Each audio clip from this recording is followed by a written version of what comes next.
Chapter 1, the Twilight. Connor Bruce took out the nearest guard with a perfectly aimed blow dart. It was a split-second assault, but the tranquilizer took a bit longer to work than that. The guard had time to yank the dart free and withdraw his glaive before his eyes rolled back into his head, and he collapsed to the floor in a puddle of red garments. "Sorry, chap," Connor muttered, as he bent over the fallen body and collected the guard's comm unit and sword. The man would awake with only the vague sensation of having dozed, perhaps in boredom. Connor straightened and whistled a low, warbling bird call, telling Lieutenant Philip Wager that he'd succeeded in his task. The responding whistle told him the other temple guards around the perimeter had also been neutralized. Within moments, he was surrounded by a dozen of his men. They were dressed for battle in dark gray, form-fitting sleeveless tunics and matching loose pants. Connor wore similar garments, but his were black, denoting his rank as captain of the elite warriors. "You're going to see things inside that will startle you," Connor warned, his blade whistling as he pulled it free of its scabbard on his back. "Focus on the mission. We have to figure out how the Elders brought Captain Cross back to the Twilight from the Dreamer's plane of existence." "Yes, Captain." Wager aimed a pulse emitter at the massive red Torii gate that signaled the entrance to the temple complex, temporarily disturbing the vid unit that recorded those who visited. Connor stared at the archway with a roiling mixture of horror, confusion, and anger. The structure was so imposing it forced every guardian to stare and read the warning engraved in the ancient language, "Beware of the key that turns the lock." For centuries, he and every member of his team had hunted the dreamer who was prophesied to come to their world through the dream state and destroy them. The dreamer who would see them as they were, and recognize that they were not a figment of a nocturnal imagination, but real beings who lived in the Twilight, the place where the human mind came in slumber. But Connor had already met the infamous key, and she wasn't a specter of doom and annihilation. She was a slender but curvy blonde veterinarian with big dark eyes and a deep well of compassion. Lies, all of it. All these years wasted. Luckily for the key, also known innocuously as Lissa Bates, Captain Aiden Cross, warrior of legend and Connor's best friend, had found her first. Found her, fell in love with her, and eloped with her to the mortal plane. Now it was Connor's mission to unravel the mysteries of the Elders here in the Twilight, and everything he needed to know was safeguarded in the Temple of the Elders. "Let's go," he mouthed. With the timing down to pinpoint accuracy, they rushed through the gate. They split into two teams running along either side of the stone-lined center courtyard, weaving in and out among fluted columns of alabaster stone. The wind blew gently, carrying with it the fragrance of nearby flowers and fields of wild grass. It was the time of day when the temple was closed to the general public, and the Elders were secluded in meditation. The perfect time to break in and steal whatever information and secrets they could get their hands on. Connor entered the Hayden first. Holding up 3 fingers, he then waved to the right while he moved to the left. 3 elites obeyed the silent command and took the east side of the circular room.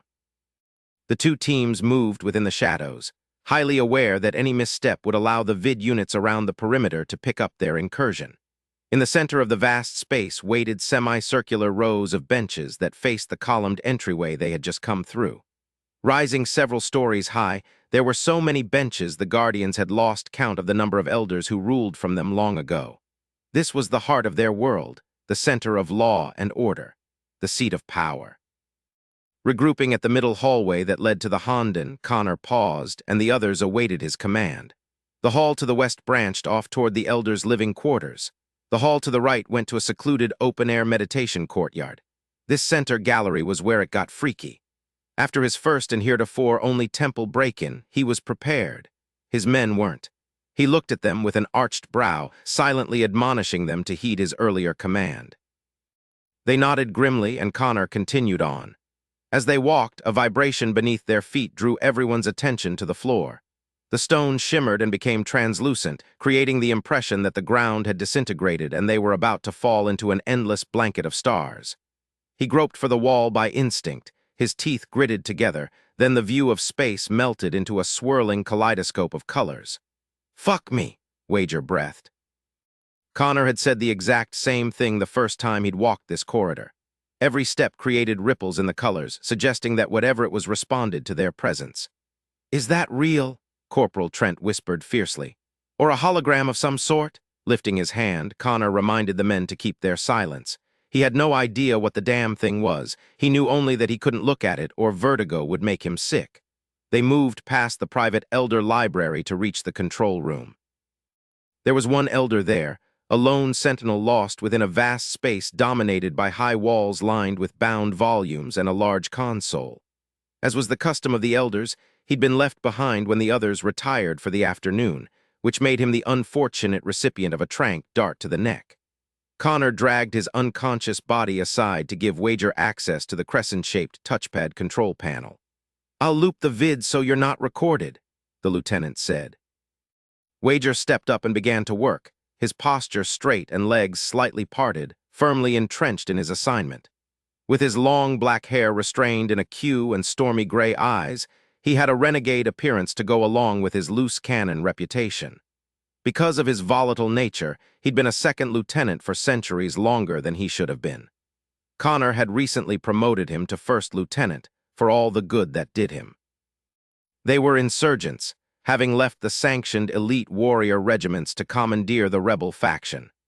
Confident in Wager's ability to manage the database part of their search, Connor stationed 2 lookouts by the entrance and took 2 men with him to perform a physical search of the premises.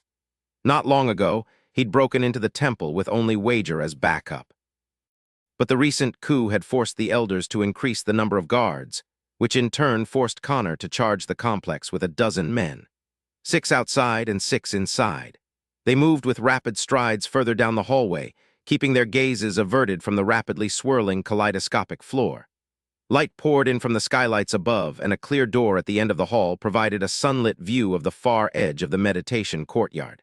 As they reached a doorway, Connor gestured one man inside. "Anything unusual?" The man nodded and stepped into the doorless room with glaive drawn and at the ready. Connor repeated the process with the second soldier until he was continuing on alone. He took the next room he came across.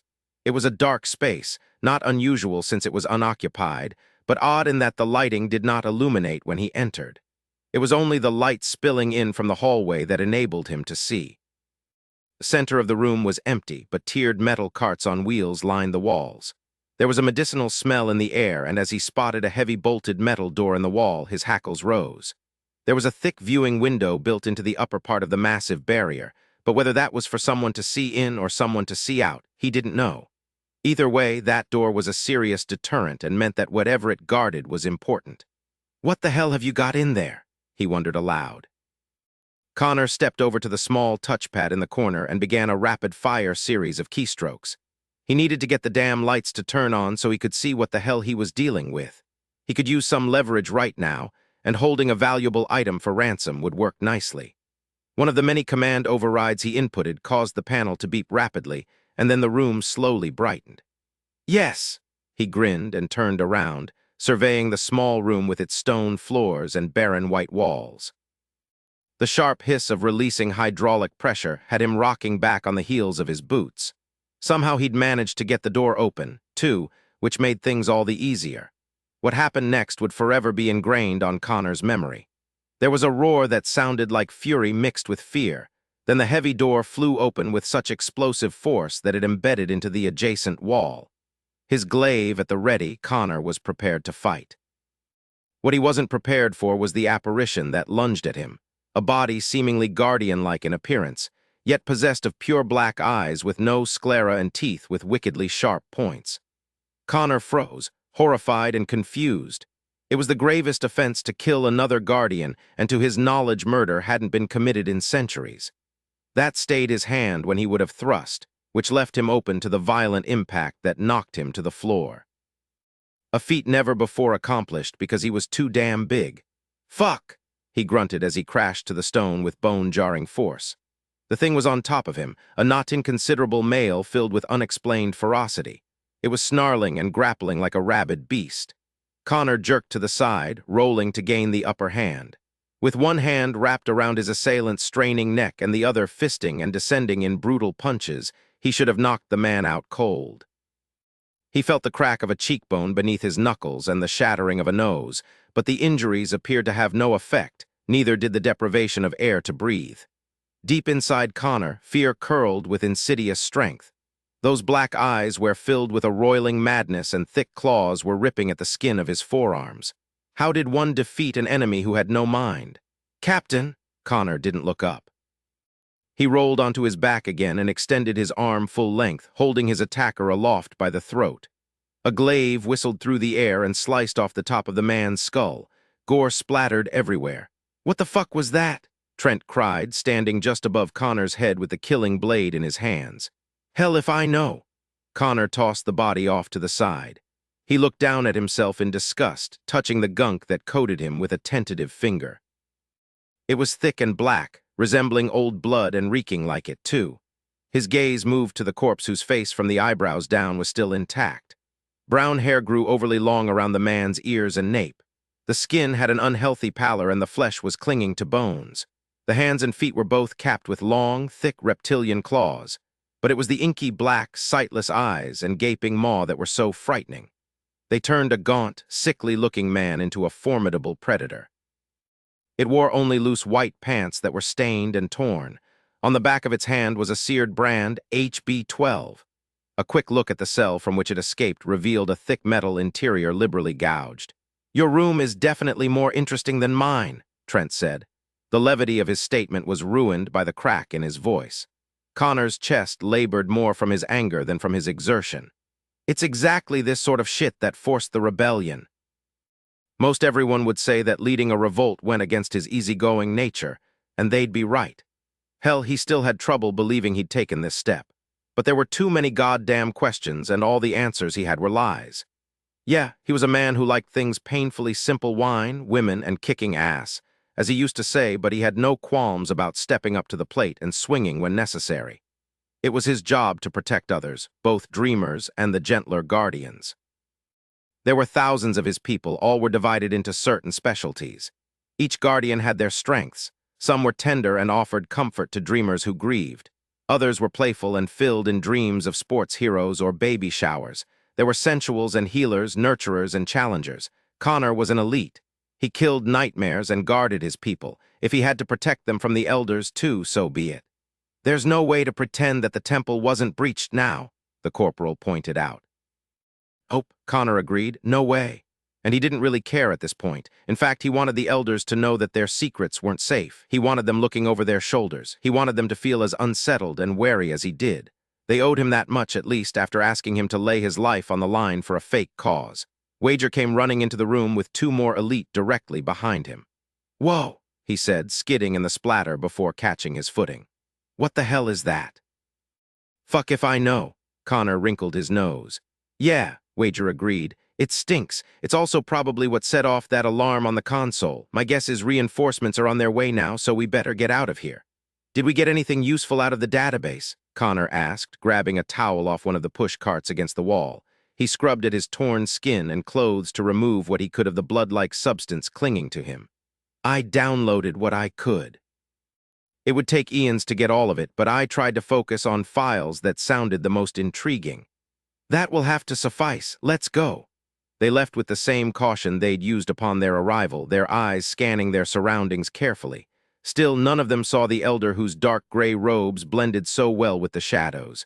He stood silent and unnoticed, smiling. Chapter 2, Where's Lieutenant Wager? Connor asked, glancing around the main underwater cavern, which served as headquarters for the rebel faction in the Twilight. Above their heads, hundreds of tiny vidscreens flashed various scenes like movies, glimpses into the open minds of thousands of mediums, dreamers brought here without sleep. They hovered in the twilight, more awake than not, but lacking full comprehension. The humans called the process of forcibly inducing subconscious thought hypnosis. Whatever name one gave it to, the medium's destination was this cavern. Here the elders had watched over them and prevented the nightmares from hitchhiking on their stream of subconscious to reach the mortal plane. It was the only known way to travel to the world of the dreamers, and it was the route Aiden had taken when he'd left the Twilight to protect the key. "In the back, sir," replied the elite warrior standing guard at the mouth of the pool, the only physical entrance or exit. With a nod of acknowledgement, Connor turned on his heel and strode the length of the rock-lined hallway. Carved into the very heart of the mountain, it seemed to have no end and was disorienting with its matching arched doorways on either side. Thousands of them, all filled with glass tubes which held elders in training in stasis of some sort. His men had yet to discern who the occupants were or why they were being kept in that manner. Frankly, Connor thought the whole thing was creepy, and he was shaken by the realization that he'd lived centuries never knowing anything about his world or the elders who ruled it. It made him sick to think of how stubborn he'd been when Aiden asked him to consider everything that was unexplained. He had refused to see the signs that bothered his friend for so long. Connor's boot steps echoed rhythmically as he traversed the distance to his second-in-command with a rapid, agitated stride. Soon the sounds from the largest room faded into silence. Sadly, using large to describe the size was only possible when comparing the room to the others down here. The space was actually pretty damn small, having been designed for the comfortable occupation of only 3 elders in training. The main cavern was cramped by a half-moon console and the massive screen of rapidly flickering images. Depending on one's angle, a guardian could see right through the display into the room beyond, a massive space filled with slipstreams wide beams of moving light that represented streams of subconscious thought. Snorting, Connor acknowledged for the millionth time that he still didn't quite grasp the whole concept of the Twilight. Aiden had badgered their teacher at the elite academy with endless questions about where they'd come from and where they now were. The simplest explanation Connor had heard was that he should think of the Twilight like an apple. Abbreviated space is the hole bored through the center by a worm or a wormhole. Instead of coming out the other side, though, the elders found a way to suspend the guardians inside. They called that pocket the Twilight. Connor called it confusing. "Wager!" he roared as he passed through one of the arched doorways and found the lieutenant engrossed at a console. The younger man jumped, then glared. "You scared the crap out of me. Sorry." "No, you're not," Connor grinned. "No, I'm not. I had my share of scares today. It's your turn." Shaking his head, Wager pushed to his feet and stretched his tall, wiry frame. "It's good to see you smiling." He crossed his arms and stood with widespread legs. He was a handsome lad with an appeal the female guardians described as bad boy. Women, they loved trouble. "There's not a whole hell of a lot to smile about. Some freak of nature attacked me today. My best friend has run off with the key, and I need to get laid." Wager threw his head back and laughed. "I bet the ladies are missing you too. I've heard poems are written about your stamina, and on girls' night out they compare notes." "No way." "Yes, way. Morgan calls you the golden god with the golden rod." Connor felt his face heat and ran a self-conscious hand through his slightly too long blonde hair. "You're full of shit. She wouldn't say that to you." Black brows rose. Morgan, a mental image of the dark-eyed, slender player guardian, entered Connor's thoughts. His lips curved ruefully. "Yeah, I suppose she might. First cross takes off, now you're in exile. I bet there's more than a few broken hearts. You're a popular guy yourself." "I have my charms," the lieutenant drawled. "Sometimes when I'm waiting for Cross to connect to the Twilight, I look over the rise at the dreamer's slipstreams and seriously think about hopping into one, if only for a half hour or so." Wager's merriment faded into the intensity that made him a damn good warrior.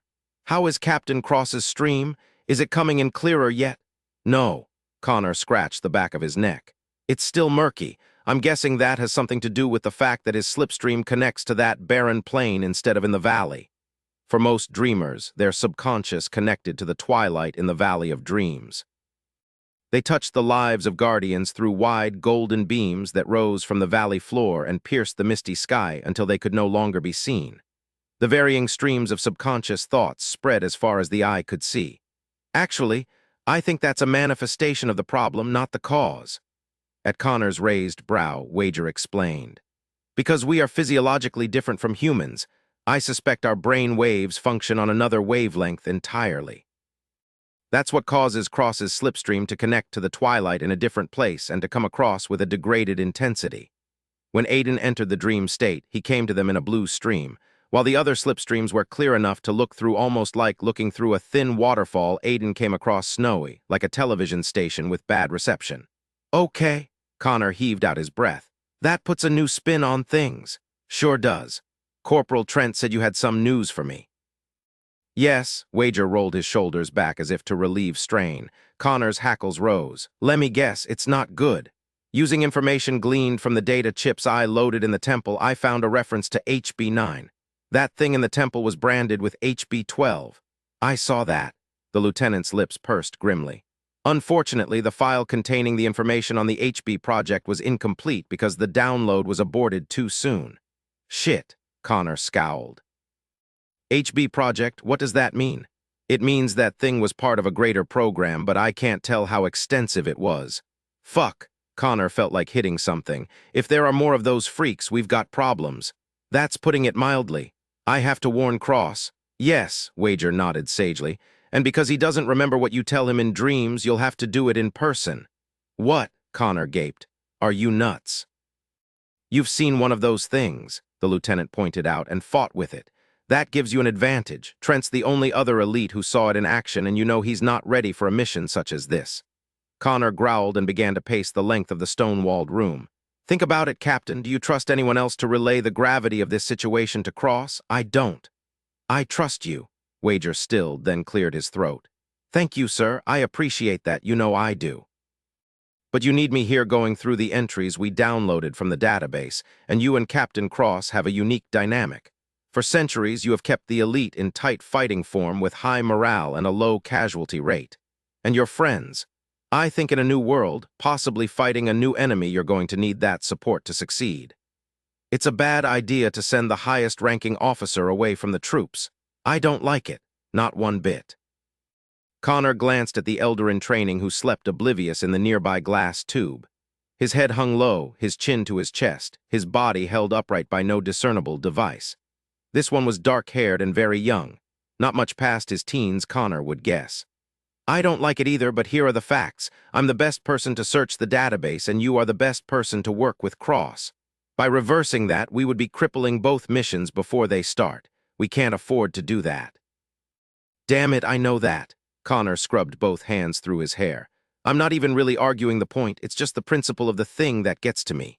I understand that you're not arguing. I know I'm only saying aloud the thoughts you have in your head. Frankly, I wish I could be the one to go. Wager smiled, his gray eyes lit with wry amusement. I've got a dreamer of my own I'd like to track down. No way, Wager shrugged. But you're the one who should go. I'm more than capable of running things around here. I know, Connor heaved out his breath. You should have been promoted a long time ago. I don't know about that, the lieutenant said easily. My emotions get in the way more than they should. I'm growing out of it, but it's taken me a few centuries. Connor turned toward the open archway. I'll go speak to the men. You find me a medium in Southern California. Captain, Wager called after him. Yes, about coming back. Jaw tensing, Connor raised both brows in silent query. I discovered something else. When we physically ride a human stream of subconscious thought, we leave a traceable thread behind. It can then be used to yank the Guardian back.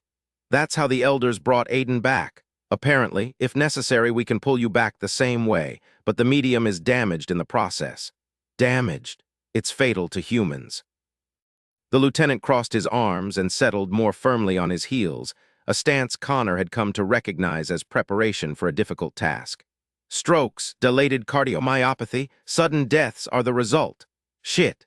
Connor reached out to the threshold of the archway and leaned his weight into it.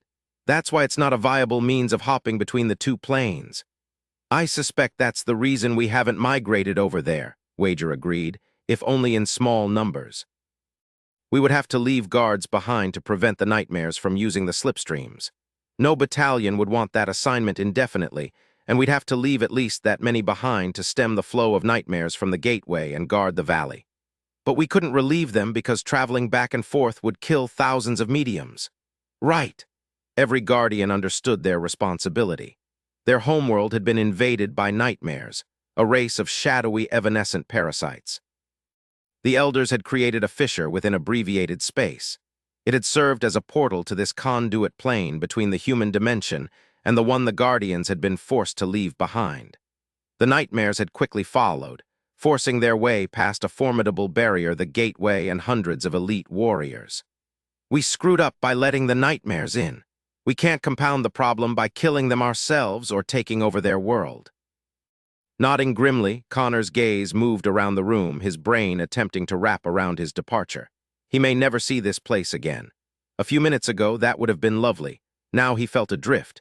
He smelled the mustiness of damp air and felt the coarse rock beneath his palm, but the sensations didn't ground him. He felt completely unanchored. I understand. We need the humans alive. Yes, for our sense of obligation, but also for our own survival. We would top off their food chain, disrupting the order of predation. Over time, they could become extinct, and killing of an entire link would have potentially annihilatory effects on Earth. That in turn could ripple outward across their galaxy and beyond. We could see a whoa, Connor grumbled, lifting his hands in a defensive gesture. Brain overload, I get the idea. Sorry, we'll get through this. The elite always do. Straightening, Connor inhaled deeply and fixed his mind on his task. Find me a medium in Southern California. I'll get ready and explain the mission to the others. Yes, sir. Wager saluted. Connor returned the gesture, then spun about and left. Connor stared at the streams of golden light and inhaled deeply into his lungs. He reminded himself that Aiden made this very same journey just weeks ago. If he could do it, so could Connor. But Cross wasn't happy here, whispered a voice in his mind. Connor was. He'd always been content. Are you ready, Captain? He glanced through the glass monitor at the console where Wager worked and nodded grimly. The stream directly to your right will take you to a medium in Anaheim, California, which is about an hour from Temecula, where Captain Cross is living with Lissa Bates. Got it. These slipstreams work differently from those of dreamers. Wager leaned back in his chair, his features tight with strain. Long strands of his black hair escaped from his queue, his exterior so at odds with his almost bookish nature. He looked more like a Hell's Angel biker than he did a computer geek. They are in motion. You will leap into their subconscious and find yourself riding it into their plane of existence.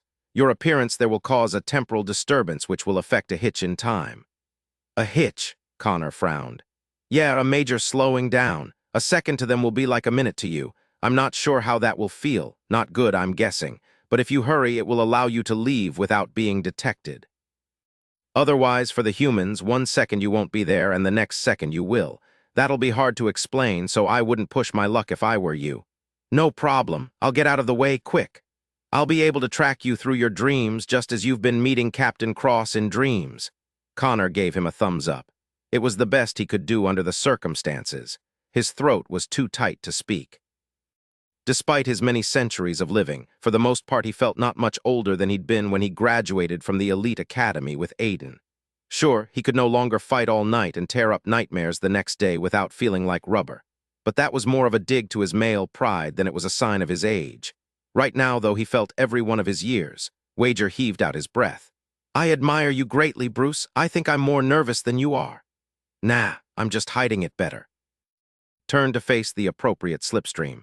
His glaive was strapped to his back and he wore a clean uniform. He was as ready as he would ever be. See you on the other side, he said. Then he jumped. Wild beasts were ripping off his limbs and pounding his skull into a rock. At least that's the way it felt to Connor as he slowly came to a vague sense of awareness. It took all the energy he had just to lift his head. Getting his eyes open was nearly impossible. Blinking, he tried to focus on where he was. It was dark except for the multicolored tiny lights glowing in the night sky. The smell that filled his nostrils was intense, overpowering, musky, smoky, nauseating. Connor felt his stomach lurch, then roil. His skull was gripped in a closing vice. His teeth ached. The roots of his hair stung and burned. He was dying. No one could feel like this much and live. It wasn't possible. Connor's brain stumbled into painful thought, goaded by sheer survival instinct. 1 second you won't be there, and the next second you will. That'll be hard to explain. He wasn't sure there was anyone to explain to. From the looks of it, he'd ridden a slipstream straight into a hell dimension. The stench in the air was just a few breaths away from making him vomit. Heaving his torso upward, Connor managed a kneeling position and then pushed back to rest on his heels. Everything around him spun dizzily. He groaned in misery and clutched his waist. Fuck me. He glanced around with gritty eyes. Slowly, his surroundings came into focus. A thin line of light beckoned and Connor reached out for it and promptly fell back into an ignoble sprawl. It was a curtain and he tugged it out of the way to find a massive convention hall. People stood nearby, impossibly close, frozen in a single moment in time. It was a science fiction convention of some sort. Some of the attendees were heavily disguised in costumes that ranged from alien beings to robots. Looking over his shoulder, Connor surveyed the room he was in. He was in a small makeshift tent of some sort. Everything was black. The floor was hard and cold but covered in a rough tarp. There was a round table nearby draped in black material. Atop it was a globe which was creating the light reflecting off what he now realized was a ceiling. A woman lay on a padded table, eyes closed, lost in the hypnotic state that had brought him here. Connor suspected she had been put under by the man presently bent over stealing money from her purse. Snorting with disgust, Connor lurched to unsteady feet and tried not to breathe through his nose. He withdrew the man's wallet out of his back pocket and took all the cash from inside. "Karma, asshole," he left as quickly as his shaky legs would allow. There was a soft buzzing in the air, the sound of words forming in their most infantile states. How he made it through the crowds was a mystery to him. The sense of the human world assaulted him.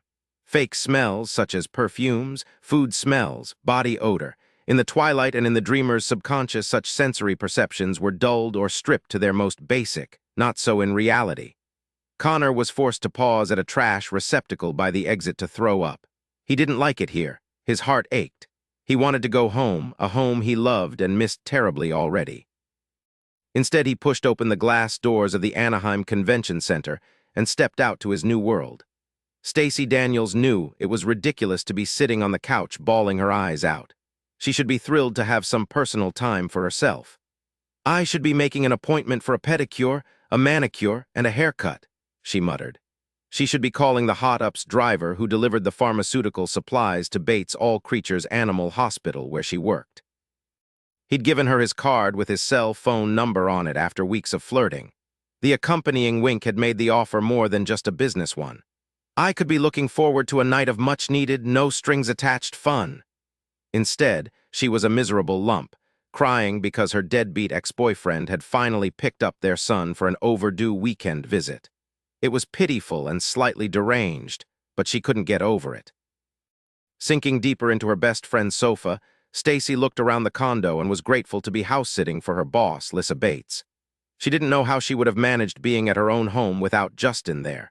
It would be too lonely. At least Lissa had fish and a cat, though Jelly Bean was the meanest cat ever. A grumpy, hissing, tail-flicking beast who was presently sitting on the arm of the couch giving her the evil eye. Still, even his unpleasant company was better than being alone. Of course, Stacey was realizing exactly how lonely she really was. At some point, she'd stopped seeing herself as an individual woman and started herself only as Justin's mom, which wasn't healthy, as her reaction this morning so aptly proved. She had no idea what to do with herself. How sad was that? "You have a right to be mad," the devil on her shoulder said. She worked her butt off to make ends meet without a dime of child support, and Tommy was the one who got take Justin skiing for his first time. Tommy got to be cool.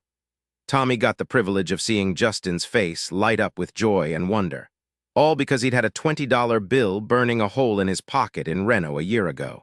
A 20 he'd promptly put down as a bet that the Colts would go to the Super Bowl. "A 20 he should have paid me," she bitched, "so I could put gas in the car to get to work and support our child." It was so unfair. She had been saving up for a getaway to Big Bear for almost 2 years, and Tommy ripped it out from under her in 2 minutes. Just like her life had been ripped out from under her when she'd gotten pregnant in college. "You can always abort," he'd said blithely. "We've got our whole lives ahead of us and years of school. You can't have a baby." "Asshole," she griped. She'd had to drop out of school and get government assistance. Tommy had said it was her choice and good luck. See ya, wouldn't wanna be ya. He'd gone on to graduate and became a struggling screenwriter who had enough money to party, but not for child support.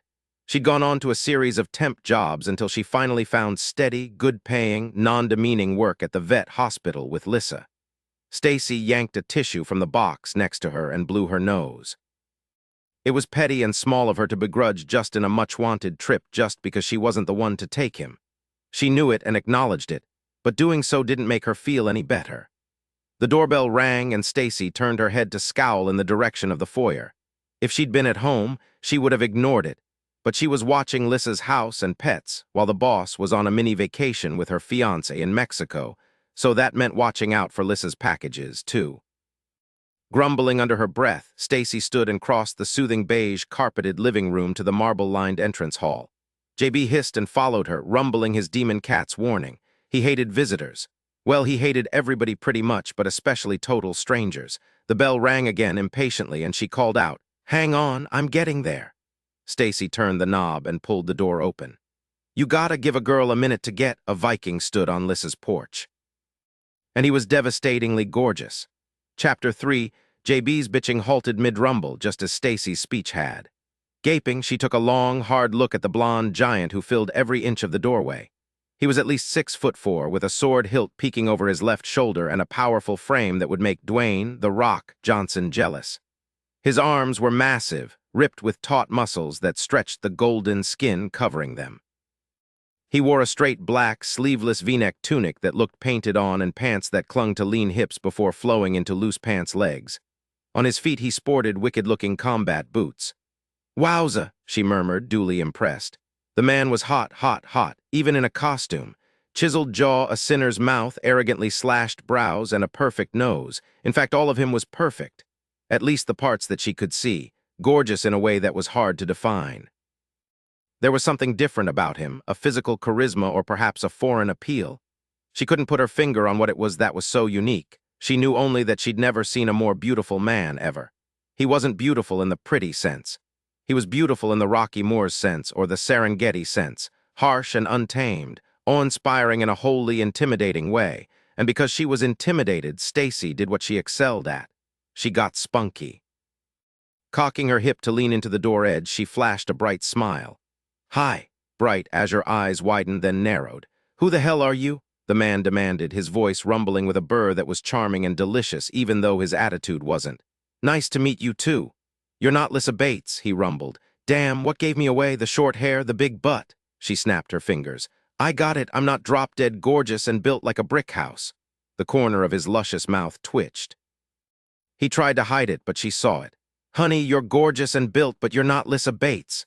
Stacy touched her nose, knowing that she had to be looking like Rudolph the red-nosed reindeer and sporting bloodshot eyes to boot. Some women looked great when they cried. She wasn't one of them, and built. Ha, she'd had a kid.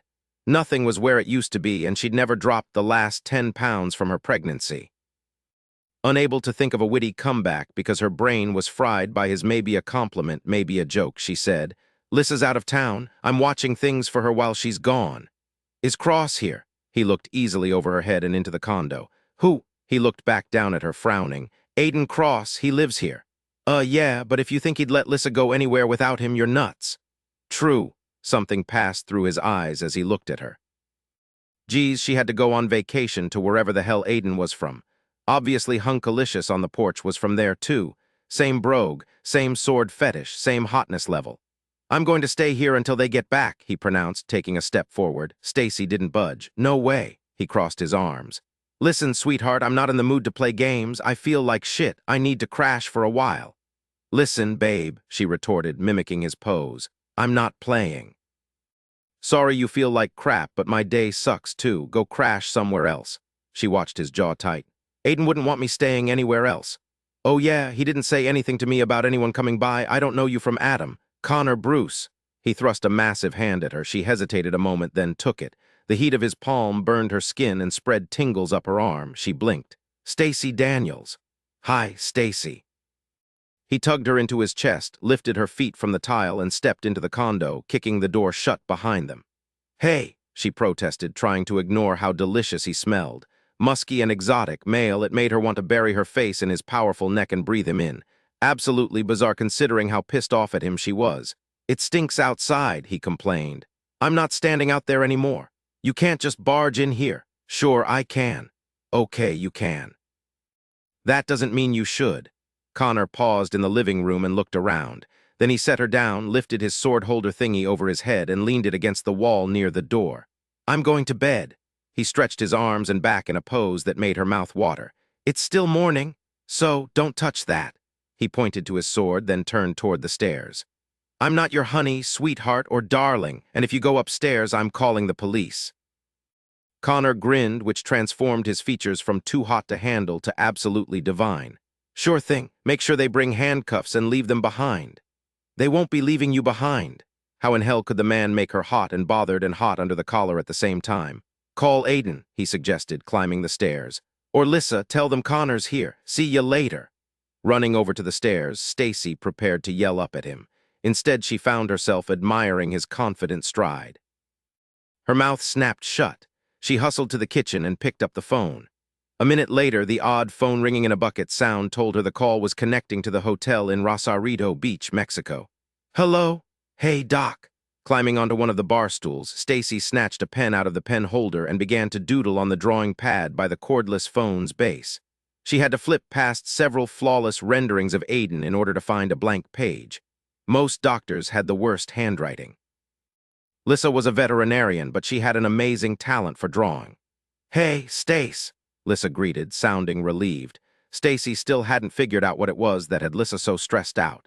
After years of looking run down and emotionally bereft, Lissa had blossomed after reuniting with Aiden. She'd put on much-needed weight and seemed more rested. But she also seemed anxious in a way that concerned Stacy no small amount. She worried that it might have something to do with Aiden. Maybe the fear that he wouldn't stick around. After all, the man had left Lissa at some point and then come back for her. Are you okay, Doc? Yes, great, it's beautiful here. Hearing the wary tone fade into dreamy, Stacy set aside her concern for her friend and returned her thoughts to her own dilemma. Awesome, hey, I've got a problem. Do you know a guy named Connor? Connor? Yeah, Connor, big, blonde, bad attitude. Oh my God, how do you know what he looks like? Stacy sighed. So you do know him. I don't know if I'm relieved or bummed. Stacy, how do you know what Connor looks like? Lissa's voice now sounded the way it did when she had to explain a terminal illness to a patient's owner. He's here. Doc showed up about 10 minutes ago and made himself at home. I told him to find another place to shack up, but no, don't let him out of your sight. Jerking back from the handset, Stacy scowled down at the receiver, listening to the conversation from a safe distance since Lissa was now shouting excitedly. He's Aiden's best friend, might get lost, don't let him leave. Stacy, are you there? Yeah, I'm here, she replied, lifting the phone back up to her ear with a harsh exhale.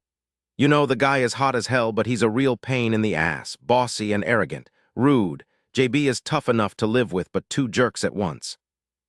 I'll give you a raise, Lissa cajoled. Right, I'm making more money than you now, I think. Not really, but they both knew she was overpaid. Lissa was way too generous. Seriously, I can handle him. I want to handle him all over. That was part of the problem. She was always attracted to the wrong sort of guys, always had been. Don't take it personally. They're all kind of abrupt where Aiden comes from, Lissa said. Which is where exactly? Stacy had been trying to pin down a location for months. Somewhere by Scotland, I think. You still haven't asked him. It's not important, Lissa dismissed. Aiden ran up to the liquor store for a six-pack, but when he gets back, he'll call and talk to Connor. I'll ask him to speak to him about proper politeness, okay? Yeah, I can see that working. Stacy shook her head. Connor's taking a nap now. Said he felt like shit or something. He showed up in some getup with a sword. Looks like he came from a Star Wars convention or something. Oh, crap. There was a long pause. He's going to be sick for a bit, Stacy. Not long, several hours or overnight. He'll run a fever, get the chills. Huh, how do you know? Lissa was good, but come on. No doctor could diagnose a patient she hadn't seen or talked to. It's some freaky acclimation thing when they get off the plane, you know, New World and all that. New World? Lissa cursed under her breath. As in the Pilgrims and Conquistador type New World, not New World as in distant planets. Sure, Doc. Stacy tapped the pen against the tile countertop. Whatever you say, drink bottled water in Mexico, okay? I think they have nasty stuff in the taps down there. Laughing, Lissa said, no worries, I'm not stoned. So do you have a suggestion for the flu-like thing? Tylenol if he needs it, otherwise just let him sleep until he gets up on his own. That's easy enough. Great, thank you for being so understanding about this. You're the best. Stacy said goodbye with a promise to keep the handset nearby in anticipation of Aiden's phone call. Then she sat there for long moments, thinking back over her day, lingering over the moment she'd opened the front door and found Connor standing there. At least she wasn't concentrating so heavily on Justin and Tommy, but she shouldn't be thinking so hard about Connor either. She was hard up, that's all. She was not reverting to her tried-and-true pattern of being attracted to a bad boy who would totally screw up her life. Pushing off the stool, Stacy moved to the nearby dining table where her textbooks were spread out. She had finally gone back to college. The first time, she'd planned to be a writer and had been taking English and creative writing courses. Now, 13 years later, she was fulfilling the requirements to become a veterinary technician. She was content with that decision and proud of herself for going back to school. Dreams had to grow up just like people did. Raising a child alone had changed the nexus of her life. That's where her focus should be, not on the hunk in bed upstairs. Easier said than done, of course. The lushly curved redhead crossing the street wasn't human. If Aiden Cross hadn't spent centuries killing nightmares, he might not have been observant enough to notice. And if he hadn't been deeply in love, he might have been more interested in the woman's body than her boots. But he was observant and firmly on the shelf. So while it was her crimson hair that caught his eye and the eye of every other man walking the street, it was her combat boots that held his attention. They were black, self-sealing, and made of a material that didn't exist on Earth. Aiden slowed his pace and adjusted his sunglasses to better shield his appearance. She was traversing the busy street at an angle, moving from the opposite sidewalk to the one he was walking on. He fell back, allowing more pedestrians to fill the space between them. It was a gorgeous day in Rosarito Beach, Mexico. The sky was a pristine blue and dotted with pure white cottony clouds. Just beyond the shops to his left, the ocean kissed the shore in steady, rhythmic waves. The air was crisp and salty, the temperature warm, the breeze cool. The six-pack of Coronas he held in his hand were sweaty with condensation, and in the hotel room around the corner, his lover awaited him. Beautiful, in danger. He watched the guardian, possibly an elder, as she joined the light flow of foot traffic just a few feet ahead of him. Dressed in a short summer dress with thin straps and a flowered pattern on white, she might have looked innocent if not for the multiple tribal tattoos on her arms and the spiked leather bracelets. Aiden rolled his shoulders back, limbering his body in preparation for battle. If the woman turned the upcoming corner and headed toward his hotel, he was ready to throw down. Luckily for both of them, she didn't. His relief was minimal. Every bit of his training told him to follow her and see what she was after. His heart, however, urged him to head down the small side street to his room and keep Lissa safe. The struggle within him was worse than the one he'd been gearing up for. He hated sparring with women, detested it, but that would be easier to deal with than risking Lissa's life. Aiden began to cross the street that led to his hotel. He glanced to the side swiftly, scoping out the exterior of the building. Seeing nothing amiss, he clenched his jaw and kept going. He followed his quarry, ignoring the cramp in his gut that protested his decision. He couldn't go to Lissa straight away, regardless. It took him an average of 30 minutes to make the 5-minute trip to the liquor store because of the precautions he took to make certain he wasn't followed. Because of his anxiety, he was grateful that it wasn't long before the redhead deviated from the main street and made her way to a small dive motel that had definitely seen better days. He fell farther behind. When she tossed a furtive glance over her shoulder, Aiden linked arms with a nearby petite brunette and offered her a beer. His unsuspecting accomplice's surprise turned into sensual appreciation when she noted his appearance. He smiled down at her but kept his eye on the guardian, who apparently found him innocuous enough to disregard. "Thank you," he murmured to his companion when the redhead slipped into a room on the ground floor. Aiden noted the number on the door, then extricated himself carefully from the brunette.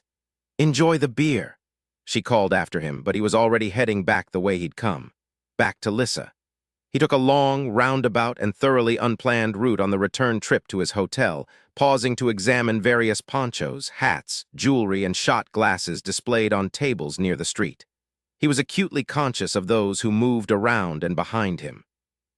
Only when he was absolutely certain he wasn't being followed did he walk through the small open iron gate that decoratively bisected the manicured lawn of the hotel from the dusty public road. As he stepped into their third-floor room and engaged all the many locks on the door, Lissa complained. "That took forever." Aiden tossed his shades on the dresser by the television, set the remaining six-pack on the nightstand, and crawled over her sheet-draped body. Straddling her, he lowered his head and took her mouth, his eyes squeezing closed as relief flooded him. The vibrating anxiousness he'd felt over her safety faded when her slender arms wrapped around his neck and held him close. Her soft voice of welcome was music to his ears. Tilting his head to better fit his mouth to hers, Aiden kissed deep, his senses inundated with the feel, smell, and taste of her. He growled deep in his throat as she pressed closer to his chest. She purred. He agreed, lifting his head to nuzzle his nose against hers. Lowering to her side, he tucked her against him. "You're not going to believe what I have to tell you," she murmured. Her skin smelled like apples and her long blonde hair was damp from a recent shower.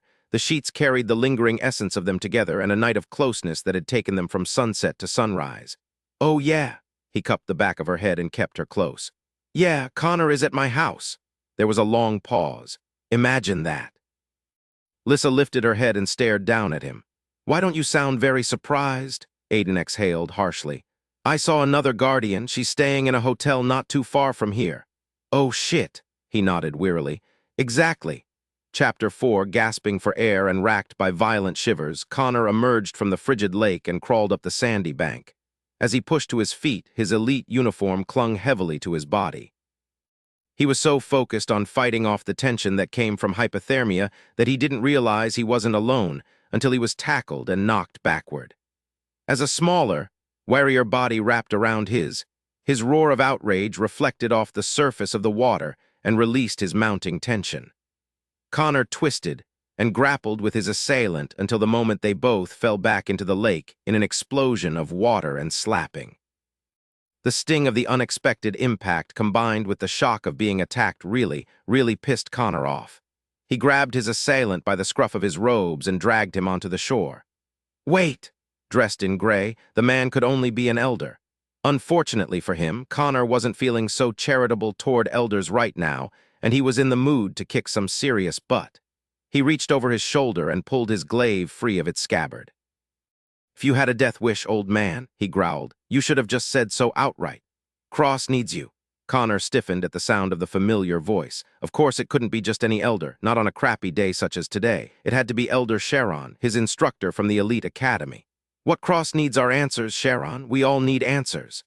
The elder pushed back the soaked cowl that hid his face, and Connor took a good look at the man who had helped to mold him into the warrior he was today.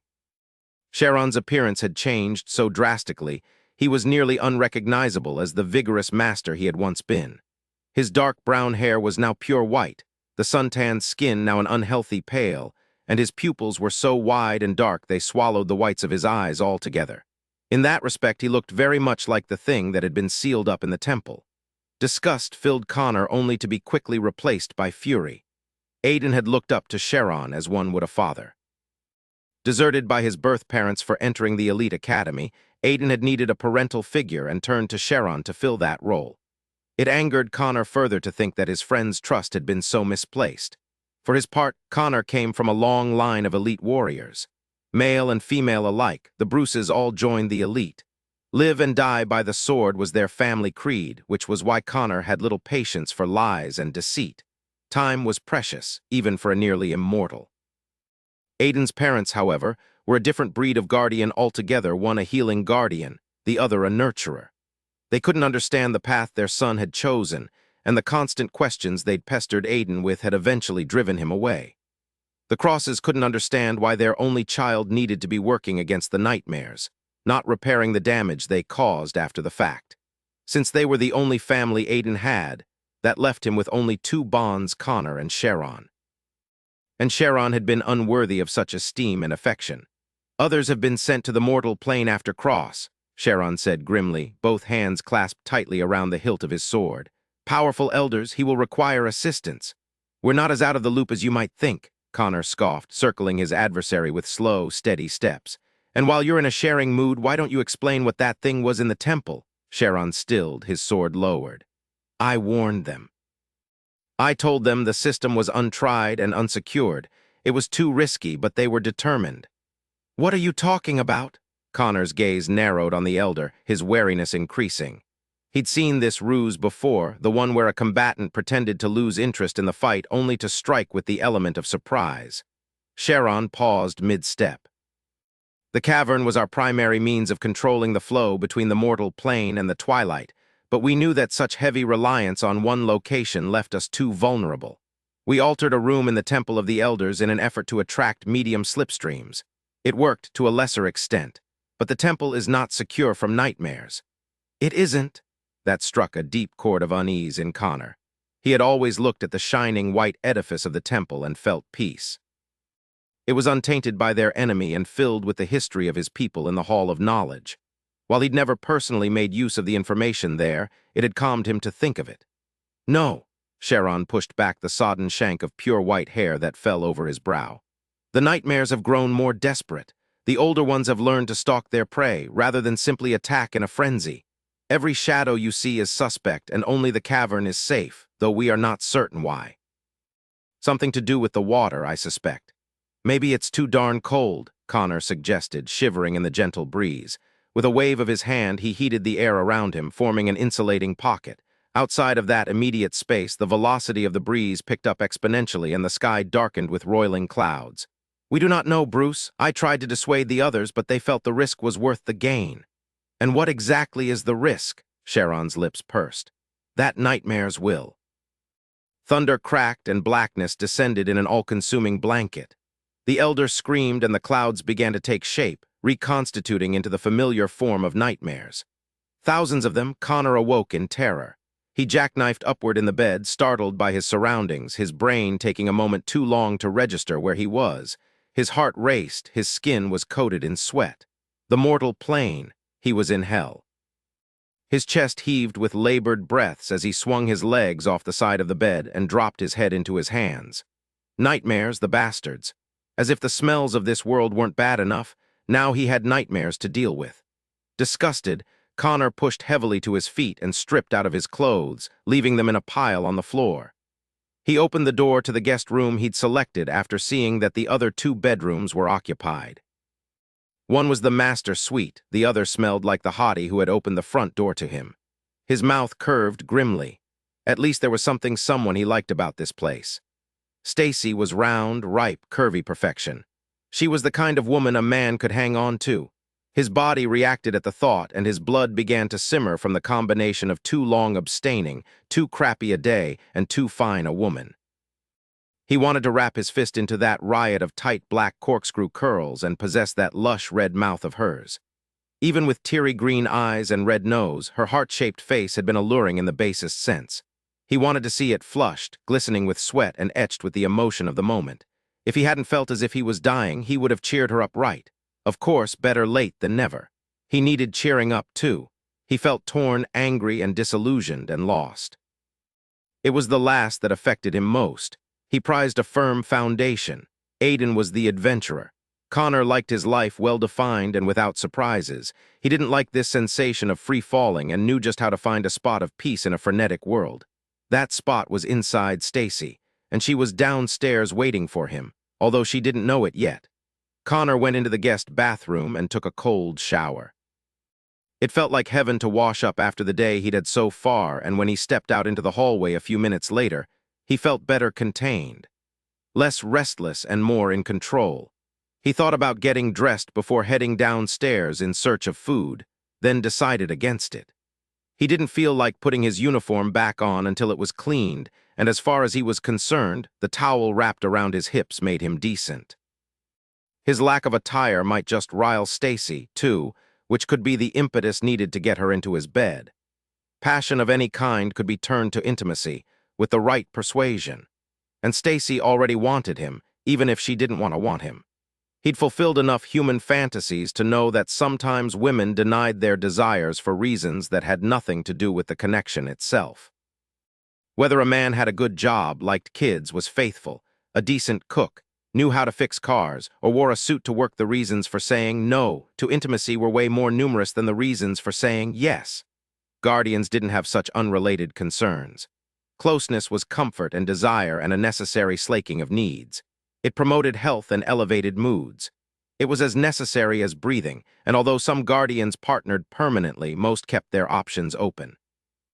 He needed comfort now and forgetfulness, and if he gave Stacy more reasons to say yes than he did to say no, he could have her. And he wanted her. Badly. As Connor stepped off the last stair onto the marble tile of the foyer, he shot a quick glance at the decorative window above the sliding glass patio door.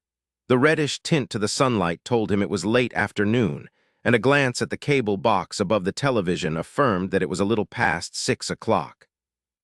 "I'm not trying to guilt-trip you," Stacy protested hotly. Who the heck was visiting? He was about to return to his room for his pants when she said, "I can't help it if I sound sad. I miss you. What kind of mother would I be if I didn't miss you? That doesn't mean I'm trying to make you feel bad for going." She was on the phone. He felt the tension in his shoulders fade. They were alone after all, just what he needed. He didn't think he could handle a larger interaction at this point. His nerves were stretched too thin. Connor crossed the living room and paused on the threshold of the dining room. Stacy was facing away from him, her back tense, her hand rubbing at the back of her neck. He had to admit her backside wasn't small, but it was tight and round and more than a handful. He wanted to palm those firm cheeks while he pulled her clothes. He wanted it like he wanted to breathe, wanted the tangible connection to another person. A shudder of longing racked the length of his frame. Then her voice grew more agitated and he frowned. I understand you haven't seen him in years. As if I could forget that. No, that wasn't a dig at Jesus, it's the goddamn truth. He hasn't sent me a dime of support for you. I'm not making it up, get over it. He's skiing and I'm broke and I'm supposed to get over it. Justin, honey. She sighed heavily and slammed the phone back into its cradle. Shit, Connor watched as she ran both of her hands through her riotous curls. Then he noted that her shoulders were shaking with silent sobs. Suddenly the need for close connection and forgetfulness became something else entirely. The need to share misery, to sympathize. Hey, he rumbled softly, relating to the frustration and grief he heard in her curse. She screeched and leaped at least a foot or more into the air. Freakin', she yelled, turning to glare at him with a hand pressed over her heart. Tears hung on thick black lashes and stained her pale cheeks. You scared me to death. I'm sorry. Her gaze dropped to his hips and the arousal that tinted his towel, parting the two halves to reveal his thigh all the way to his waist. Oh my God! His desire, her pain, and the nightmares of just moments ago made false charm impossible. You have the loveliest backside I've ever seen, he explained. I have a lovely... She blinked but didn't look away. You're walking around the house half-dressed with an erection and all you can say is you have a lovely backside. I can be fully undressed if you prefer. Oh, heck no. Her arms crossed over her chest. Desire, building for weeks, flared across his skin and left a light mist of sweat behind. The house doesn't come with those kind of benefits. I don't care what the house comes with, he said honestly. She was soft, warm, emotional woman. That's what he needed. I want to know what you come with, a soft touch, something rougher. Do you like to be held close and fast, or long and slow? What makes you breathless, sweetheart? Jesus, don't beat around the bush or anything. Connor watched her pupils dilate, an unconscious invitation. He stepped closer, carefully. No quick movements because he could tell she was in the grip of the fight-or-flight response and he didn't want her to run, doubted he could let her run. I've no patience for lies at the moment, he murmured. I want you. A night with you would be heaven after what I've gone through recently. I don't like it here. I'm homesick and just plain sick. Sorry, Stacy swallowed hard, her eyes big in her piquant face, her tongue darting out to wet cherry-red lips. Sorry to disappoint you, but I can't tonight. I have a headache. He stepped closer. She backed up and bumped into a bar stool. Her chest lifted and fell rapidly, as did his. Her nostrils flared, sensing danger. Inside him, coiled tightly, was the need to snatch her clothes, to convince her to stay and say yes. To prevent her from denying that she was his, which some primitive voice inside him was whispering she was. Mine, it insisted. She's mine. Something inside her understood. We're both having a crappy day, he managed, his voice raspier than he would have liked. Why should we have a crappy night too? Closeness won't fix my problem. As she wrapped her hands around the edge of the wooden stool seat, her chin lifted. The pose thrust her forward wantonly, defiantly, stirring the need he felt into raging hunger. A rough growl filled the space between them and she gasped softly. She showed clear signs of arousal. Connor's body reacted further, a response he was unable to hide as scantily dressed as he was. He wanted her. Now, wanted to forget that he wasn't at home, that he might never go home. Wanted to forget that he'd been lied to and deceived. Wanted to wrap himself around a warm, willing woman and help her forget her pain, too. It was what he did, what he knew, what he excelled at, what grounded him. And this time it would be for real, not a dream or a fantasy. He could sense the vibrating anxiety in her, the tinge of desperation, the need to scream out her frustration and anger and hurt. The need to connect to someone who had absolutely nothing to do with anything. Someone blameless, without baggage or expectation, a guilt-free pleasure. She just needed a little push. Tugging at his towel, Connor let it drop to the floor. Good grief, she muttered. You're incredible. With a gentle smile, he deliberately took her statement in a way it wasn't intended. Ah, but I haven't even started yet. The low, deep brogue wrapped around Stacy's spine, then slid down in a heated glide. Infuriated with herself for being aroused, she stared at the tall, golden, gorgeous, impossibly gorgeous nude man striding toward her, unable to look away from the beautifully honed muscles drenched in tawny skin, or the dark honey hair that hung over a strong brow, or the Caribbean blue eyes that roamed her body from head to toe, the gaze hot and tender, too. His sinfully sensual mouth was framed by lines of tension and stress, a sight that tempted her to kiss his troubles away, whatever they might be, as if that was possible. Connor Bruce seemed to be an island unto himself. There was something inherently dangerous about him, something savage and untamed. He seemed, dark somehow, tormented. A feeling she understood because she presently felt that way herself. Barely leashed, tense. She wanted to drive up to Big Bear and tell Justin and Tommy both that one freaking ski trip did not make Tommy father of the century. Frustrated with her inability to get over it, Stacy imprudently focused on Connor's powerful physique instead. After all, he was showing off his form. "It's all yours," he purred, coming at her with a devastating combination of determination and mouth-watering, finely honed abs. She looked up and saw challenge within the depths of his blue eyes. He knew she couldn't help but look and covet what he offered so bluntly. "And you're all mine." God, how she wished she could laugh that off. Considering how long they'd known each other, that comment should have been funny as heck. But Connor was too primitive a male to dismiss when he became possessive, just as she apparently was primitive enough to enjoy being pulled close. There was something very wrong with a man being that perfect. 6 feet plus of pure, potent male, he was big, broad, and bad. Irresistibly bad and unapologetic about it. She might have been able to resist if that were all he was. But he seemed vulnerable, too, in a way she couldn't define. It called to her, though, whatever it was, deeply. She found herself wanting to soothe him, embrace him, make him smile. She found herself once again captivated by his long, thick form. That was perfect, too. She couldn't find a darn thing wrong with his body, and she was trying. Boy, was she trying. He was savagely beautiful and forbiddingly sexy, but she wasn't giving in. No way. She was admiring him, yes, but she was not going to repeat her past mistakes. She didn't even know the guy, for crying out loud. "Does that Conan the Barbarian act work for you?" she asked with an arched brow, acting for all she was worth.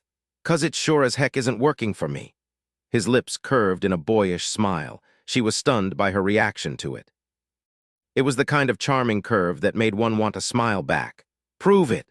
His long, easy stride made her shiver. She gripped the seat behind her with such force she broke a nail, and a small sound of dismay escaped her. It gave away too much, that soft, breathy cry. She could tell it did because his gaze heated and darkened, and his form swelled even further. Her mouth dried at the sight. Lord have mercy. She was forced to bite back a sound of longing. Women paid for forms such as his, molded in plastic with a speed control switch. "Are you double-dog daring me?" she muttered, her gaze riveted by the sheer predatory grace of his movements. She wondered how he moved when intimate, and the thought made her feel warmer. She was lonely, tired, frustrated by the hand life had dealt her, and pissed off enough to want to shed her unappreciated mommy role for an hour or two. Get over it. Sure. What better way to get over it than to be with a man like Connor Bruce? "Let me hold you," he murmured, his accent a gentle enticement. Stacy didn't move. She couldn't. As he came closer, she held her breath, knowing that her resistance to his very attractive but impractical offer would weaken if she smelled him. The scent of his skin was unique, a bit spicy, a bit musky. 100% male, pure Connor. Inhaling would sharpen the images already in her mind of him suspended above her, his arms bulging as he held his weight aloft, his abdominal muscles lacing tight. The way he looked right now. Panicked at her craving, Stacy shook her head violently and jumped quickly to the side, hoping to skirt the dining table and hoping he'd chase her. Which he did. Connor lunged and caught her easily, his steely arm banding around her waist and hauling her back against him. The confinement awakened the full force of her desire, making her soften and grow with anticipation. "Let me, Stacy." The tone of his voice changed, became urgent and thick with need. "I need you, you need me, let it happen." The fierceness of his desire was evident in every line of his big body. It was tangible and very, very tempting. It was also insane.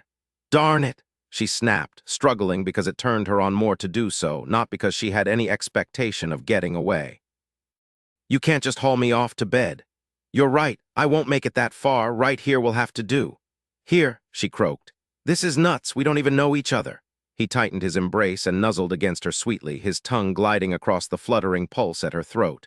It made her dizzy to be held by him, surrounded by his scent and his attention to detail.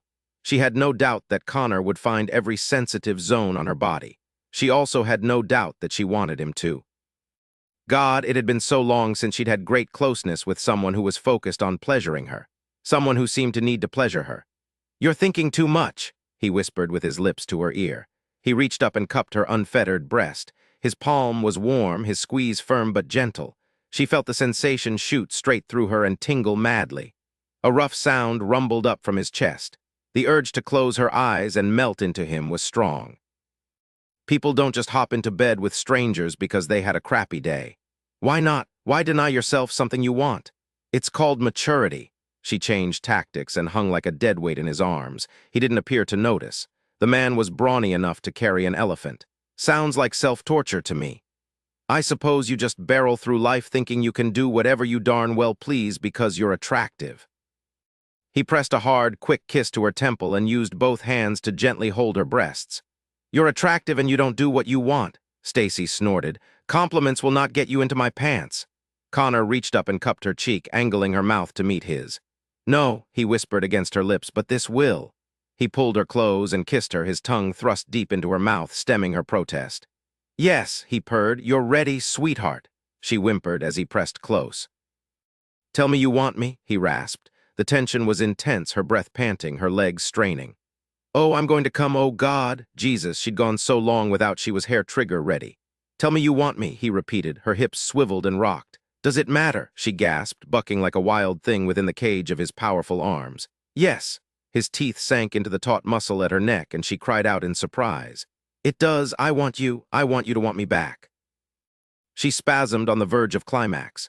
Her eyes closed and her head fell back against his chest. She was shivering violently, overwhelmed, teary.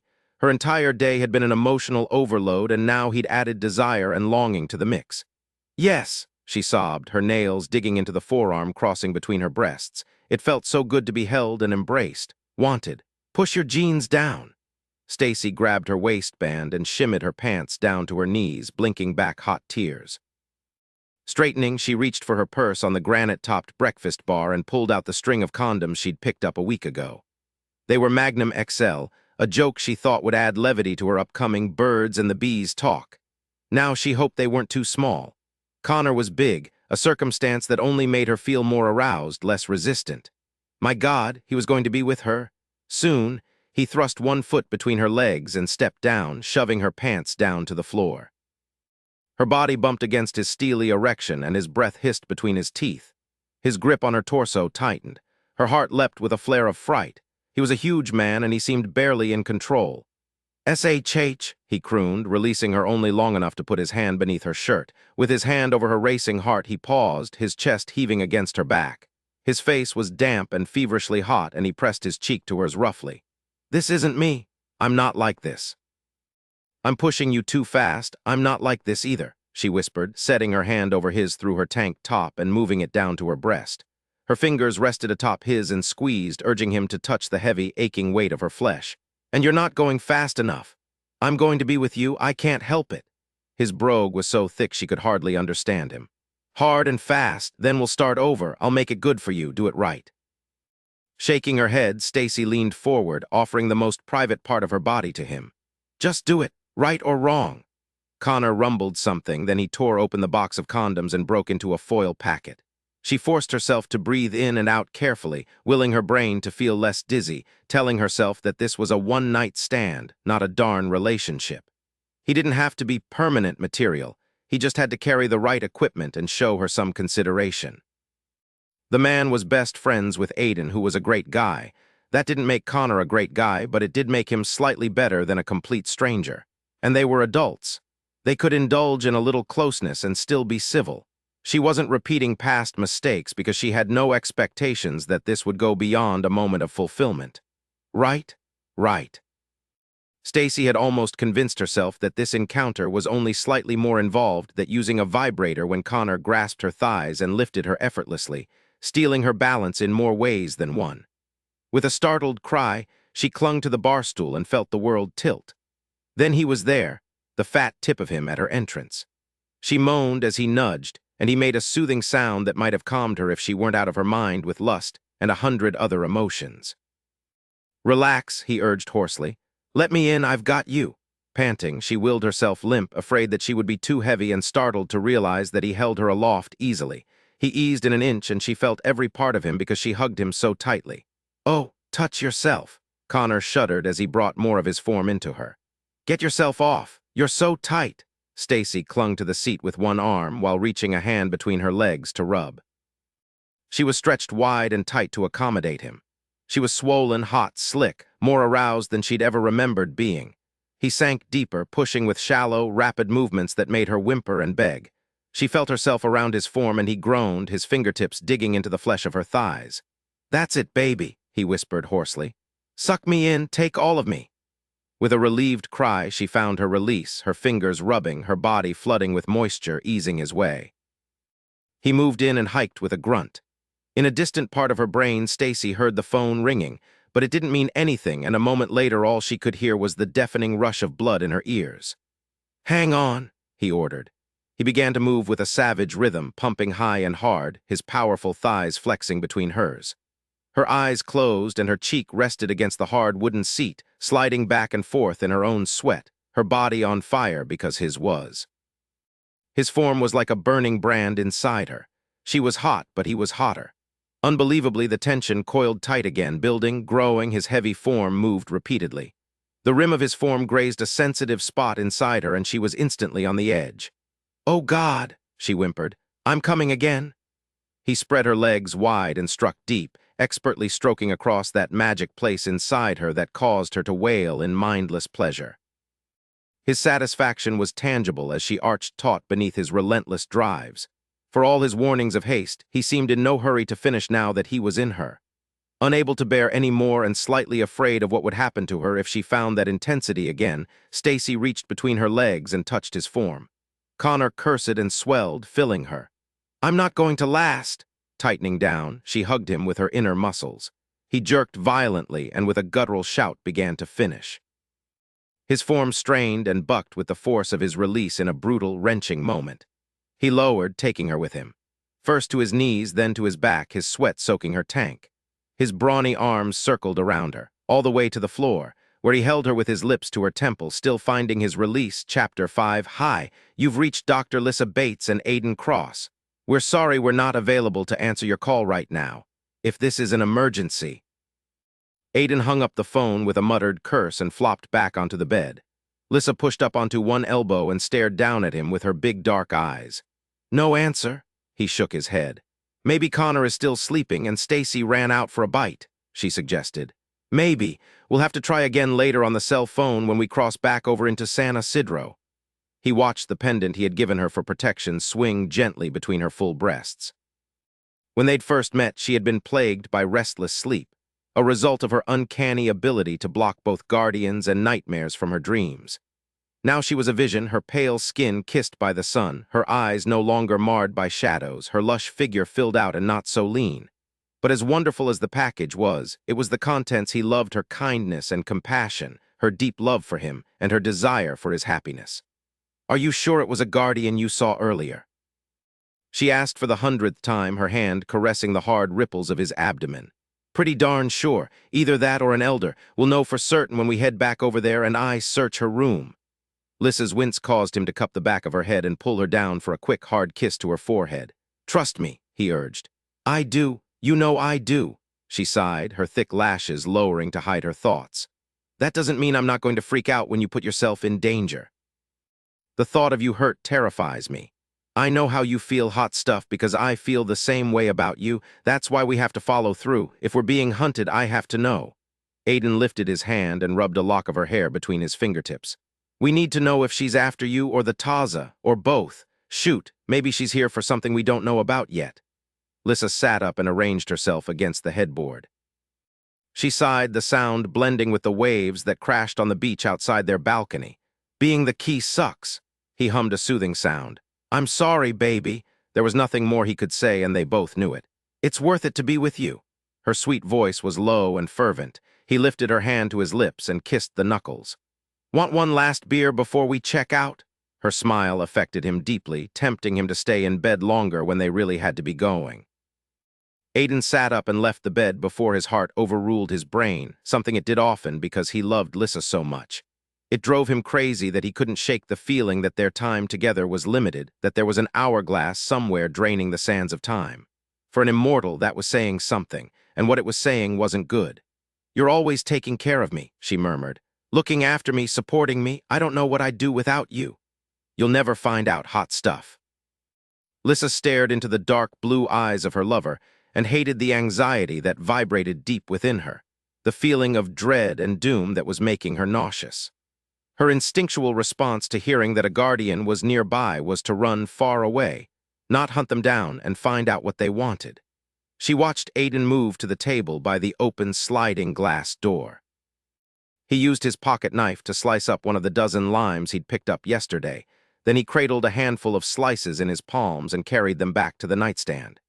Enamored with the sheer beauty of his body, Lissa was riveted by the view of Aiden approaching in a delicious display of golden rippling abs and outstretched hands dripping lime juice. Well over 6 feet of pure, unadulterated, luscious male. The man of her dreams. Literally. A man who'd left everything behind to be with her.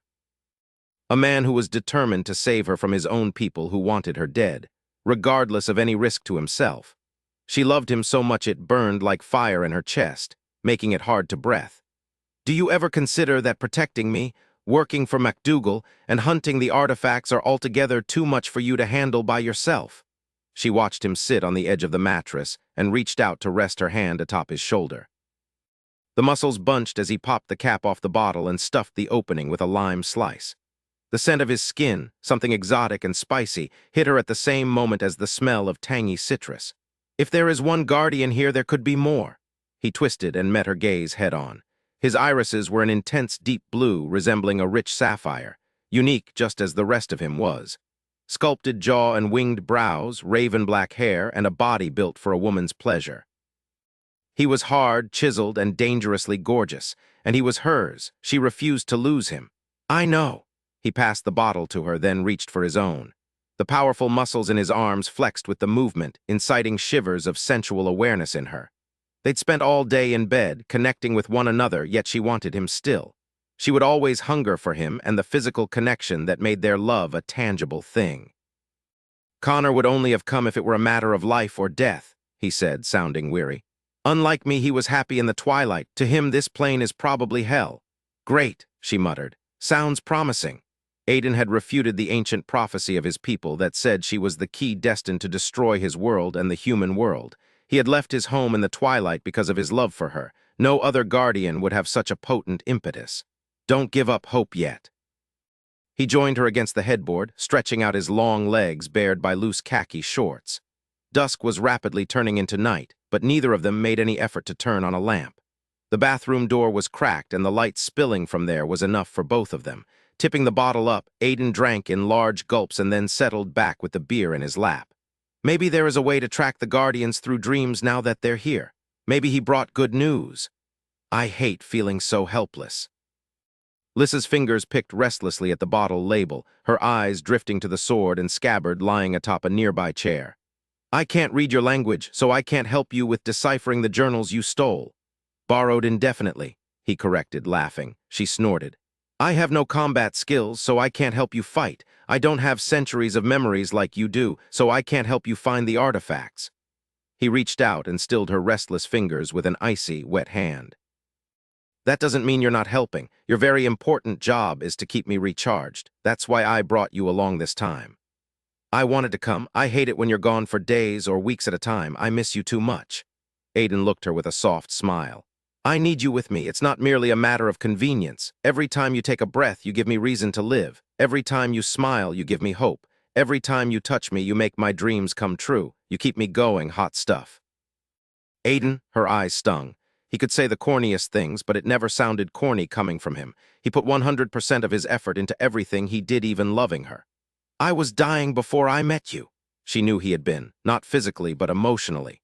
Weary of the stalemate in the war against the nightmares and disheartened by his lack of connection to anyone, Aiden had been merely surviving, not living. He'd shared with her how lonely he had been, but he didn't have to say it aloud. She had seen the emptiness in his eyes. I love you.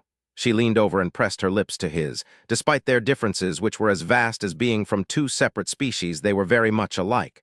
Tormented by lack of dreams, she'd been too exhausted for any kind of life beyond work. Aiden's love gave her optimism for the future. You darn well better, he teased, cupping the back of her head and keeping her close when she would have pulled back. He touched her lips and then nipped the lower one with his teeth. She made a soft sound in invitation. "I want to be with you," he whispered, "but we're going to have to leave soon."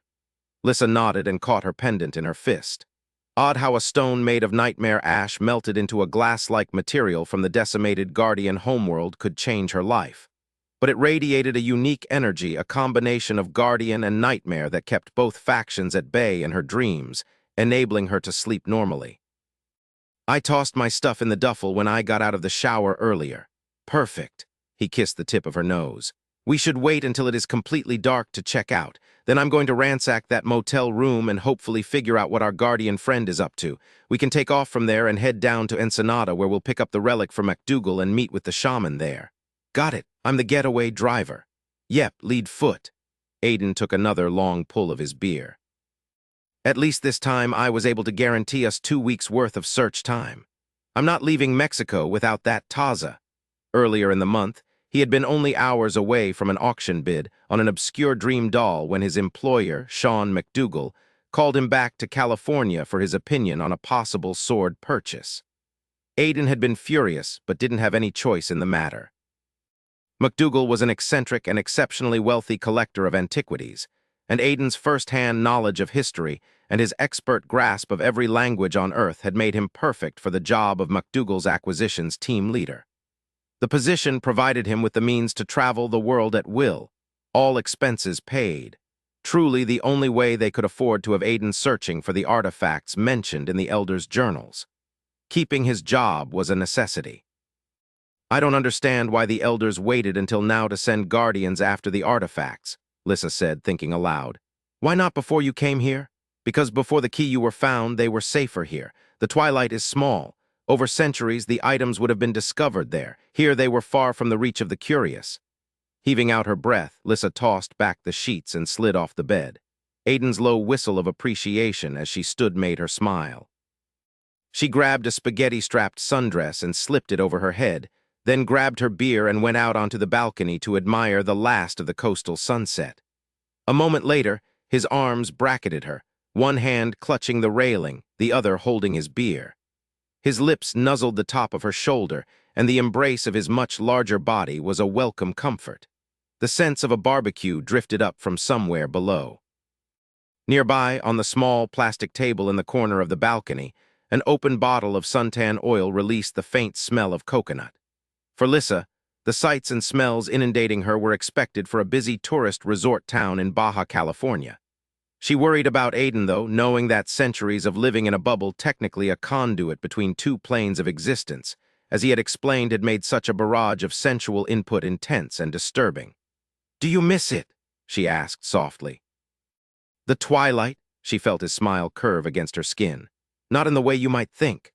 Lissa turned in his arms and faced him, finding joy in the mischievous gleam in his blue eyes. "Oh, I miss the absolute quiet sometimes and the familiarity of my house, but only because I want to take you there. I want to be somewhere private with you, somewhere safe, where time isn't a concern and I can turn off every noise. I want to hear nothing but you, the sounds you make when we're close." "That would be wonderful," she breathed, wrapping her arms around his lean waist, wrapping her love around his. "It's my dream," he murmured, resting his chin on the top of her head. "Lucky for us we know dreams come true." Stacy stirred first. Connor fought the urge to hold her and keep her close. She was moving against his body, and he reacted admirably, especially considering he still felt less than his best. Traveling between planes of existence sure took a lot out of a guy. "My God," she breathed. "How can you still have an erection after that?" He buried a chuckle in the fragrant mass of black glossy curls and tightened his embrace. Just as he'd expected, she was soft and warm, a much-appreciated refuge and delight in a world gone to crap. Never one to hide from trouble, he was nevertheless tempted to hide with Stacy. Just hole up in a bedroom somewhere and pretend that none of the last few weeks had ever happened. "You're rubbing and moving your warm little body all over me. I would be worried if I weren't aroused. You're insane, I'm wiped out. Are you?" He purred, sliding one hand between her spread legs. He arched his hips upwards, pushing closer into her while cupping a full breast with his free hand. With reverent fingertips, he touched her gently. "I'll do all the work, don't worry." I'm not, oh, I can't." "Sure you can, darlin'." Connor kissed around the shell of her ear, then dipped his tongue inside. She shivered and felt further sensation. It felt delicious, and he nudged his hips upward in gentle pushes, massaging inside her delectably tight body, pleasuring her with his body and all of his skill, feeling the chill created by the nightmares and his homesickness melt from the heat of her response. She began to whimper and writhe, straining in his arms, voicing breathless pleas. Yes, oh God, closer. He caught her nipple in his fingers and pinched it, tugged it. Her inner muscles rippled along his length, making him groan. That's it, he praised, completely infatuated by her response. She was totally focused on him as he was on her, which was perfect. She was perfect. Stacy fell apart in his embrace with a thready cry that almost set him off. He clenched his jaw and held back, gentling her with kisses and murmurs of appreciation. Jesus, she gasped, her head falling to the side to press her cheek to his. 3 climaxes in an hour, are you trying to kill me? Are you complaining? I can try harder. She smacked his hand when he tweaked her nipple, and he laughed. I like your laugh, she said shyly. I like you. You don't know me. I know you love your son and you're a good friend to Lissa. I know you're tough and you raised a child alone without any support, something you resent, and rightfully so. You're uninhibited and comfortable in your skin. You've got a wicked sense of humor and you don't trust men to want you for more than connection. Sometimes that's convenient. She giggled, and the girlish sound combined with her lush woman's body made him feel more intensely. Jesus, you might want to get that thing checked. I've only had 1 moment of fulfillment to your 3, he pointed out, and I want you for more than closeness, she stiffened. I have no friends here, Stacy, besides Aiden. Listen, she struggled up to a seated position and lifted off of him. Sighing inwardly with disappointment, Connor rose, too, and reached down to tug off the annoying condom. Such precautions weren't necessary in the Twilight, where diseases did not exist and reproduction had to be planned, but he couldn't tell her that. She wouldn't believe him. Friends with benefits is a great arrangement for a lot of people, but not for me. He took a moment to step into the nearby downstairs guest bathroom and disposed of the condom. Okay. He lifted the toilet seat and began to relieve himself with the door open, waiting for her to finish voicing her objection. Stacy leaned against the jamb and watched him warily. Relieving himself in plain sight was base and a bit crude, but also undeniably intimate, which was what he wanted. Intimacy, connection. He'd take it any way he could get it. It also appeared to fascinate her enough to forget her vulnerability, a view he appreciated immensely.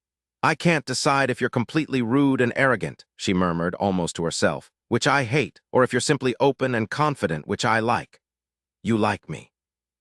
She snorted and crossed her arms over her chest. I don't know you near as well as you think you know me. The only thing really working in your favor is that you're best friends with Aiden, who is overall a nice guy. Connor stuck out his lower lip in a mock pout. The connection we shared doesn't help? The corner of her mouth twitched, and he was suddenly determined to make her laugh out loud. She was too serious, and he couldn't shake the feeling that the exterior shell protected a vulnerable middle. A middle that very few people were ever privileged enough to see. We shouldn't have done that, she said. He flushed the toilet and then moved to the sink to wash up. He studied Stacy's reflection in the mirror. Their eyes met and held. Why not? Because our best friends are getting married. You and I are going to run into each other occasionally, and this, she waved a hand between them, is always going to be there, that we know intimate things about each other. Pulling the towel off the rack, Connor dried his hands and then leaned back into the counter. You don't remain friends with the people you connect with? She bit her swollen lower lip. He wasn't usually drawn to intimacy, but the desire to feel her closeness had been undeniable. Stacy had full, expressive features. Connor wanted to know her thoughts. At the thought, his body responded with awareness. Okay, she pointed an accusing finger at him. You're overwhelming. Connor laughed and then fell silent when she joined him. The sound wasn't what he had expected. Instead of a girlish trill, it was low and throaty, almost rusty sounding, rarely used. Her green eyes sparkled and her cheeks flushed. Beautiful, he said. She looked aside, then she turned away, moving back into the dining room to collect her discarded clothes. She held them to her torso in an obviously defensive posture, and he took up her abandoned position of leaning against the jamb. You didn't answer my question, he murmured, watching her intently. Shrugging, she said, I have bad taste in men. He didn't say anything to that, just considered her carefully. I'm going to take a shower. She moved to walk past him. He reached out and caught her arm, stopping her. Stacy! Her gaze rested first on where his hand wrapped around her upper arm, then it lifted to meet his. Her brows rose. Do you like Chinese food? She blinked and then gifted him with a soft smile, recognizing the olive branch. Mushu pork and cream cheese wontons. Got it. There was a slight hesitation, then she nodded and moved to the stairs. Connor knew what would happen next. She would come down washed and dressed, an outward show of her inward decision to wipe the slate clean. She would want to start over and pretend as if they'd just met and never crossed boundaries. He knew because it was how he handled similar situations in the Twilight. Early morning training had worked for centuries as an excuse not to spend the night. He wished Stacy had given them more time to connect, but he respected her decision and even thought she might be right. Better to end this as a quick, unplanned encounter than to risk a messy situation. By nature, the elite avoided emotional attachments. Very few of the warriors partnered, and those who did rarely stayed that way. Detachment was required to succeed, and for those guardians who were unfortunate enough to fall in love with an elite, it was a lonely and unequal romance. The elite were incapable of giving as much love as they received. In addition, for Connor it was simply bred into him to keep his focus on his mission. The Bruces live and die by the sword. He repeated the familiar refrain aloud. There was no other way. This was why he was especially suited to protecting sensual dreamers. It was a symbiotic relationship. He could don a fantasy and connect to another individual, fulfilling their dream while satisfying his own need for affection. A few hours of being the love of someone's life was enough to ease the chill of a house and bed he shared with no one else. Blowing out his breath, Connor straightened and moved into the kitchen where he found the drawer that Lissa and Aiden used to hold their take-out menus.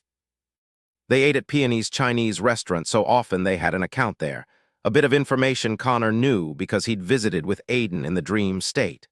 When a guardian connected with a slipstream, all of the dreamer's memories became an open book.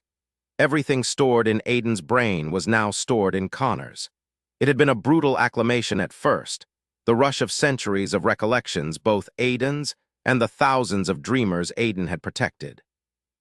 Connor had learned to concentrate on the brightest moments in order to save his own sanity. Of course, the brightest moments in Aiden's life were those he spent with Lissa, which had forced Connor to experience what it felt like to be deeply in love with a woman. For centuries, he had been the recipient of such overwhelming affection in fantasies. When he shared Aiden's dreams, he discovered what it was like to give that love back. Connor pulled out the menu he wanted and closed the drawer. Something warm and soft rubbed against his ankles, and he glanced down to find JB circling his bare feet. It was then he realized he was still unclothed. It was a state he was quite comfortable with when he was home alone. However, he was fairly certain it would make Stacy anxious, so he dropped the menu on the granite countertop and decided to borrow something of Aiden's to wear. He reached the top of the stairs just as the upper floor guest bathroom door opened. Stacy emerged into the short hallway engulfed in a cloud of fragrant steam. Her hair was wrapped up in a white turban and her curvy body was hidden beneath a matching towel. She lifted her head and saw him all of him. Her eyes dropped down to where the cat rolled shamelessly around his feet and then rose up to his eyes, stopping at all the places that heated under her perusal. For his part, Connor enjoyed the view with equal pleasure. Her satiny skin was flushed pink from both the shower and the therapeutic effects of release. Her thickly lashed green eyes were bright as jade, her full lips reddened, her features accentuated by the knotting of the towel between them. Suddenly his decision to remain aloof and give her the space she wanted was trampled by the more pressing desire to feel her closeness. He had no one in this plane he could talk to. No one with whom to share the details of his hellacious day, no dreamer to lose himself in, no elite to strategize with. He had no idea if he would ever go home again. But for a while, Stacy had enabled him to forget all of that. She had given him reason to smile and something else to focus on her, just as he was focused on her now. He gestured to the master bedroom across the hall. "I was going to find something to wear," she nodded. "I'll be down in just a minute." "Okay," he said lamely, arrested by the weird feelings he was experiencing. Turning, Stacy walked to the door of the guest room she was occupying. Connor didn't move, riveting by the gentle, unaffected sway of her movements. Stacy turned the knob and stepped a short way into the room. "You're staring," she tossed over her shoulder before disappearing from view behind the closing door. "I know," he muttered. He continued staring long after he heard the click of the latch. Chapter 6. The coast on a balmy night was always beautiful. This evening was no exception. But Aiden was too focused on his mission to enjoy the soft silver lighting of the full moon or the music of the ocean tide. With silent steps, he rounded the corner of the motel, heading toward room 108. There were people everywhere, groups of 20-somethings who were dressed for the clubs and carrying booze in their hands, and older couples strolling toward the beach. He wasn't worried about the number of possible witnesses. Pretty much anything goes seemed to be the rule around here. Shit, he was fairly certain he could ask someone to help him break into the room. A simple story about losing his key while in a compromising situation would work. But the ruse wasn't necessary. Aiden had simply jimmied the lock to the housekeeping office door, which was conveniently hidden from guest view, and snagged the master key. Armed with the required accessory, he simply walked casually, whistling, his hands in his pockets and his thoughts with Lissa, who waited in the car with a fully loaded Glock in her lap. In his mind's eye, he could see her lush mouth set in grim lines, her dark eyes hard and wary. He loved that she was compassionate and gentle by nature, but tough, smart, and willing to do whatever was necessary to keep them both alive. He'd shared enough romance novel-based fantasies with dreamers to know that not all women would manage their situation with as much practicality. Some would wail and cry and wait to be rescued. Aiden paused before the correct door, noting the lack of light emanating from behind the curtains covering the large window. No one home. He was both pleased and not. At least if the guardian had been inside, he would know her location. As it was, she could be anywhere, or she could be somewhere such as near Lissa. Withdrawing the key from his pocket, Aiden slipped it into the lock and turned. The mechanism tumbled open. He thrust the door wide and flicked the switch on the wall. The light on the table between the two beds came on, revealing one mattress covered in the spilled contents of a duffel bag and another pristinely made up. A little further past the sleeping area was a sink, mirror, and door to the bathroom. The room was empty. Stepping inside, Aiden shut the door behind him and kicked his foot at the bed's skirt. The toe of his boot connected with hollow-sounding plywood, a cheaper alternative to traditional metal bed frames. No one could hide under the beds. He then moved toward the bathroom, checking there for possible ambush, before finally moving to the items of interest on the mattress: a comm unit, an assortment of maps and knives, and a data chip, which unfortunately lacked a reader. Aiden took it all anyway, tossing everything back into the duffel. As he thrust his hand into the bag, he touched something hard and cold. His pulse rate leaped. He wrapped his fingers around the stem and withdrew it. The taza, and inside that something wrapped carefully in thick cloth. He pulled out the small bundle and opened it, finding a metallic object encrusted with dried dirt. Rubbing with his fingertips, Aiden revealed delicate filigree scrollwork. He had no idea what it was and wouldn't know until it was thoroughly cleaned, but its importance was obvious to his trained eye. He rewrapped it and slipped it into his pocket, then returned his attention to the taza. It looked just as it did in the renderings in the Elder's journal. A silver-like metal scarred by centuries, dented and bearing empty settings where jewels once decorated the lip. What purpose it served, he hadn't yet figured out, but it was his, in his possession. His mouth curved in a genuine smile that reflected the tiny sense of accomplishment he felt. He was another step closer to the truth, a truth that would hopefully set Lissa free. A quick search of the drawers and closet came up with little else. Some clothes and more spiked jewelry like he'd seen the Guardian wearing earlier. Still no reader for the data chip. Sorry-assed luck, but something was better than nothing. He looped the long handle of the bag over his shoulder and turned toward the door just as a key was heard pushing into the lock. Aiden froze for a heartbeat, his mind swiftly noting that the lights were on and clearly visible from the outside. Dropping the bag, he crouched, preparing. The door flew open in an explosion of movement and sound.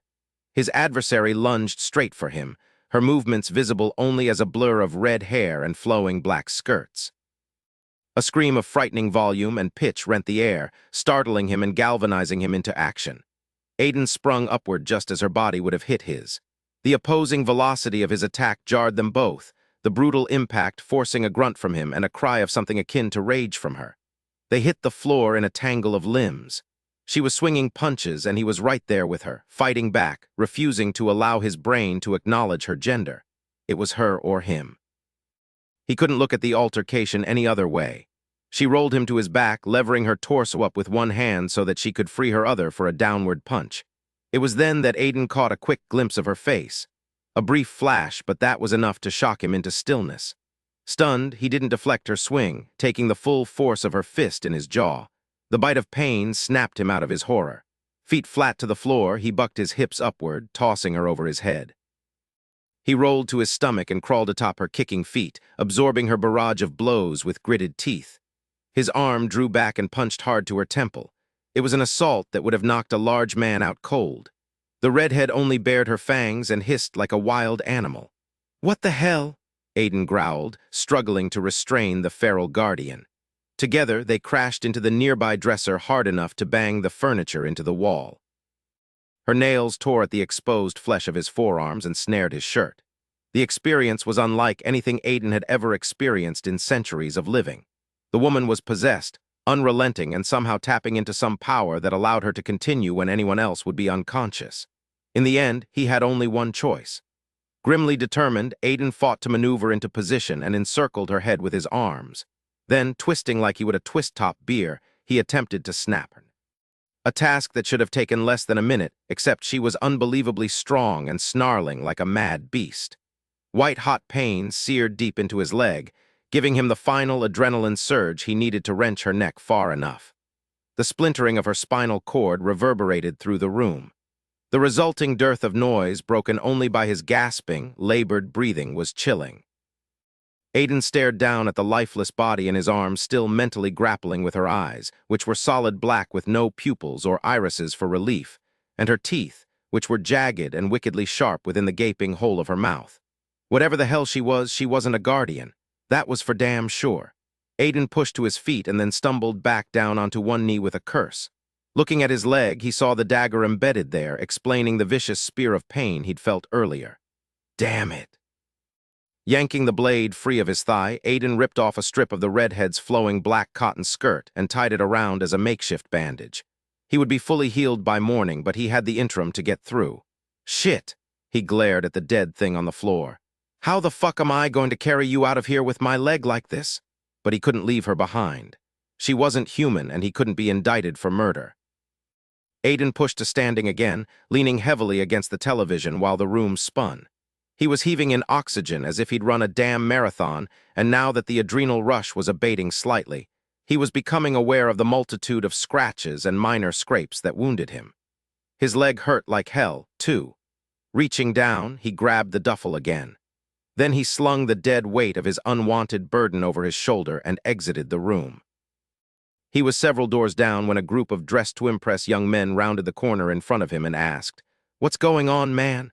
"I told her to quit after the 5th shot," he explained, slowing his pace. "She wouldn't listen. It all went to shit after that. I'm just hoping I make it to our room before she pukes down my back." "Sucks to be you, dude," commiserated one of the guys. "The clubs are just starting to rock and your night is done. No fun for you either unless you ditch her." "I wish I could," he said, meaning every word. The rest of the group laughed and suggested he leave the bitch at home next time. "Good idea," he muttered, continuing on. It was a long hike from the room back to the rented dark green Honda Civic, a damn sight longer than the trip from the car to the room. Lissa hopped out upon seeing his approach, engaging the safety on the Glock before quickly tucking it into the waistband at the back of her jean shorts. Her shoulder-blade-length blonde hair was restrained in a ponytail, and her taut abdomen was displayed by the cropped white t-shirt she wore. Her face was scrubbed clean and free of cosmetics, and Aiden was positive he'd never seen anything or anyone as beautiful in his life. He didn't regret anything he had to do to keep her safe. "Oh my God," she blinked rapidly. "You're taking her?" "Something like that," he grunted as he stumbled over the uneven dirt road. "What's wrong? Oh shit, your leg's bleeding." "Open the back door, hot stuff." "Don't hot stuff me," she muttered, even as she hurried to obey him. "You're not supposed to get hurt." "Yeah, well, it's better than being dead like our friend here." He could feel the wave of horror and confusion that moved through Lissa. "Jesus, she's dead, and you're putting her in the car." She stood frozen, watching him arrange their passenger lengthwise across the seat. "What the hell am I saying?" she said finally, the high pitch of her voice the only sign of how deeply disturbed she was. "We have to take her with us. We can't leave her here, can we?" "No, we can't." Aiden backed out of the cramped backseat and straightened to face her. She was pale, her eyes too big, her lips colorless. For the first time, she was confronted with irrefutable proof of what he was, a warrior who killed as necessary. "Are you okay?" Lissa inhaled sharply, her gaze darting to the body in the car. Then she nodded. Yeah. Are we okay? He asked grimly. She frowned, staring at him, then her face cleared. Yes. We're okay. I know you did this for me, for us. It was either you or her, right? Right. He wanted to touch her, to stroke her cheek, and to pull her close enough to breathe in the scent of her skin. But he felt dirty, and he didn't want to put his hands on her until he was clean. Well, she's not the one I'm in love with, so you made the right choice. He heaved out a relieved little laugh, the tension draining from his body. She had the Taza too, which is really fucking convenient since we're not going to make it down to Ensenada. As she regained her composure, her chin lifted and her shoulders went back. Should I get out the supplies? They'd been cautious and brought along a medical bag of emergency items. Their life together was a dangerous one, and neither of them ever forgot that. Not here, he said. His injury recovery time was rapid compared to humans, but he discovered that a stitch here or there could cut several hours of healing down to 1 or 2. Let's head back toward the border. We'll stop somewhere private. There was an army-issue shovel in the trunk, part of a kit he'd picked up at the local military surplus store. He knew Lissa was thinking of it, too. What about the statue for MacDougal? I'll tell him I was mugged and got injured, which cut our trip short. Lissa raised a brow. You big guy? Aiden shrugged. He can't prove me wrong. All right. She stepped back and opened the front passenger door for him. Let's hurry. Losing the battle to keep his distance, he pressed a kiss to her cheek before he gingerly attempted to get in the car. I love you, she said. Thank you. His gaze met hers. I needed to hear that. She blew him a kiss. I know. Within minutes, they were on the road heading north. Stacy watched Connor spoon more Kung Pao chicken onto his plate. There were several mostly empty boxes of Chinese food scattered all across the coffee table. She set her chopsticks down and picked up a cream cheese wonton. I have never seen anyone eat so much food in one sitting in my life, she said wryly. He grinned that broad, boyish smile that made her stomach flutter. You're a pretty good eater, too, he said. I dig it. My hips don't. Your hips don't know what's good for them. Huh. Connor sent her a mock glare and expertly wielded chopsticks to convey a piece of chicken to his mouth. Her gaze dropped to his bared stomach, and she admired the sheer masculine beauty of his form. Even after eating enough food to feed her and Justin for a week, he still looked taut, lean, and hard. Gorgeous. She was still having trouble processing the fact that they'd crossed boundaries, although her body still tingled from the aftereffects. They were sitting cross-legged on the living room floor watching The Mummy, one of her favorite movies. She was a sucker for a blow-em-up action flick with a hot hero and a touch of romance. Connor said he liked it too, but he spent more time watching her than he did the television. She'd have thought his interest would wane after their encounter, at least a little. Instead, he seemed more interested than before. She had to admit she was intrigued by him too. So why are you here? She asked, setting her elbow on the table and her chin in her palm. I have some information for Aiden. You couldn't call? He shook his head with a smile. I tried that. He doesn't remember a damn thing I tell him. How like a man, she teased. Watch it, sweetheart. Stacy liked it when he called her that. There was something in the rich brogue that lent sincerity to the common endearment. Are you ex-special forces like Aiden? Yeah. There was a melancholy tinge to his response. You sound as if you miss it. I do. He reached over and snatched the half-eaten wonton from her plate and popped it into his mouth. Hey, she protested, frowning. There are fresh ones in the box. They don't taste as good. Her eyes narrowed and he stuck a playful tongue out at her. On the screen, Rick O'Connell was battling against a mob of people with the plague. She watched the scene for a moment, then asked Connor, So what do you do now that you're out of the army or wherever? Same thing as Cross. She tried to get Aiden to name an actual branch of the military and country affiliation, but he was tight-lipped. Lissa said it was super-secret covert stuff. So what? Stacy had said. If he tells me he'll have to kill me? Lissa laughed. Of course not. 'Cause seriously, Stacy muttered, the curiosity is killing me, Doc. He might as well tell me. That would be a kinder way to go. Of course, Aiden elected not to put her out of her misery. She knew Connor would be the same. He had a similar air of wariness about him, as if he was dreading the questions he knew were coming. You know, she said, in romance novels, the Special Forces heroes usually become high-tech security experts when they retire, not researchers or personal shoppers. Connor wiped his hands on a napkin and leaned back, supporting his weight on his arms behind him. He wore only loose-fitting striped pajama bottoms, leaving his torso bared to her perusal. His body was a finely honed machine, able to hold up her weight as if it were nothing. The impressive breadth of his shoulders rippled with muscle and his biceps, her mouth watered. Dear God, he was savagely beautiful. There was nothing tempered about him, nothing refined. Even at rest, as he was now, she sensed an alertness to him, an inner coiling of power that left him always ready to pounce. "You're staring," he purred, his blue eyes watching her with predatory intensity. She knew if she gave him even the tiniest bit of encouragement, he would pull her closer in a minute or less. The image made her shiver. "I know," she said, mimicking his earlier statement. The corner of his shamelessly luscious mouth lifted in a half-smile. "So are you telling me that I'm not romance hero material because I don't install security systems?" He was romance hero material all right, at least on the outside, and in their encounter.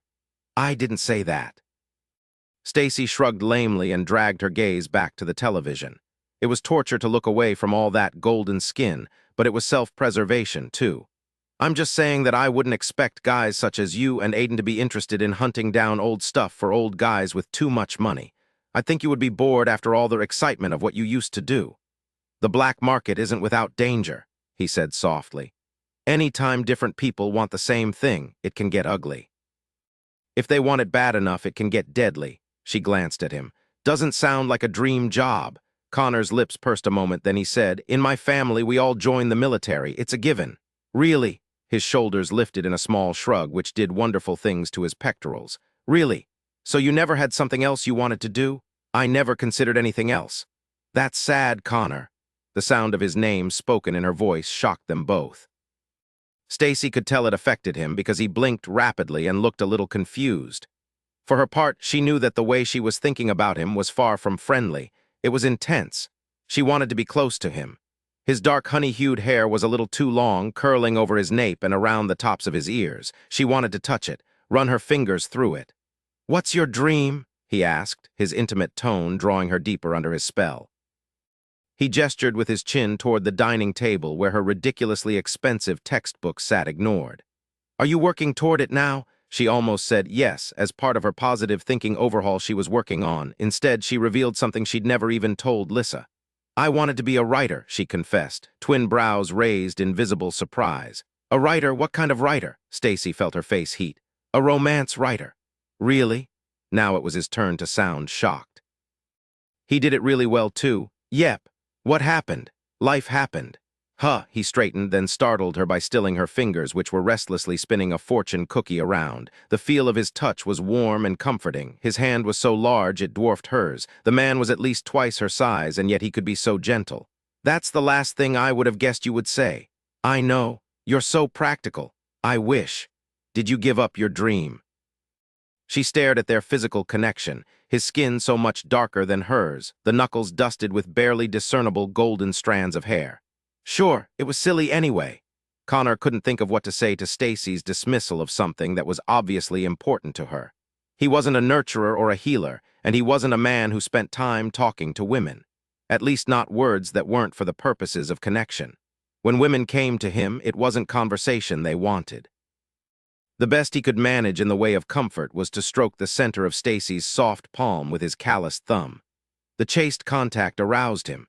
When he brushed lower, across the pulse point in her wrist, the rapid beat of her heart betrayed how it aroused her, too. Neither of them acted upon the attraction, despite their quickening breaths. He was content to simply enjoy the soft thrumming of desire in his blood. Then the phone rang and broke the moment. She blinked, as if waking, then pushed to her feet. "Aiden called earlier when you were sleeping. It's probably him again." Connor rose as well and followed her into the kitchen. Stacy picked up the handset, revealing the caller id Best Western Big Bear. The tension that gripped Stacy's small frame was palpable. She hit the talk button and lifted the receiver to her ear. "Hi, baby." He placed his hands on her slight shoulders and began to knead gently, fighting the tightening that threatened to knot the muscles. "But you have school," she began, which resulted in a long barrage of argument from the other end of the line. "Yes, I know it's been a long time." Her chest expanded and collapsed on a silent sigh. "Fine, you can come home Monday night." The excitement elicited by Stacy's capitulation was audible through the receiver. "Okay," she tried valiantly to sound cheerful. "I'm glad you're having a great time. I love you too. Keep warm. Wear that scarf Lissa bought you for Christmas."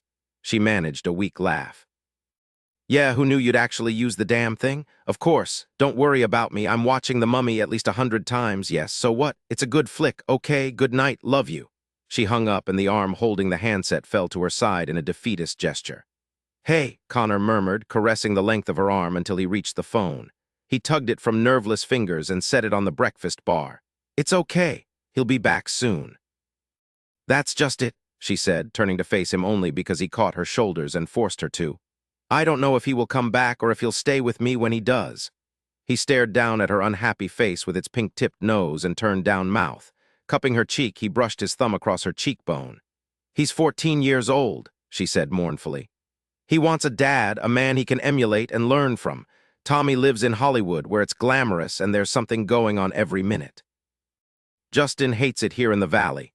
He says it's boring, and for kids his age, I know it is. I moved to Murrieta because it was cheap at the time I could buy a house and save on my taxes, and because it's quiet. There isn't much around here that can lure a teenage boy into trouble.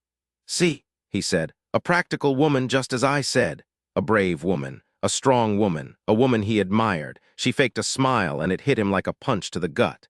He hated the facade for his benefit. Wanted her all the real deal.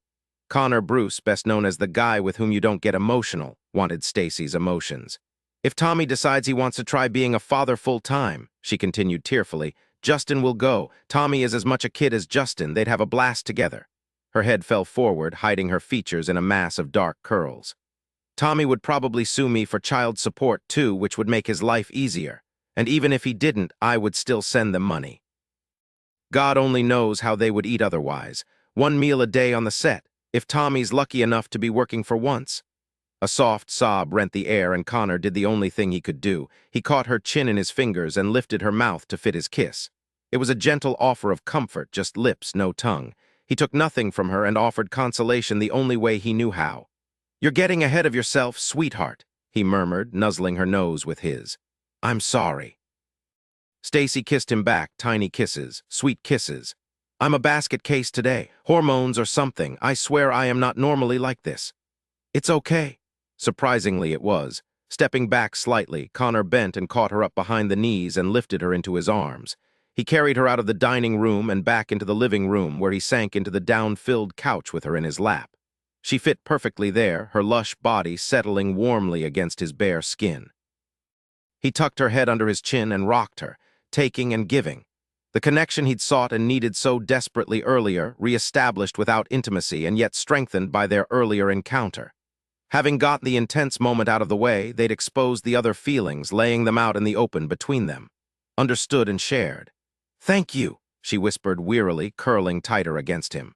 Soon, her shallow, rhythmic breathing told him she was connected to the twilight.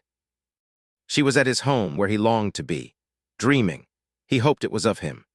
Chapter 7. Connor traversed the length of the rock-lined hallway to the main cavern with an impatient stride. As he drew closer to the grotto, the air grew more humid due to the large body of water that waited just beyond the craggy edge. There was a mildewy, mossy smell that permeated the air and made him long for his life of just weeks ago. A life above ground with women, beer, and a damn good fight when he needed one. And a door for an entrance and exit. That would be nice. He wasn't looking forward to the necessary dip in the icy water of the lake. It was near torture to make the ascent to the surface when one's lungs were seized by the frigid temperature. Unlike everything else in the twilight, the water in the lake could not be altered by mere thought. No amount of wishing, ordering, or hoping made the liquid any more bearable. So he simply saluted his men, checked to make certain that his glaive was secured in the scabbard crossing his back, and dove in. Long moments later, Connor emerged freezing and gasping, crawling up the sandy bank while racked by violent shivers. He was struck by a feeling of déjà vu so disconcerting that he didn't realize he wasn't alone until he was tackled and knocked backward. As a smaller, wirier body wrapped around his roar of outrage reflected off the surface of the water and released his mounting tension. Connor twisted and grappled with his assailant until the moment they both fell back into the lake in an explosion of water and slapping skin. He grabbed his assailant by the scruff of his robes and dragged him onto the shore. Wait, Sharon cried. Connor reached over his shoulder and pulled his glaive free of its scabbard. We've been through this before, old man, he growled. We did not conclude our discussion. So start talking before I lose what's left of my patience. The elder pushed back his soaked cowl. Remember what I told you about the slipstreams we established in the temple? Yeah, and how the only location in the Twilight that is secure from nightmares is the cavern you have commandeered? Yes. Nightmares infiltrated those streams, Bruce, melding with the Guardian in transit to form one being. Fuck me. Connor's grip on his glaive tightened and sweat dotted his brow. Can they travel by themselves? Are the humans in trouble now? Have we finally screwed them all the way by infecting their world as well as their dreams? Not so far as we know. Unlike the slipstreams in the cavern, these are opened only briefly, just long enough to make the jump. Then they are closed again. How did you figure out what was happening? We began by sending a guard through in a rapid cycle in and out. Connor began to pace. It became apparent over time that some of the guards were not well, Sharon continued. At first we assumed it was due to the location, being outside the cavern. Yes, then they began to change, physically, emotionally, mentally. Eliciting fear and sadness in those around them seemed to be very important to them. They grew more violent and cruel. Their eyes began to change color. They stopped eating. Oh man, we realized then what had happened. The nightmares inside them were taking over, urging the Guardian into acts of terror so they could feed off those negative emotions. Since the nightmares had discovered the human subconscious through the fissure created by the elders, they'd been using the power of the human mind as sustenance. Fear, fury, misery, these were easily aroused through dreams and fed nightmares so well. Lowering his sword, Connor freed one hand to scrub at his jaw. How many of those things are there? There were a dozen in the original trial, but only one affected Guardian remained alive and you killed him today. Be thankful for small favors, eh? Connor snorted. Sharon removed the scabbard belt from his too-lean waist and emptied the water that had collected inside it. Then he sheathed his glaive and moved to a nearby rock, leaving a trail of droplets in his wake. What aren't you telling me? Connor followed with glaive in hand. He didn't trust Sharon as far as he could throw him. Not anymore. Sad, considering he had once trusted the man with his life. What I came here to tell you. The elder settled onto a large rock and spread out his sodden robes as much as possible. The trial was deemed a success before the symptoms of nightmare possession began to present themselves. We were testing for successful round trips, not side effects. An additional contingent of guards and elders were sent through before we understood the extent of the problem. Connor's gut tightened into a hard knot. Well, yank them all back, damn it. We cannot. By the time we comprehended the error, the Guardians had altered so much they were incapable of returning upon their threads. They were no longer the same individuals who departed. We were able to retrieve only the unaffected ones. What the hell have you done? How many of those things are out there? 10 of the lot were unable to return. We have sent 20 more through since then. A gamble. Those who are unaffected will hunt those who are and put them down. Cross will expect the Guardians to search for him, but there is no way for him to know about the hybrids. Before the rebellion, Aiden had been captain and Connor had been his lieutenant. Together, they had run the elite with faultless precision. Life had seemed so simple then. Now everything was complicated. Why are you telling me this? Connor asked suspiciously. Cross's death is not something I want. But you want the key dead, Connor argued. And you'll have to kill Cross to get to the key, I promise you that. We will manage that when the time comes. Like hell you will. Connor launched himself like a missile, flying through the air and slamming into the elder's chest with his shoulder. The elder would make a great hostage. They tumbled, rolling across the sand, gasping. Connor jolted awake, which also woke the warm, curvy woman lying in his arms. Hey! Stacy's voice was husky from sleep. In the faint glow from the muted television, he saw her head turned toward him.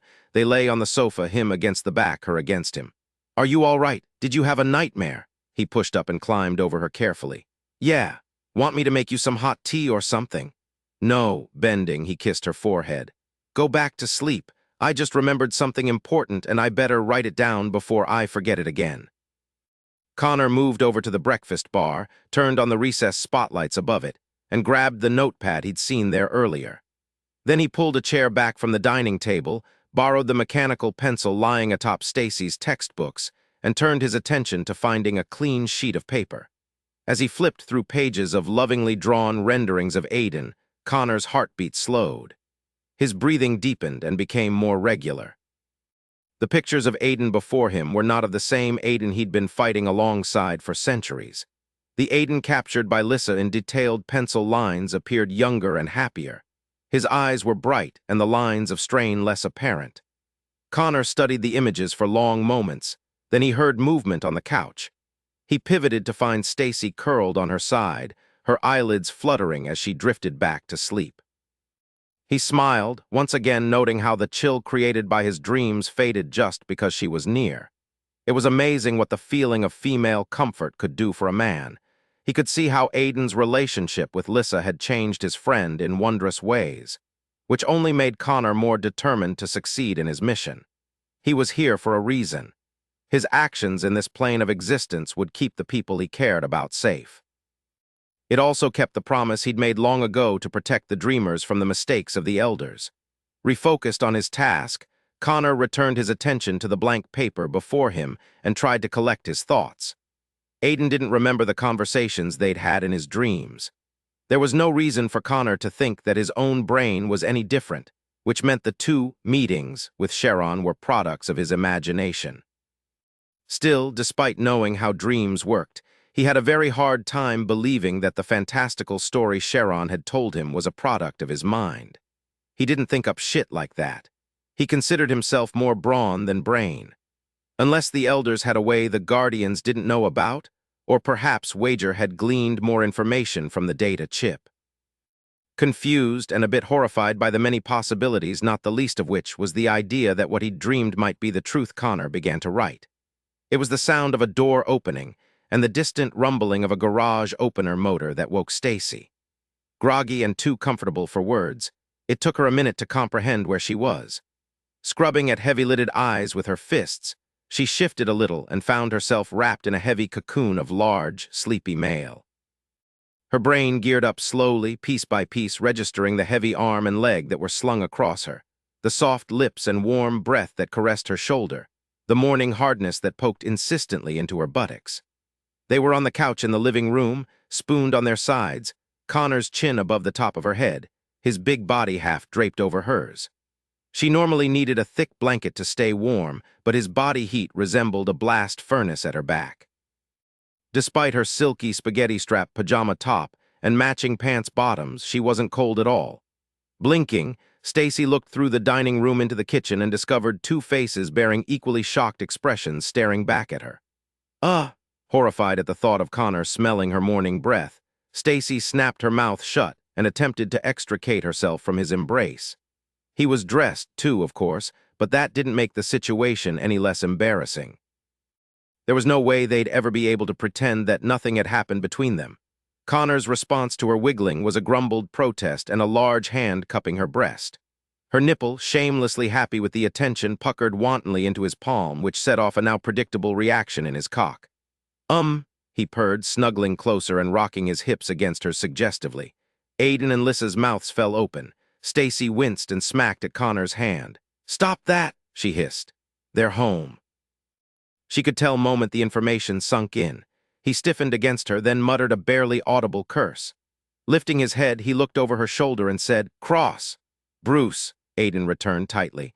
Wincing, Stacy rolled out of Connor's now lax embrace and landed unceremoniously on her hands and knees on the floor between the coffee table and the couch. Connor straightened into a seated position.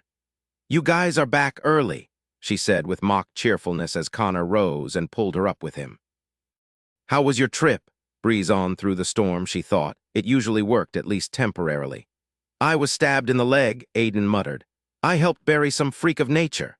Lissa shuddered. It was Stacy's turn to gape. Her eyes dropped to the thick white bandage that peeked out from the bottom of Aiden's nearly knee-length shorts. "Oh my God," she said, rushing around the coffee table before her lack of a bra penetrated her consciousness. Her face heated, and she wrapped her arms across her chest. A heartbeat later, the chenille throw that decorated Lissa's couch was being draped around her shoulders. She glanced up at Connor gratefully. He offered her a grim smile. "Go upstairs and change," he said, looking over her head at Aiden. "I'll go with you," Lissa said quickly. "I need a shower, something fierce." Stacy looked at her boss and frowned, noting the pale skin and the dark circles under brown eyes. Lissa hadn't looked so tired since before Aiden came into her life. "Sure thing, Doc." Stacy waited for her friend to join her before heading toward the staircase. Connor remained where he was, standing tall and proud despite his own state of undress. His gaze never left Aiden's. Lissa barely made it to the upstairs landing before whispering, "You connected with him already?" Wincing, Stacy said, "What makes you think that?" An arched brow was Lissa's reply. Okay. Stacy pulled Lissa into the master bedroom and shut the door. "That's so not like you, Stace." "I know, it just happened." Lissa plopped down on the edge of the mattress and glanced around the room. "Where's Justin?" "Not in here," Stacy muttered, running a hand through her rat's nest hairdo. She always looked like crap in the morning, just how she'd want the hottest guy she had ever seen to see her. "Obviously," Lissa said dryly. Once, the room had been decorated in varying shades of blue in an effort to help Lissa sleep.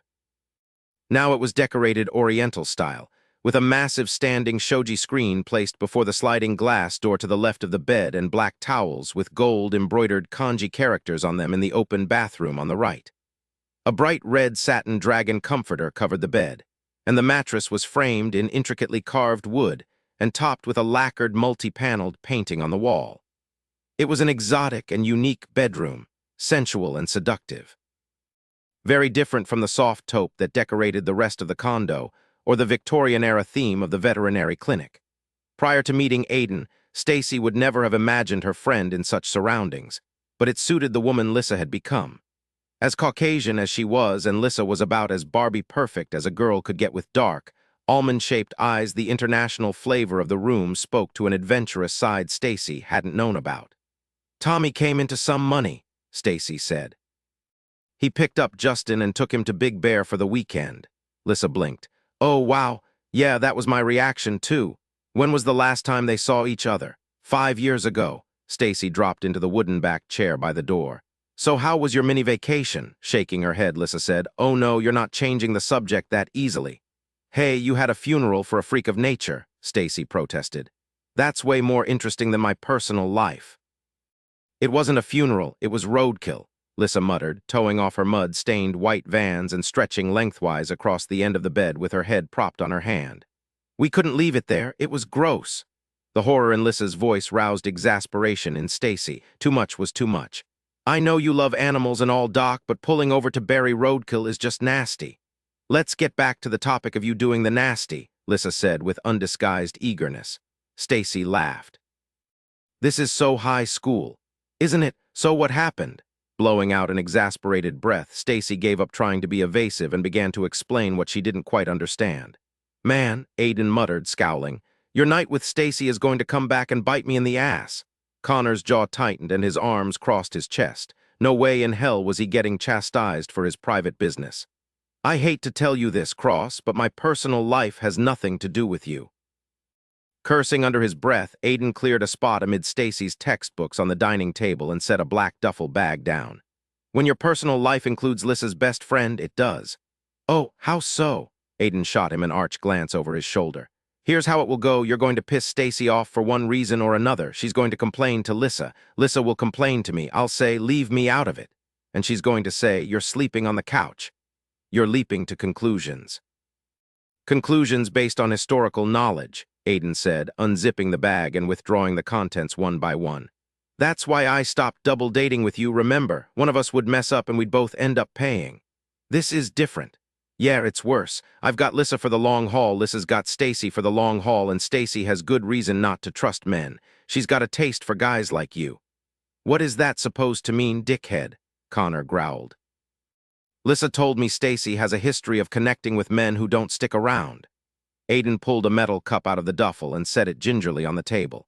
Considering the thing looked the worse for wear, Connor understood it was important. He stepped closer to check it out. "When I first got here," Aiden continued, still emptying the bag, "Stacy was so wary of Lissa getting hurt, she lent her a pepper spray pen. Told her to shoot me with it if I turned out to be an alien or something weird." "Huh?" Connor picked up the cup and examined it. "She knew you were an alien." "No." Holding up a data chip, Aiden asked, "Did you bring a reader with you?" At Connor's negative head shake, he cursed and dropped it on the polished wood surface. "What's up with the alien reference then?" Connor was confused. "It was a joke. Stacy's got a twisted sense of humor." "Oh," Connor grinned and put the cup back. "The point is, she armed Lissa against me because she was worried I'd hurt her somehow. She's tough." "Yeah." She was. Connor knew that. He also knew she was tender and vulnerable. He'd seen a glimpse beneath the shell. "I like that about her." Aiden tossed the now empty duffel onto one of the dining chairs. You won't like it so much when she sprays you in the eyeballs with that shit. Resting one palm flat on the tabletop, Connor leaned over and said, "You're pissing me off, Cross. Why are you so damn sure I'm going to fuck her over? When have you ever been interested in settling down with one woman?" Aiden shot back. "I've known you for centuries. You've never wanted anything more involved than getting laid." "Neither did you," Connor retorted. "Obviously, I've changed. And I suppose, according to you, I never will. What are you talking about?" Aiden snapped. "Why are we arguing about this? Just leave her alone. That shouldn't be difficult for you. It's not as if you're hard up." "Thanks for the glowing endorsement." Snorting, Connor reached for the cloth bundle. "Not that it's any of your damn business, but I wanted to spend more time getting to know Stacy. She blew me off. Don't worry about my feelings, though. I don't have any."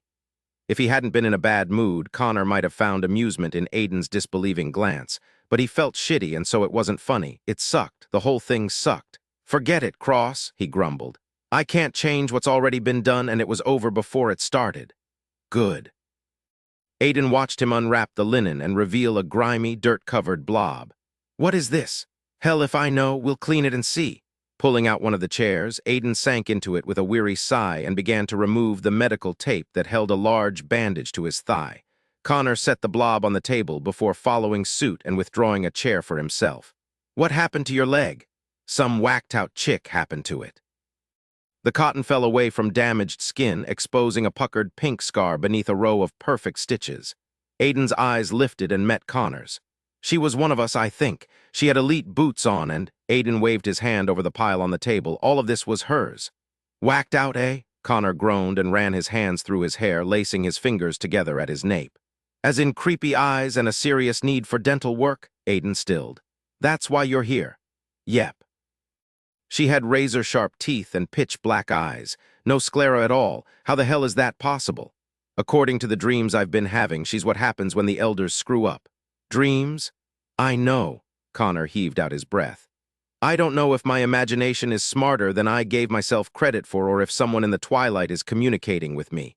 In any case, I've had two almost identical dreams.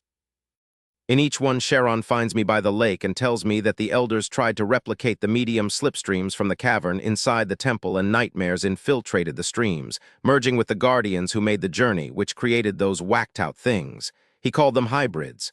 Growling, Aiden rubbed at the back of his neck. "We need to know if that's true or not." "No shit." Raising his brows, Connor asked, "You did kill her, right?" "Right. Good, that's one down." "Fuck." Aiden's hand fisted, wadding up the bandage. "How many are there?" "Sharon said they sent 10 guardians through the first time and 20 the second time.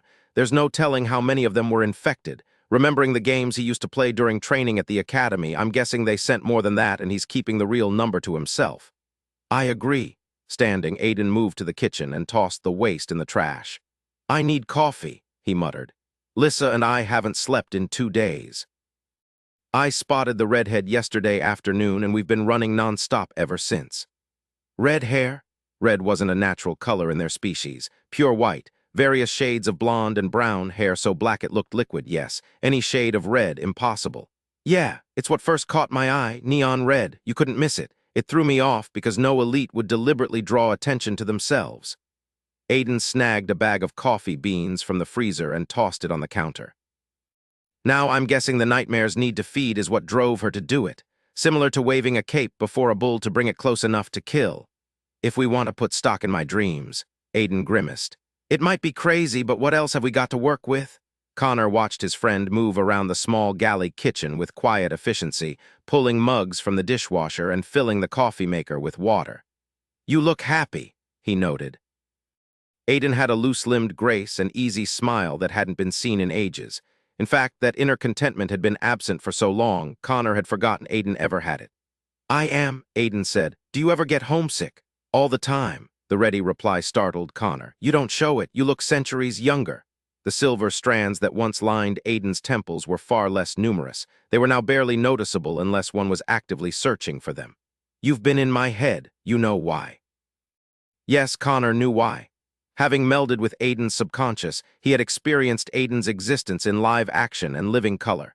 He had felt the way Aiden did when Lissa was near, felt the emotions she aroused with a single touch or a loving glance, felt the depth of Aiden's hunger when Lissa made love to him with wild, fervent abandon. Their connection was hauntingly intimate. The few times Connor had met with Aiden in the dream state, it felt like trespassing to share those memories. "I'm sure you hate it here," Aiden said, looking at him over the breakfast bar, "but I'm glad you came. There's less to be homesick about with you around. Plus, I realize now that I need help and there's no one I trust more than you." Connor looked away, unsure of how to reply. Aiden was like a brother to him, but he didn't know how to say it. "You know I'm always looking for an opportunity to throw down and kick some ass," he hedged gruffly. "Wager's the go-to guy when it comes to figuring out the technical aspects of what's going on. I'm the muscle, always have been. Really don't think I have it in me to be anything more than that." "I think you underestimate yourself." Aiden smiled with an ease Connor hadn't seen since their academy days. Dressed in knee-length khaki shorts and a bright blue t-shirt, he looked very human. "You're the biggest guy I know and the bravest, but you're also intuitive and—" "Shut up. You're embarrassing me." Aiden's praise warmed Connor in a way very few things could. He admired his best friend and commanding officer always had. Aiden was born to lead, a solid anchor to grasp in any situation. "I know, your face is red." "Asshole," Aiden laughed. Connor quickly changed the subject. "We broke into the temple and downloaded what we could before I was attacked by one of those nightmare aberrations." "Did you get anything useful?" Aiden asked, alert. Wager's still digging, but he found out that the elders in training in the tubes are batteries of some sort. "Batteries, like a power source?" "Exactly. The interior of the tubes are filled with energy. That's keeping the guys alive without food and water. The whole time we were thinking something was providing power to the tubes, but it's the reverse. The tubes are providing power for something else. We haven't figured out what yet." Aiden frowned. "I suppose it's possible. We exist because of cellular energy. The tubes must tap into that." "That's what Wager said. There are thousands of those tubes, so either they give off very little power, in which case, why use them, or whatever they're hooked up to requires tremendous amounts of energy." Aiden stood there, frozen. How could they have kept all of this hidden for so long? "We let them." Connor pushed up from the chair and stretched. "Guardians like me who were too busy wandering aimlessly through life to give a shit. I feel like an idiot, a blind, stubborn idiot." "You trusted those who swore to protect us. There's nothing to be ashamed of." "Whatever," Connor scoffed. "I'm a moron. You've got to feel vindicated, though. You were right." "It's not vindication I feel," Aiden said wearily, holding up an empty mug in silent query. "Pissed off and sick to my stomach is more like it."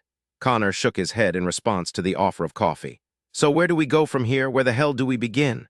"With what we've got." Aiden filled 2 mugs, preparing one with cream and sweetener before drinking the one he kept black. He left a clean cup by the coffee pot for Stacy, and the sight of that lone vessel did something odd to Connor. The urge to know how she liked her coffee took him by surprise. Such a minor detail, barely personal, and yet it mattered to him. He frowned. "I thought I spotted Elder Rachel at an auction once," Aiden continued, leaning back into the counter edge and holding his green Rainforest Cafe mega mug with both hands. "I can't be sure since it's been ages since she left the elite and joined the elders, but the resemblance was uncanny, and I can't think of anyone more likely to want to come here." An image of a raven-haired guardian came to Connor's mind. "I saw that memory when I visited with you in the dream state. We talked about her being an excellent warrior. I think I served with her at the Gateway once. She's a badass chick if I ever saw one, loves combat. All guardians who wished to join the ranks of the elite were required to spend a month at the Gateway as an initiation to the most extreme rigors of their job. The vast majority of fledglings failed to last the minuscule length of time required. Only a month, a drop in the endless well of time in their lives, but at the Gateway, it felt like an eternity. Because the Gateway was hell, the place some dreamers saw when they were on the verge of death, and believed was ruled by a red-skinned man with a forked tail and horned head. It was a place all guardians wished they could ignore and forget, but that was impossible. It was the entryway to the Twilight, an opening the elders had created in order to give them a place to hide from the nightmares. But their refuge had been discovered, and they were now under constant siege. The vast door to the outer realm bulged with the effort to keep the nightmares out. Slivers of red light around the jamb revealed how the portals strained at the hinges and lock. From those tiny cracks, black shadows poured in like water and infected the twilight around the gateway until lava-spewing pustules formed from the ground. There, thousands of elite warriors fought an endless battle. their glaives flashing as they cut down nightmares in countless numbers. It was an onerous task, and one no sane guardian wished to experience any longer than they were forced to, except for Rachel. She had lasted the month and then argued that she could handle a month more. Yes, kick-ass, Aiden agreed. Plus, she's got a hefty advantage. She knows what the fuck is going on. I don't. She's got one mission. My focus is divided. I've got to keep Lissa safe, take care of acquisitions for MacDougal, and hunt down the artifacts.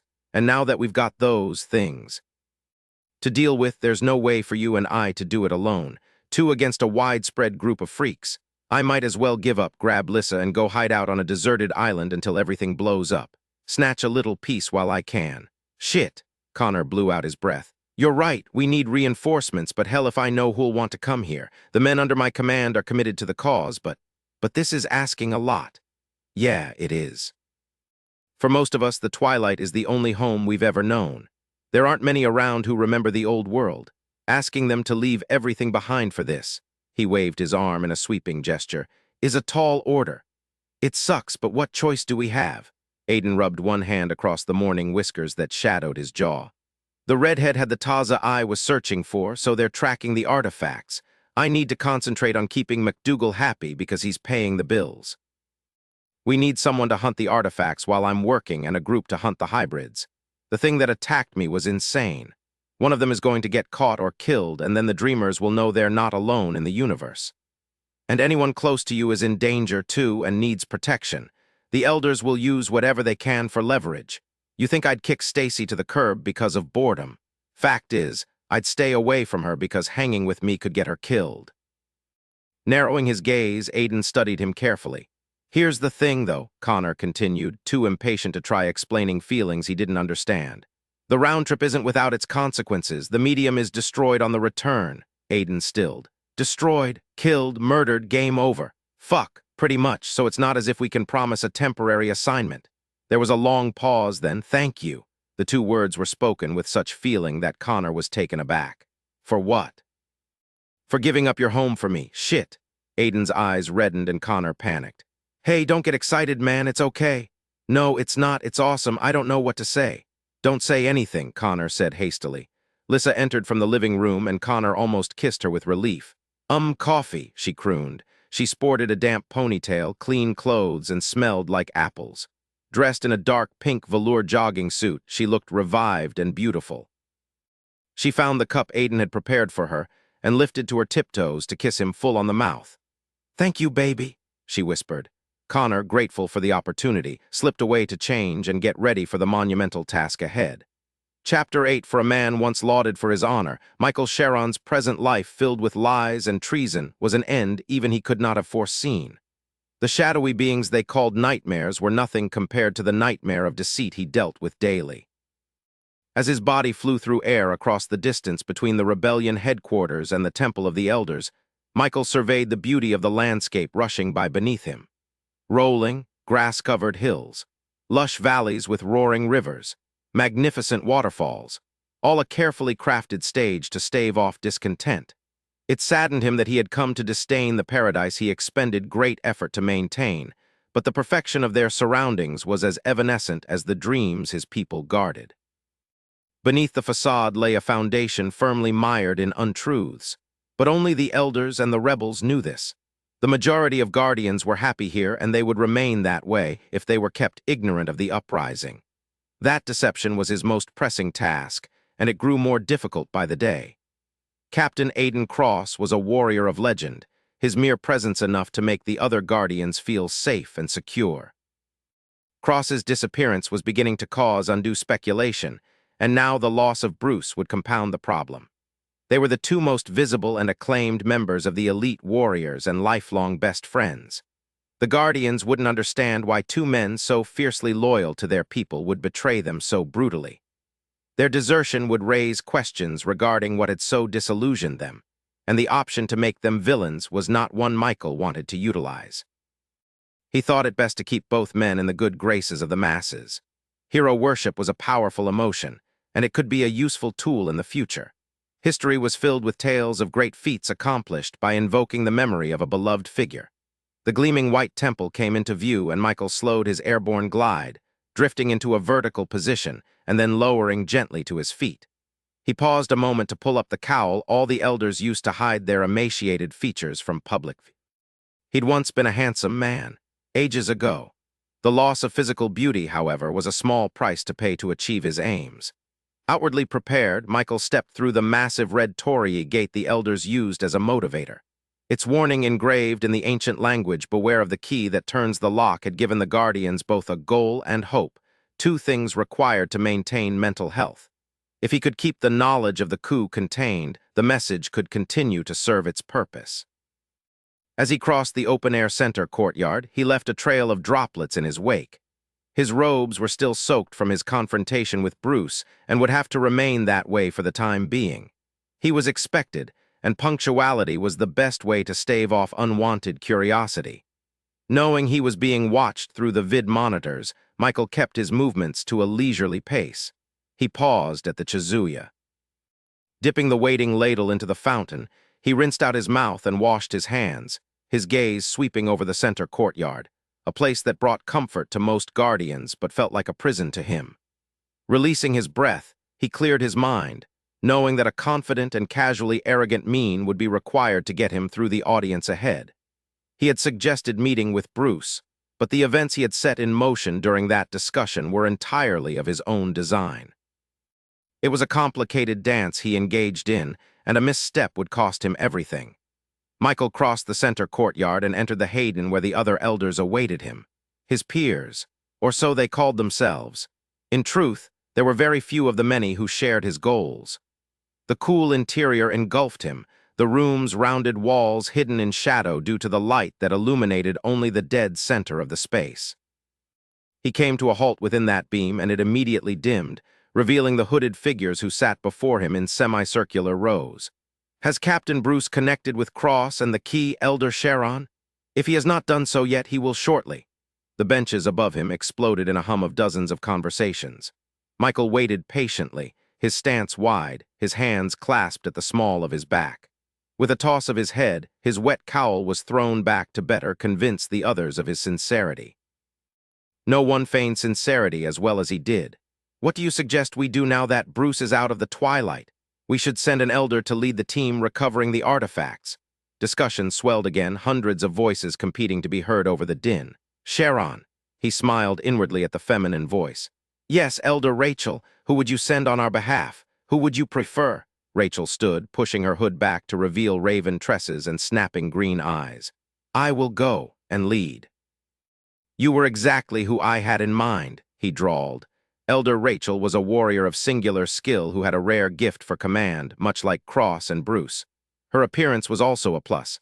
Only the female elders retained their youthful attractiveness. She would not be as conspicuous as the men would be. Captain Cross will have difficulty facing a woman opponent, he said. That is an advantage we will need. And Bruce? Someone questioned. I still do not understand how his presence in the mortal realm helps us in any way. Each of them is immovable alone. Together they are fluid, they lean on each other. They have more to lose when they know their actions affect the other one. They will become more firmly rooted in the mortal plane. They will venture farther, experience more, take bigger risks than they would have apart.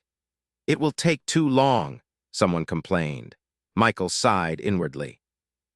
If we hope to have the dreamer conceive a guardian-sired child, we will need to give them time. They are poised on a knife's edge, and until they feel secure enough in their future together, they won't chance pregnancy. Regardless, the gestational period for a human female cannot be changed. But she is not like other humans, which creates even more questions, he argued. We cannot rush this. We must be patient and allow the pieces of the puzzle to fall where they may. Discussion ensued and lasted for hours. It was always this way. The Guardian community was resistant to change by nature. Michael often thought it was a fortuitous circumstance that they were immortal. Otherwise, they would never have the lifespan required to accomplish any task. In the end, however, he achieved his aims. Elder Rachel, you will begin preparations? An elder asked. The acclimation to the human world will not be easy, and working against Captain Cross will test you. Her lush mouth curved, but the smile wasn't reflected in her hard green eyes. I will be ready. It is decided then, the elder said, speaking for the collective. We will proceed to the next chapter. Stacy finished packing up her stuff and took one last look around Lissa's guest bedroom to make sure she didn't forget anything. It was going to suck going home to an empty house, but there was no reason to stay and she really didn't want to. The vibe would be too weird now that Lissa and Aiden knew she'd been intimate with Connor. Besides, Connor was here on business. Knowing how singularly focused Aiden was about his antiquities, they'd probably want to get started right away. She had things to do too, so, slinging one strap of her backpack over her shoulder, Stacy headed downstairs. She was surprised to find Connor alone. He was seated at the dining table, gingerly cleaning some dirt-encrusted object. A black t-shirt stretched to its limits over his broad shoulders, and his long legs were encased in loose-fitting faded jeans. "Hi," she said, as she passed him on her way to fetching her purse from the top of the breakfast bar. "Where's Aiden and Lissa? They went to sleep. Apparently they drove all night and they're wiped out." Stacy turned to face him. He watched her with those aqua-blue eyes that seemed so knowing, as if he'd seen and done more than was possible for a man of his years. He couldn't be more than 35, she'd guess, but he had the stamina and energy of a man half that age, as she knew firsthand. She shook her head. "I was hoping they'd enjoy some time off. They both worked too damn hard." "Where are you going?" he asked softly, his eyes on her baby pink and black Roxy backpack. She would never have purchased such an extravagance for herself. A $5 backpack from Walmart would do the same job, but Lissa had noted her admiring it in the store and bought it as a gift. Because of that, it was one of her favorite luxury items. "Home, I have some things to do." "Like what?" "Stuff. The house needs cleaning. I can rarely get to it when Justin's home, and the front step on my porch is rotted. My neighbor said he'd take a look at it for me, so I'll see if today works for him or not." Connor set the object in his hands down and pushed back from the table in a dangerously graceful movement. For as big as he was, he moved like a panther, sleek and stealthy. "I can fix it for you." She blinked up at him, her head tilted back slightly to take in his height. Even from a few feet away, she had to raise her eye level to look at him. "Why? Why would he fix it for you?" he countered. Stacy frowned. "Because he's a nice guy. I'm a nice guy. You're busy and gorgeous. Dear God, he was luscious. Black was his color, for sure. She'd noted that yesterday when he arrived. It accentuated his golden skin and hair to perfection. The slightly too long locks, t-shirt, jeans, and black combat boots made a heady bad boy combination. The mental picture of him in her house did strange things to her equilibrium. "I need to strategize," he said. "I can do that anywhere. Fixing a broken step is boring. Your neighbor doesn't think so. He likes my homemade apple pie." Connor crossed his arms over his chest. "I like apple pie. It's really not a good idea." "Sure it is," he insisted, with a stubborn bent to his jawline that she found endearing. "I'm great at fixing porches." She should say no, really. She knew he was hoping that a quick repair would lead to some sexual gratitude. Thing of it was, she was worried he might be right to hope. She'd spent the entire length of her shower wondering what it would be like to make love to him with time on her side, without rushing through it, hazardous thoughts. "I think we should just say goodbye now," she said. "Chicken." Her mouth fell open. "Excuse me." Connor tucked his hands in his armpits, flapped his arms up and down, and made squawking noises. "Oh my God," she muttered. "That's so childish. Whatever, you're scared to take me with you because you like me too much."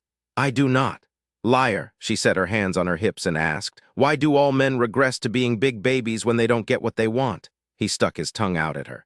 Stacy bit her lower lip and looked away quickly. He laughed, a full-bodied guffaw of pure joy. She choked while trying to keep from joining him. "Come on, enough of this nonsense." He rounded the dining table and took her backpack from her. The grin he gifted her with made her tummy flip. "I promised to behave, but I'm so irresistible," she drawled wryly. "I know." The intimate timbre to his brogue arrested her and kept her staring at him long after she should have looked away. His gaze was warm and possessive, slightly hungry.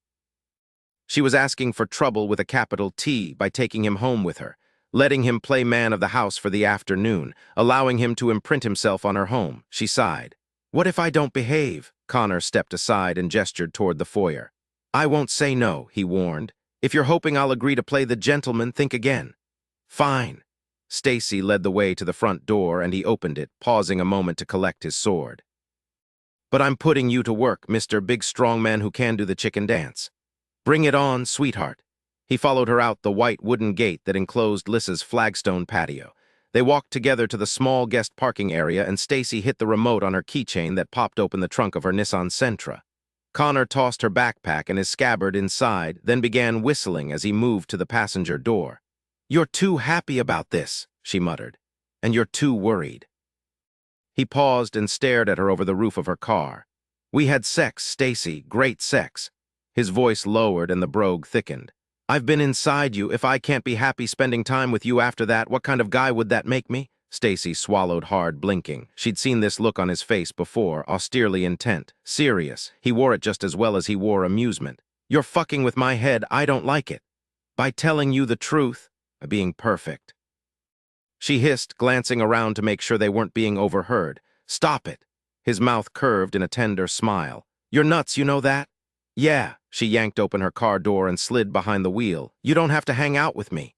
The passenger door opened and he folded his big body into the suddenly minuscule seat. He grimaced.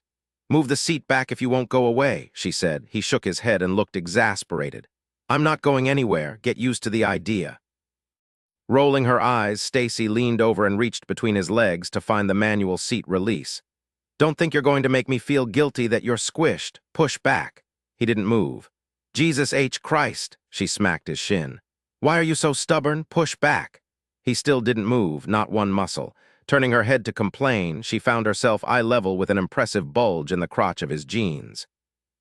His right hand was on his thigh, the fingers white as they dug into the hard muscle beneath the denim. Stunned for a moment, Stacy didn't move. Comprehension was slow to sink in. Eventually she realized that her breasts were pressed to his left thigh, thrusting rhythmically due to her labored breathing.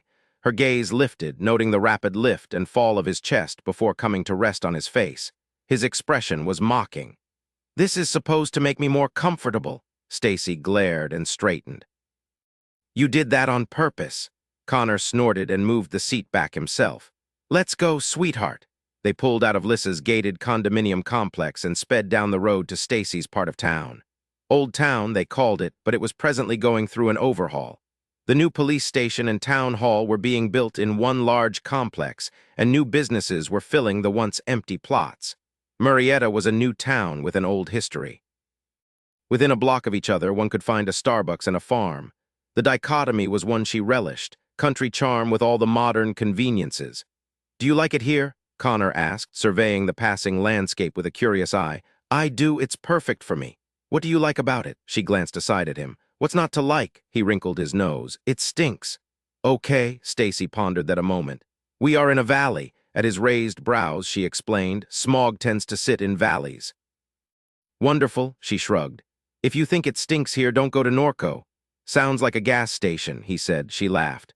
"I've always thought so too. Seriously, though, it's horse country. Plus, they have lots of dairy farms out that way. The whole town smells like cow shit." "Nice." His mouth was curved in that singular smile that made her heart flutter madly. They turned a corner and entered the part of Old Murrieta where there were no sidewalks, and there was a good bit of distance between one house and the next. It was far different from the area where Lissa lived. There you could borrow a cup of sugar from a neighbor just by reaching your arm out your window. Stacy pulled into her gravel drive and came to stop before the little two-bedroom house she called home. It was small, just under 1,000 square feet, but it was adorable, if she said so herself. It had a wide, covered front porch framed by curving flower beds that she'd designed and planted herself. Painted a soft sage green with bright white trim, the place was cute on the outside and fully modernized on the inside, and it was hers. Well, as much as a mortgaged house could be. "Here it is," she said, lifting her chin with pride. Connor rounded the trunk and drew abreast of her. "I like it." She glanced at him and found him engrossed in checking out her abode. "It's too small for you," she thought aloud, then instantly regretted how that might come across, as if she were imagining him living there. He canted his body to face her, standing so close she couldn't help but smell him. She didn't know what the scent was. It wasn't any cologne that she could recognize. It was just him, she suspected. Just Connor's brilliant name for a signature cologne, and he'd make a fortune off it. "I like tight places," he purred with mischief in his eyes. Not for the first time, Stacy wondered what it would be like to live with a man who was so confident. That inner surety enabled him to be such a shameless tease. It also made him different from all the other men she had ever dated. The others had been small men pretending to be big men. She'd always fallen for the shell, the illusion of stability, until she had Justin. Then she learned to find strength within herself because someone else depended on her. She inched by Connor and went to the trunk where she pulled out her backpack. Evading him when he tried to take it from her, Stacy jogged to the porch and cautioned, "Watch out for the second stair. That's the one with the rot." "Got it." When she pulled open the wooden-framed screen door, he was right there with her, his hand catching the edge and holding it ajar while she unlocked the 2 deadbolts and door lock. "Isn't it safe out here?" he asked, delaying entering the house after her because he was scanning the front yard and the quiet street beyond. "Yes, but my scaredy-cat sensibilities take over after dark." He nodded as if he understood. Stacy suspected he sympathized, but she doubted he had ever been scared of anything. He was too steady, too assured. She imagined that resoluteness came from growing up in a family so dedicated to dangerous military service. They all expected to die, so they didn't fear danger in the same way others did. He stepped into her living room behind her, and the screen door swung shut with a loud squeak followed by a louder bang. Connor scowled at it. "Your door's broken. Technically, it's the little arm thingy that doesn't work, not the door. Whatever, it's busted. Nah, it needs adjustment. Make yourself comfortable." Stacy headed down the hallway to the laundry room where she pulled her cat hair-covered clothes out of her backpack and tossed them in the washing machine. A moment later, Connor called after her, "Your son is a handsome boy." Stacy blew out her breath and headed back toward the living room. Connor was halfway down the hall looking at the multitude of framed pictures that lined the length. It was a small space and he hogged all of it, the top of his head nearly reaching the low ceiling. "Thanks. I think so." She found him studying a Polaroid of the 2 of them at the Cub Scout Pinewood Derby. Justin had been nearly of a height with her, and with his medium brown hair and dark eyes, he didn't really look related to her at all. "That was taken a couple years ago," she explained. "He's dropped out of Cub Scouts since then, said it was something a boy should do with his dad." Connor reached over and stroked his hand down the length of her spine. It was a gesture of comfort, much like the kiss he'd given her the night before, and it was a source of consolation, but it was something else, too. And she couldn't let it be something else. She couldn't allow him to become a crutch she looked toward or depended on because he wasn't going to be around forever. She'd made the same mistake so many times looking for strength outside of herself. She refused to do it again. "I'll go start on the pie," she said before passing him and heading into the kitchen. It took him a while to join her, and when he did, he wore an odd expression. "You all right?" she asked, turning off the water she had running to wash the apples. "All the family stuff freaking you out? Want me to take you home? Aiden's house isn't home." He leaned against the jamb of the archway that connected the breakfast nook with the kitchen. There was no formal dining room, which worked because she didn't need one. He watched her intently, a brooding and overwhelming presence in her tiny kitchen. "Am I supposed to freak out because you have a child?" His arms crossed his chest in a now familiar gesture, emphasizing his mouth-watering biceps. He dominated her thoughts, making it impossible to avoid being highly aware of him. A larger-than-life personality housed in a larger-than-life body. It was too much. He was too much. "I don't know." She shook out the excess water from the colander. "You came in here looking funny. It's been a rough couple days. Wanna talk about it?" "I do, actually." "Okay, shoot." She dug into one of the lower cabinets for her apple peeler. "I can't." Stacy straightened and hid her unreasonable feeling of hurt and disappointment with a caustic. "Of course not. You wouldn't believe me. I'll have to take your word for it." She met his gaze and held it. "Since I've got nothing else to go on." They both waited a long moment. She sensed the conflict in him, the need to say something important, but she couldn't figure out what it would be, so she made her best guess. "You're not going to be living in the valley full-time, are you?" He frowned. "I have to travel a lot." "Okay," she sighed. "You're not going to ask me to be exclusive when you're in town, but single when you're not, right? Please don't." "I'm not an asshole, Stacy," he said with quiet dignity. "Can you raise the bar a little when you think about me?" Connor watched Stacy fidget nervously and inwardly kicked himself. He was bungling this all to hell, but he didn't know how to fix it. He wanted to be with her. It was as simple and as complicated as that. She sighed audibly. "I'm sorry." She tossed her hands up. "I just don't know what you're doing here, why you're looking at me like that, what I'm supposed to do or say. I'm here because I couldn't let you go home alone when there are freaks out there. I'm looking at you like this because I've been in your room and I touched the blankets on your bed that keep you warm. I want you to say that you want me there, with you." With an impatient hand, she pushed the mass of dark curls back from her face. He knew she wanted promises and stability. Perhaps not promises of forever, but he couldn't even guarantee her anything beyond this moment. He might be on a plane tonight with no clue when he would be back. The best way to keep her safe was by stopping the danger before it reached her. Aiden was right. Connor knew he was the worst possible choice for her, but that didn't silence the part of him that insisted she was his to take care of. He straightened. "Do you have tools?" Busy work, that's what he needed. Something to occupy him physically while his brain worked to sort out his dilemma. Otherwise, he'd be all over her in a minute, coaxing and seducing her into the tumble he so desperately wanted. Face to face, her legs wrapped around his hips, her nails in his back. Only the basics. Her green eyes gave so much away. He wondered if she knew that. "They're in a yellow metal bucket just inside the door. I'll get to work. Thank you." Gratitude. He heard it in her voice, and the primitive part of his psyche wanted to howl in victory. She needed something, and he could provide it. Mine. Connor had never felt even the slightest bit possessive about a lover in his life. But then he hadn't felt even the slightest bit like himself since he'd met Stacy. He caught up the bucket handle, pushed open the screen door, and stepped out onto the porch. There was a good bit of distance from the house to the street. A wide expanse of lawn took over from the flower beds and ran all the way to the chain-link fence. It was a cute house, quaint and charming. It was a home that suited Stacy and revealed another side of her. He wanted to stay for dinner and another movie. He wanted to love her body again the right way, the long way, all night. He wanted to wake up with her wiggling her delightful ass against his cock. Only this time they'd both be naked. He could anchor her leg on his hip and push into her from behind the door slammed shut behind him. "That's got to go," he growled, turning to glare at the offending object. Connor set down the tools and got to work. He forcibly pushed thoughts of elders and nightmares from his mind. He had only this single day with Stacy, and though he'd come here because he feared for her traveling alone, he now intended to spend the hours with her indulging as if there were no tomorrow. Because for them there wasn't.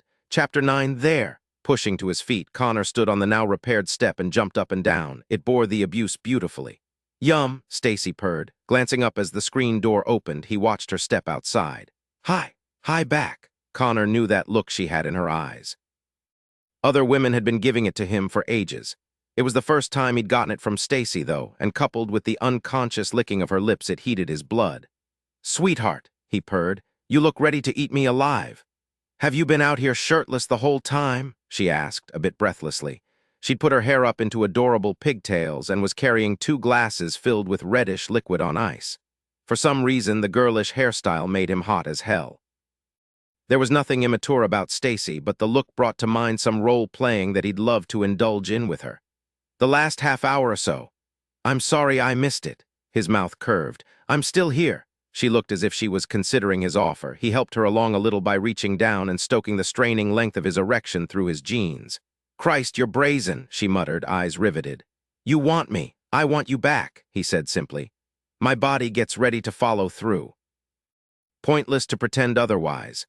Stacy blew out her breath and then smiled with false cheerfulness. It didn't reach her eyes, which were clouded with confusion and longing. "I thought you might enjoy some cranberry juice." He knew when to push and when to pull back. "I'd love some." The food tasted better here. He'd give the mortal plane that much credit. The Chinese food had been phenomenal, as was the glass of orange juice he had enjoyed in lieu of coffee that morning. He could picture a life of overeating and then burning off all the extra energy in bed with Stacy. Paradise, a dream. "Hey," he said with exaggerated mock surprise. He lifted a hand to his ear. "Hear that?" She froze on the 3rd step with a frown marring the space between her brows. Then her eyes widened. Tossing a quick glance over her shoulder at the porch, she cried, "You fixed the door." Her delighted smile hit him hard because this time it lit up her beautiful green eyes. He shrugged as if he weren't all puffed up with manly pride. "Technically, it was the little arm thingy that didn't work." Stacy came down the last few steps and handed him a glass. She caught one his fingers with a quick scissor of her own and held him in place. "Thank you. You're very welcome." Connor stood there a moment, forcing himself to breathe in measured rhythm. She looked away. Releasing him, she walked over to the porch railing and rested her elbows atop it. She seemed melancholy and he didn't know what to say, so he sank into the nearby swinging bench and drank deeply. "With your family so dedicated to military service," she began, "why did you retire? Were you injured?" Connor inhaled sharply, debating how to reply. In the end, he found that he could only be truthful with her. "I lost faith in our government," he admitted, watching carefully for her reaction. "When I no longer believed they were acting in the best interests of the people, I had to leave." Oh, she looked at him with sympathy. I'm sorry, you sound so disappointed. And she sounded as if she cared that he was, which hit him like a heat wave, misting his skin with sweat. The only person he shared anything personal with was Aiden, and the comfort Connor received from him was entirely different from the comfort Stacy provided. She made him want to share more, give her more of himself, increase their bond because it strengthened him to know she was there. I wanted to trust them. He rocked gently, enjoying the afternoon breeze that smelled like freshly cut grass and the fragrant flowers Stacy had planted around the porch. He wasn't home, but he felt as if he was. It's tough realizing that you deliberately fooled yourself because the truth was too painful to acknowledge. Connor, she sighed and came toward him. He slid over to give her room to sit next to him. So where do you go from here? She asked, staring into the contents of her glass. I don't know. Once Aiden recovers, we'll sit down and figure out what's next. Are you working for MacDougal too? No. How long will you be here? I don't know, not long, another day maybe. Oh, they rocked together in silence for a time, and he watched her from beneath heavy-lidded eyes, noting her restlessly moving fingers. She changed into a pink tank top and overall shorts that bared her lithe legs. He was enamored with the view, riveted by the flex and release of her thigh muscles as she pushed the swing to and fro. I bet you're excited to go. His mouth curved ruefully. Why do you say that? Stacy gestured around them with a wide sweep of her hand. You must be bored. Must I? Connor reached over, wrapped his arm around her slim waist and tugged her closer. What would you be doing if I wasn't here? She shrugged. Cleaning, laundry. Sometimes I run over to the movie experience and catch the latest action flick. Don't you date? He asked softly. I rarely have time. She glanced furtively at him. There also aren't a lot of men interested in single mothers. That's not all you are. His fingers slid up her side to where her tank top was bared by the arm opening of her overalls. He stroked the side of her breast and felt the shiver that moved through her. You're also a woman. Something has to take the backseat. Sure, he murmured. But you're ignoring her completely. Her chin lifted. Not everyone has the ability to have casual sex. I agree. Stacy canted her torso away from his touch, which brought her almost face to face with him. How do you do it? His nostrils flared. Why do you want to know? Maybe I can use some pointers. Sweetheart. He yanked and pulled her chest flush to his. Her drink sloshed over the lip of her glass and splashed on the porch, but neither of them cared. She gasped, her parted lips just an inch or so away from his mouth. I wouldn't teach you how to have casual sex if you paid me. The mere thought of another man touching her made him edgy and fierce. His teeth ground together and his fingers kneaded restlessly into her flesh. Misunderstanding the dangerous possessiveness that affected him, her tongue darted out to lick her bottom lip. He grew hard against her hip and her lashes lowered. But then I could have casual sex with you, she flirted. Connor stared at her a moment in surprise, then he growled. I don't want to have casual sex with you. You don't. He shook his head and reached over to set his glass on the small wrought iron table which sat just outside the arc of the swing. Then he cupped her spine with both hands and rubbed just to hear her moan. I'm not looking forward to leaving. I'm going to regret not enjoying you the way I should have. I'll be kicking myself for a long time for not having any control when I needed it. I like that you were wild. She blushed and lowered her gaze to where her hand touched his chest. You'd like me better in control, he purred, taking Stacy's glass from her and placing it beside his own. He turned her to face away from him and arranged them comfortably with her back to his chest. Wrapping his arms around her waist, he set his chin atop her head and pushed off, swinging them. I could get used to this, he rumbled, closing his eyes and relishing the heated weight of her sweetly curved body against him. His hands slipped beneath the overalls and cupped the firm, full swell of her breasts. Mine, but in order to keep her alive, he'd have to let her go. I need to go check on the pie, she said weakly, but she made very little effort to extricate herself. Connor frowned. I don't know how to get past this. Get past what? She struggled then, and he released her reluctantly. Past your shell? My what? Standing, she backed away. You're like one of those scaly things that walk really slow and hide inside a round shell. A turtle? Yep, he nodded gravely. That's the one, a snapping turtle. The look of outrage on her face was comical, but he refused to smile. They didn't have time to skirt around the truth. Listen, she set her fists on her hips, her chest heaving with her agitation.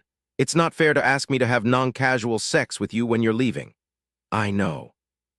So stop it. I can't, he said simply. I want you so badly, I ache with it. She glared at him a moment, then stalked to the door and stormed into the house. Connor cursed under his breath and straightened to a seated position. This was ridiculous. He needed to get out of here and get his head on straight. There was too much that needed to be done, and he was only complicating matters by pursuing an attraction that defied logic. He needed nothing that tied him down and held him back. He had to go by necessity. She needed a man to stand by her, support her, take care of her. Pushing to his feet, Connor moved to the door. He'd call a cab to take him back to Aiden's and then work until they woke up. In a day or two, he'd be far away from here. He just had to stay away from Stacy that long.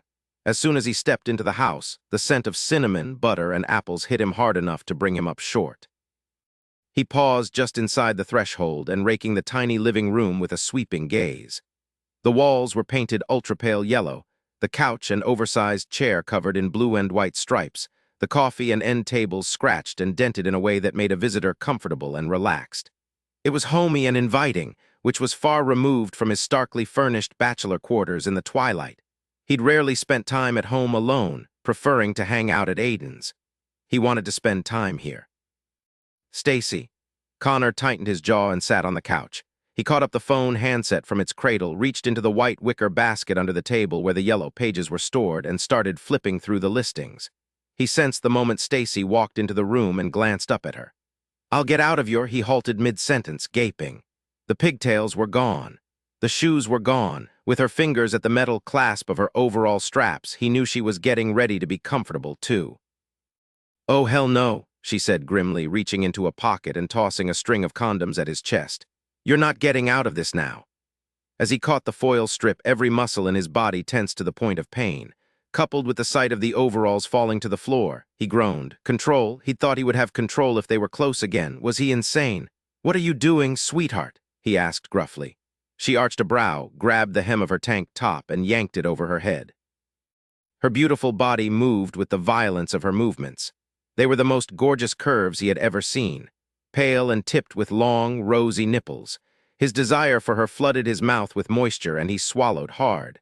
"I'm getting comfortable so I can be with you," she snapped. This time, the sound that left him was choked off by the carnal hunger that had him by the emotional center, fisted tight. He watched in an agony of lust as her slender fingers hooked beneath the waistband of her panties and pushed them down. He couldn't move, refused to blink, awed by the sight of her. Short, plump where it counted to ensure he didn't hurt her when he was with her, with flashing green eyes that burned with passion. Of course, half that passion was anger, but he could fix that if he could get his brain to work. Stacy stalked toward him, gloriously vibrant. He knew he was in trouble. His stomach was knotted up and his breathing erratic. Even when facing a legion of nightmares, he was never like this. It was as if every step she took toward him was a step forward that couldn't be backtracked. He was both excited and terrified. Then she was crawling over him, straddling his lap, and every labored inhale he took was filled with her scent. Lush, willing, aroused woman, unlike any other woman in his history. The slight tinge of fear he'd felt melted into a feeling of rightness he could not deny. He didn't feel trapped by Stacy's longing. He craved it, craved her, and only when she was in his arms did the gnawing ease. She reached for the button and zipper of his jeans, and the feel of her fingers brushing along his body snapped him out of his daze. He reached between her legs, parting her with his fingers, finding her slick and hot. "Yes," she breathed, tugging harder at the button of his jeans, which was difficult to free because he was sitting. "Let me be close to you," he said gruffly, desperate for the taste of her on his tongue. Tension stiffened her frame, and she stared at his mouth with heavy-lidded eyes. He bit his lower lip, then released it slowly, feeling her quiver beneath his stroking fingertips. Circling her intimate area, he licked his lips. She whimpered, and her nipples stiffened further, directly before his face. Leaning forward, he opened his mouth and was close to her. It wasn't enough, not nearly. He cupped the other breast with his free hand, squeezing and kneading, feeling it swell and grow heavy with her desire. Cheeks hollowing, he pressed a puffy nipple to the roof of his mouth and licked his tongue back and forth along the underside of it. Rubbing between her legs, relishing the sounds she made, the mewls and gasps, the way she writhed against him and dug her nails into the bare skin of his shoulders. He stroked 2 fingers over the entrance to her body, then pushed inside her. She was completely aroused, dripping down his fingers, clenching greedily as he began to pleasure her.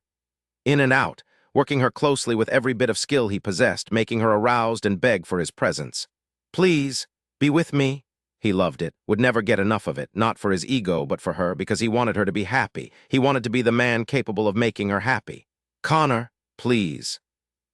All the while he was close to her, nibbling with lips and teeth, flicking rapidly over the hard peak with his tongue.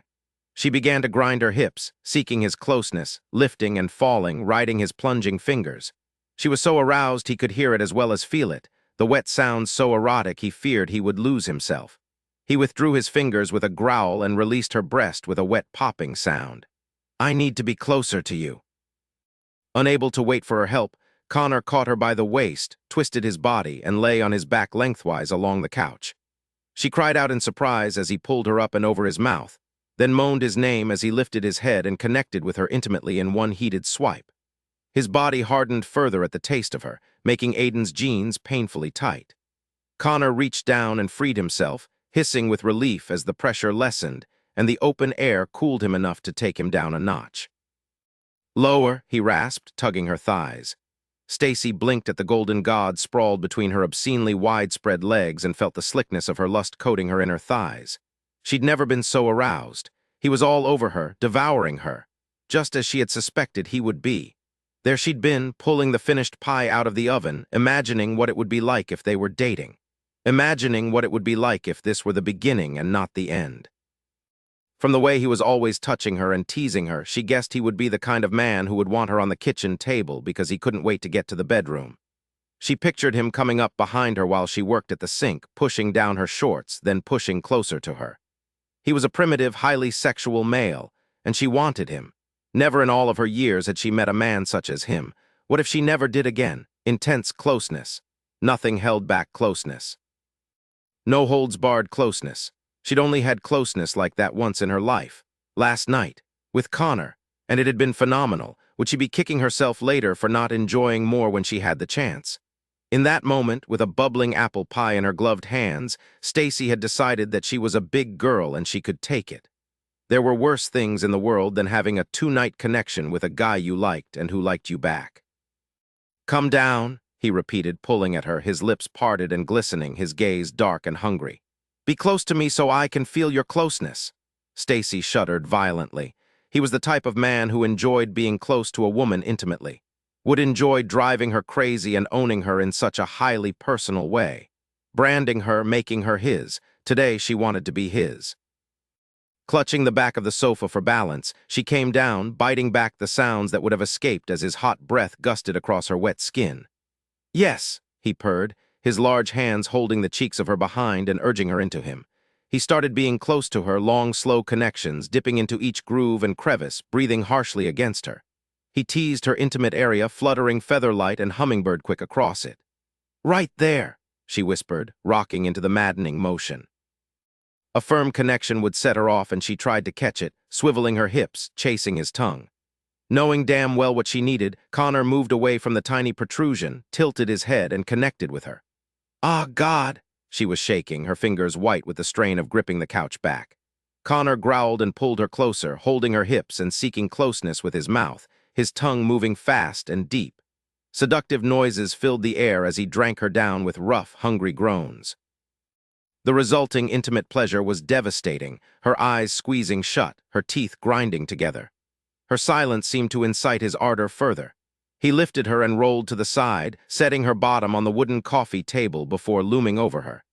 His lips at her ear, his left hand at her hip, his right dipping between them to position himself at her opening. He moved hard and deep, pinning her to the surface with the burning length of his thick body. She cried out in startled pleasure, her breath caught and held as he thrust one hand into her hair and pulled her head back. He mantled her with his big, hard body, dominated her, owned her inside and out. Even his breath was hers. She couldn't breathe without inhaling his exhale. Mine, he rumbled, his hand at her hip pulling her hard into him until there was nothing separating them.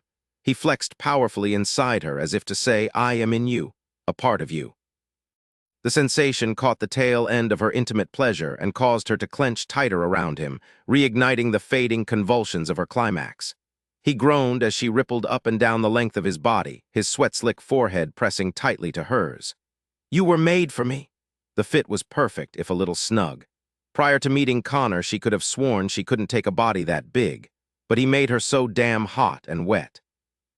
She rotated her hips in a tentative circle just to get the full effect of his size. "Oh," she gasped as everything tightened up, ready for more. "Yes," he crooned, his lean hips moving right back, restlessly, near mindlessly, his heavy body resting against the seam of her buttocks. "So good, so really good."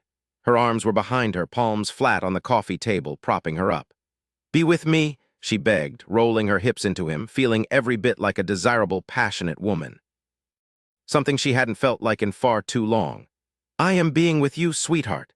He rose slightly, giving her an eyeful of taut, sweat-sheened abs and revealing the fact that he was still wearing his jeans and boots. That made Stacy even hotter, the look he wore of a man who couldn't bother with getting undressed because he wanted her too badly to spare the time. It was then that she spotted the strip of condoms on the couch. She glanced down at where they joined with wide eyes. He withdrew then, his body lined with pulsing veins and shiny from her arousal. "Condom," she gasped as he pushed slowly back inside, raising the temperature of her body enough to make her perspire. "I'll pull out," he grunted, retreating, then plunging deep again, harder this time, but not faster. "So damn good." "Oh, God!" Her body spasmed in helpless delight. His presence was beautiful to look at, even better to receive. It filled her so full that she could feel all the nuances of it. The sensation stroked over a highly sensitive spot, and her toes pointed. She didn't want to dull any of it, but I'm not on the pill. He didn't miss a beat. What would have been a cold shower for most guys did something else to Connor. He tugged her closer to the edge and gave her 2 rapid strokes. "I can't get you pregnant and I'm clean," she whimpered as he picked up the pace, his abdominals clenching and releasing in steady, measured rhythm. He leaned over her again, pushing her back, rising above her. She stared up at him, melting beneath the heat of his gaze, enamored with the sight of his gorgeous body straining over and inside hers. "You're the only one," he said roughly. "It's never been real with anyone else." Stacy's back bowed upward as his driving lunges pushed her closer to intimate pleasure. Releasing his grip on her hair, he set both hands on the table by her shoulders and connected with her in fierce, relentless drives. "You're the only one," he repeated, his gaze unwavering, open. With her legs around his hips, she was close to him with a cry, writhing beneath him, her toes curling with the intensity of her pleasure. He drew it out expertly, rubbing the head of his body over and over that sensitive spot inside her, murmuring praise. Only when she begged weakly, "No more," did he yank free and stand over her, gripping his body and moving it with his fist until he groaned and cursed and climaxed across her heaving breasts in hot, milky spurts. It was base and raw. Then he gathered her in his arms and sank with her upon the sofa, and it became beautiful and sweet, because his body quivered as hers did and his heart beat with the same desperate rhythm as hers. With his brogue thick with emotion, he whispered her name. Stacy held on tight and fell head over heels. Chapter 10, They Have the Trinity. Michael frowned and sank onto the stone bench beneath the tree in the Elite Academy courtyard. "That is unfortunate." Elder Rachel paced, as was her wont when agitated. Even in the dream state, the woman was too high-strung, yet she remained focused on whatever task was at hand. It was a potent combination, the physical restlessness blended with mental steadfastness. "It was the damn red hair," she said crossly. "The minions grow unruly and uncooperative within days. Even with the mental chip, they become impossible to control. Discard them when they lose their usefulness. I know what to do, Elder Sharon." However, one of them dug into their own skull and pulled the chip out. We must assume that the others are capable of such self-infliction. He knew that, of course. He knew everything stored in her wily brain because he was inside it and because they had colluded for centuries. But he let her talk it out. She hated having him in her mind, so she preferred to act as if he wasn't. "Leave the completely feral ones to Captains Cross and Bruce," he murmured. "It will keep them busy, and you have more important matters to attend to. We need the Trinity. You should not have entrusted its retrieval to a minion." "I had no choice. I had to return to the Twilight for your audience with the elders. Now that I have volunteered to travel to the mortal plane, we have much greater freedom of movement. I no longer have to pretend to be here when I am actually there." She spun about, causing her long, dark tresses to whip over her shoulder. Michael admired her even as he despised her. "I cannot trust half the men I took with me," she complained, "because their loyalty is not with you and me, but with the Elder Collective. The minions are wild, but the chip keeps them loyal, at least until the nightmares completely destroy their minds." Michael brushed a stray leaf off the cuff of his wide sleeve and looked around them, studying Rachel's dream version of the Elite Academy. It had not aged in her mind, retaining the appearance it once possessed when she was a student there.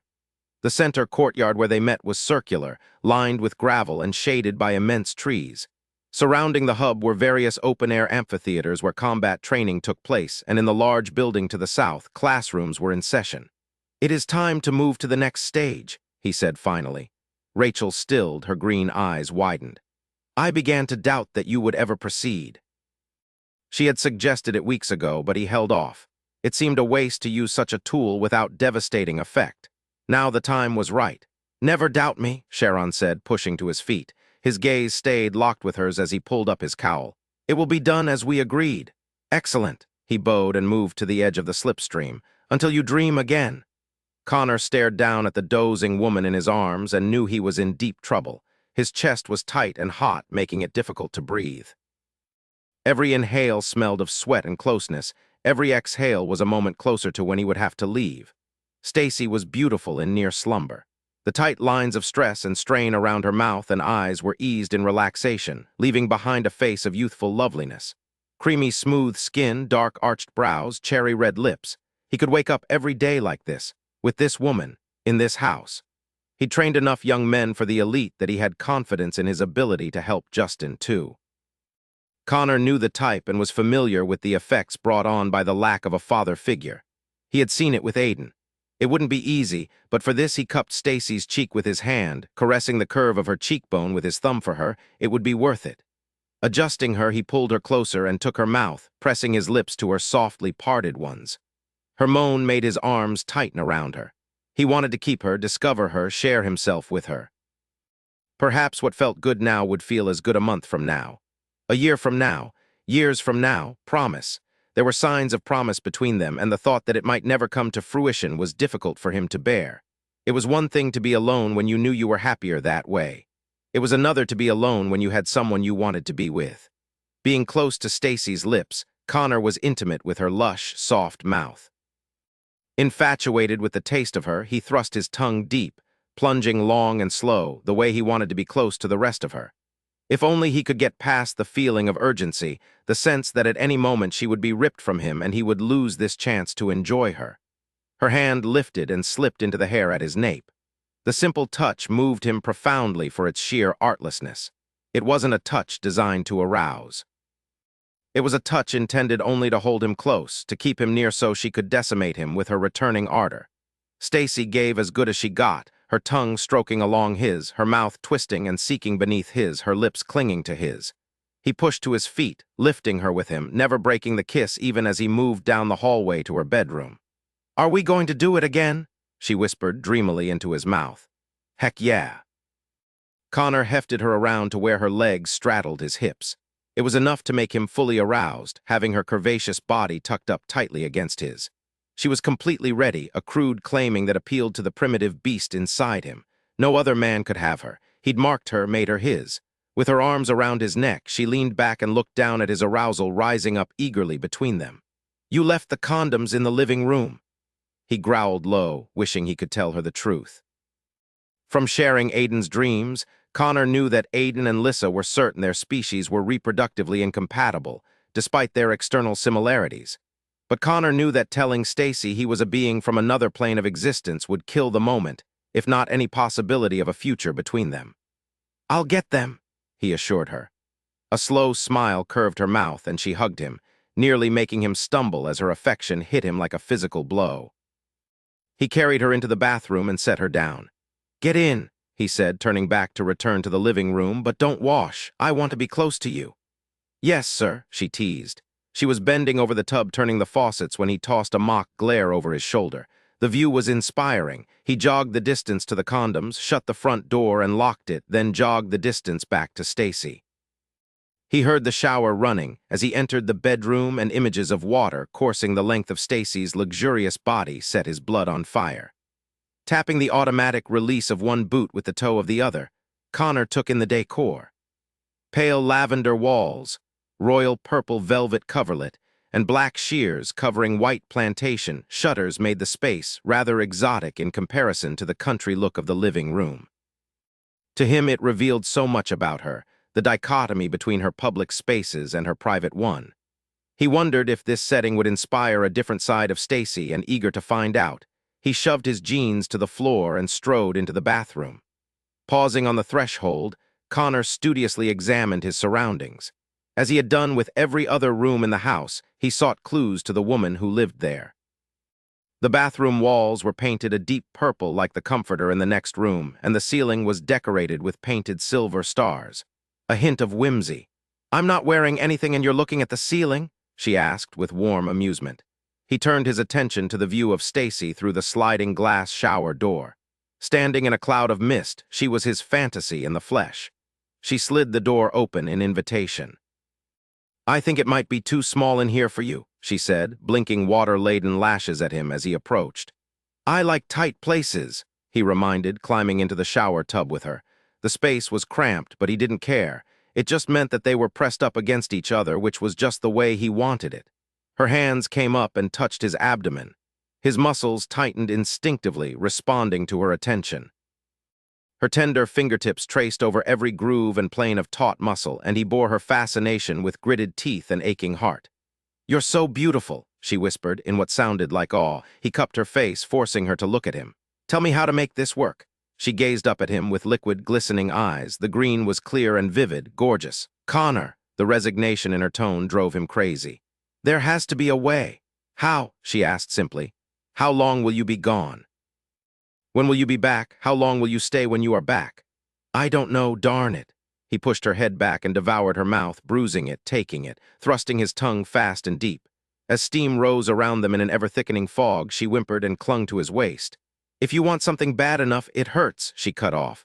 "That's all, doesn't mean you get it or can have it."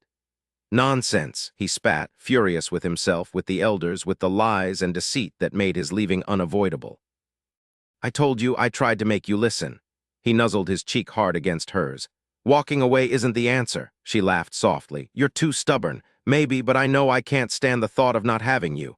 You're doing wonders for my ego. Stop it." He shook her a little. "Don't make light of this." Stacy sighed and released him. He responded by catching her up and holding all her wet, delicious curves against his hardness. "Connor, neither of us needs this angst. It's not healthy." "What angst?" He scoffed. "Teenage girls have angst. I don't." "You will." She met his gaze head-on. "You haven't seen the hell Aiden and Lissa go through, the struggles to share a phone call between flights, staying up way past their bedtimes just to hear the other's voice for a moment or two, the pain of separation when he has to travel somewhere and be gone for weeks. If they can do it, we can do it." "No," shaking her head, she said. "They knew each other before. You and I are strangers. Lissa is by herself. I come with a child and an ex who may or may not become a more active part of my life. Aiden works for a local collector. You work for?" She shrugged. "Whoever it is you work for." Connor's jaw tightened and he rolled his hips into her. "Very impressive argument," she teased gently. "But the occasional bout of great closeness isn't going to keep two people together who are living apart." Stumped, he tried to come up with counterpoints and failed. He could only stare down at her, scowling. "We can at least try." "I'm tired of being alone, Connor." The thought of coming back and seeing her with someone else made him want to howl. "You wouldn't be alone. I'd be yours even if I wasn't here. A man as highly passionate as you can't be expected to rein it in for me." "Darn it," he said tightly, insulted. He set her away from him and reached for the liquid soap. They had to get out of the shower. He could win her over in bed, torment her there. Drive her mad for him until she would agree to whatever was required for him to slide into her and fill the emptiness. He could ruin her for other men. "Sorry," she set her hands over his when he cupped her breasts. "I meant that more as a comment on my shortcomings, not yours." "Shortcomings?" he snorted. "I like being intimate. In fact, it's one of my favorite activities, followed by honing my glaive, which I usually begin doing while the sheets are still warm." A finely arched black brow rose. "Oh yeah, sweetheart," he drawled, squeezing her firm, full breasts. "There's even a joke about my first loves being my swords, the one in my hand and the one between my legs. There's no post-intimacy cuddling. Women want me for closeness, nothing more, and that's always worked just fine for me." He watched the emotions that swept across her expressive features. "Ah," he murmured, smiling, "you're thinking about last night, right? I held you on the couch. I slept with you in my arms. I cuddled with you a few minutes ago, and I can't stop touching you now." Catching her hand, Connor pulled it down and pressed his arousal into it. "That's sexual interest." He pulled her hand back up and set it over his heart. This tightening in my chest that you can't see, that's something I've never felt before. You've got something no one else has. You don't have a shortcoming, sweetheart. You have an advantage. Stacy's lips quivered alarmingly and his stomach knotted further. With you, I didn't even think about wetting my sword. He rushed forward. She covered her mouth. Well, not the metal sword, he corrected gruffly, knowing he was messing this all up but unsure of how to fix it. I mean you're wet in my other presence. I mean I thought about being close to you with that presence. Her lovely face scrunched up and he begged, don't cry. He wrapped his arms around her and patted her, shaking back awkwardly. Oh man, I'm bad at this. I'm not trying to make you feel bad. I meant that as a compliment. It's my problem. I'm crazy about you, not yours. Her lips pressed ardently to his nipple, then she ran her tongue over it in a slow, heated swipe. He stiffened, staring down at her with wide eyes. She was laughing at him. That was beautiful, she mock-sniffled, her hands cupping his behind. His brows rose. Yeah. Oh yeah, I'm pretty sure I have never made a man's chest tight before. Her smile was pure sunshine. I like it. How about the other part? Stacy laughed. You know darn well I like the other part. Her voice lowered provocatively. If we hurry up and get out of the shower, I will show you how much. Connor considered that a moment, somewhat lost in the barrage of emotions he felt. Something like joy, maybe hope. He hid how twisted up he was by teasing. You're not just using me for my body, right? Sure I am. She cupped his body intimately in both hands. But when you're gone and I'm waiting desperately by the phone, I'll be thinking about more than your presence. Stacy followed Connor out of the bathroom at her insistence. She wanted to admire his bare behind. Lucky for her, it was a view well worth admiring. The man had legs honed by strenuous activity, gorgeous legs, long and leanly muscled. His behind was a perfect complement, taut and firm, tight, flexing with every step, with dimples on either side. Yum! And there, between his legs, the occasional glimpse of his body, revealed, delicious. Perhaps if he weren't aroused, she could see the head of his presence too, but he was fully ready. Ready. For her, how did she get so lucky? She couldn't shake the feeling that it was all too good to be true. There had to be something wrong with him. Stacey Daniels did not wind up with perfect men. There was always something screwy with them, something majorly whacked that prevented any possibility of a relationship. Like Tommy, who wanted to be 18 years old forever. Or Tom Stein, who wanted to live a green life in the desert, surviving off solar energy and rainwater. Stacy was pretty sure that the gene that created hotness on the outside also created misfiring brain cells on the inside. She sighed. Connor was ultra-hot, the finest-looking man she'd ever met. As perfect as the rear view was, it barely kept up with the front view. Where were his flaws? His inability to talk about his feelings? Heck, she didn't like flowery speech. Honesty was more of a turn-on for her than pretty phrases. Connor reached her bed, turned to face her, and caught her up in his big, brawny arms. She loved the feeling of being small, of being protected and cherished. That was hot, he rumbled. Her eyes closed as she relished the feel of his hard body against hers. The light dusting of hair on his chest tickled her nipples, and the smell of his skin, undiluted by her bath soap, did crazy things to her heart rate. Feeling you watching me. You're gorgeous, she breathed, raising her lids just enough to see him. Before today, I considered my looks a convenience to getting attention. Stacy laughed softly, appreciating how bluntly open he was. I'm sure it has been. His firm lips nuzzled against her temple. Now I'm grateful my looks are the kind you like. Oh yes. She nipped at his chin with her teeth. I like. Connor spun abruptly and tossed her onto the coverlet. She bounced with a squeal, and then he was on her, crawling over her in a cage of hard, luscious masculinity. He started with a light touch between her toes, then pressed a kiss to her ankle, then lifted her leg and touched in the hollow behind her knee. It tickled and she laughed. That giggle of yours makes me hot, he rumbled, pausing to stare at her. Rolling her eyes, Stacy pointed out, everything makes you hot, you're passionate. Oh yeah. He gripped her inner thighs and spread her legs open, exposing her to his gaze. I distinctly remember attempting to call a cab when you approached me and demanded closeness. After you badgered me into it, she bit back a laugh when he arched a brow at her. She was amazed she was even capable of conversation with him, poised above her body with a wolfish gleam in his eyes. Thing was, she'd never been silly in bed before. She liked it. How does your saying to me, you're not getting out of this now, constitute badgering? The badgering came before that. Connor snorted. I've never badgered a woman for closeness in my life.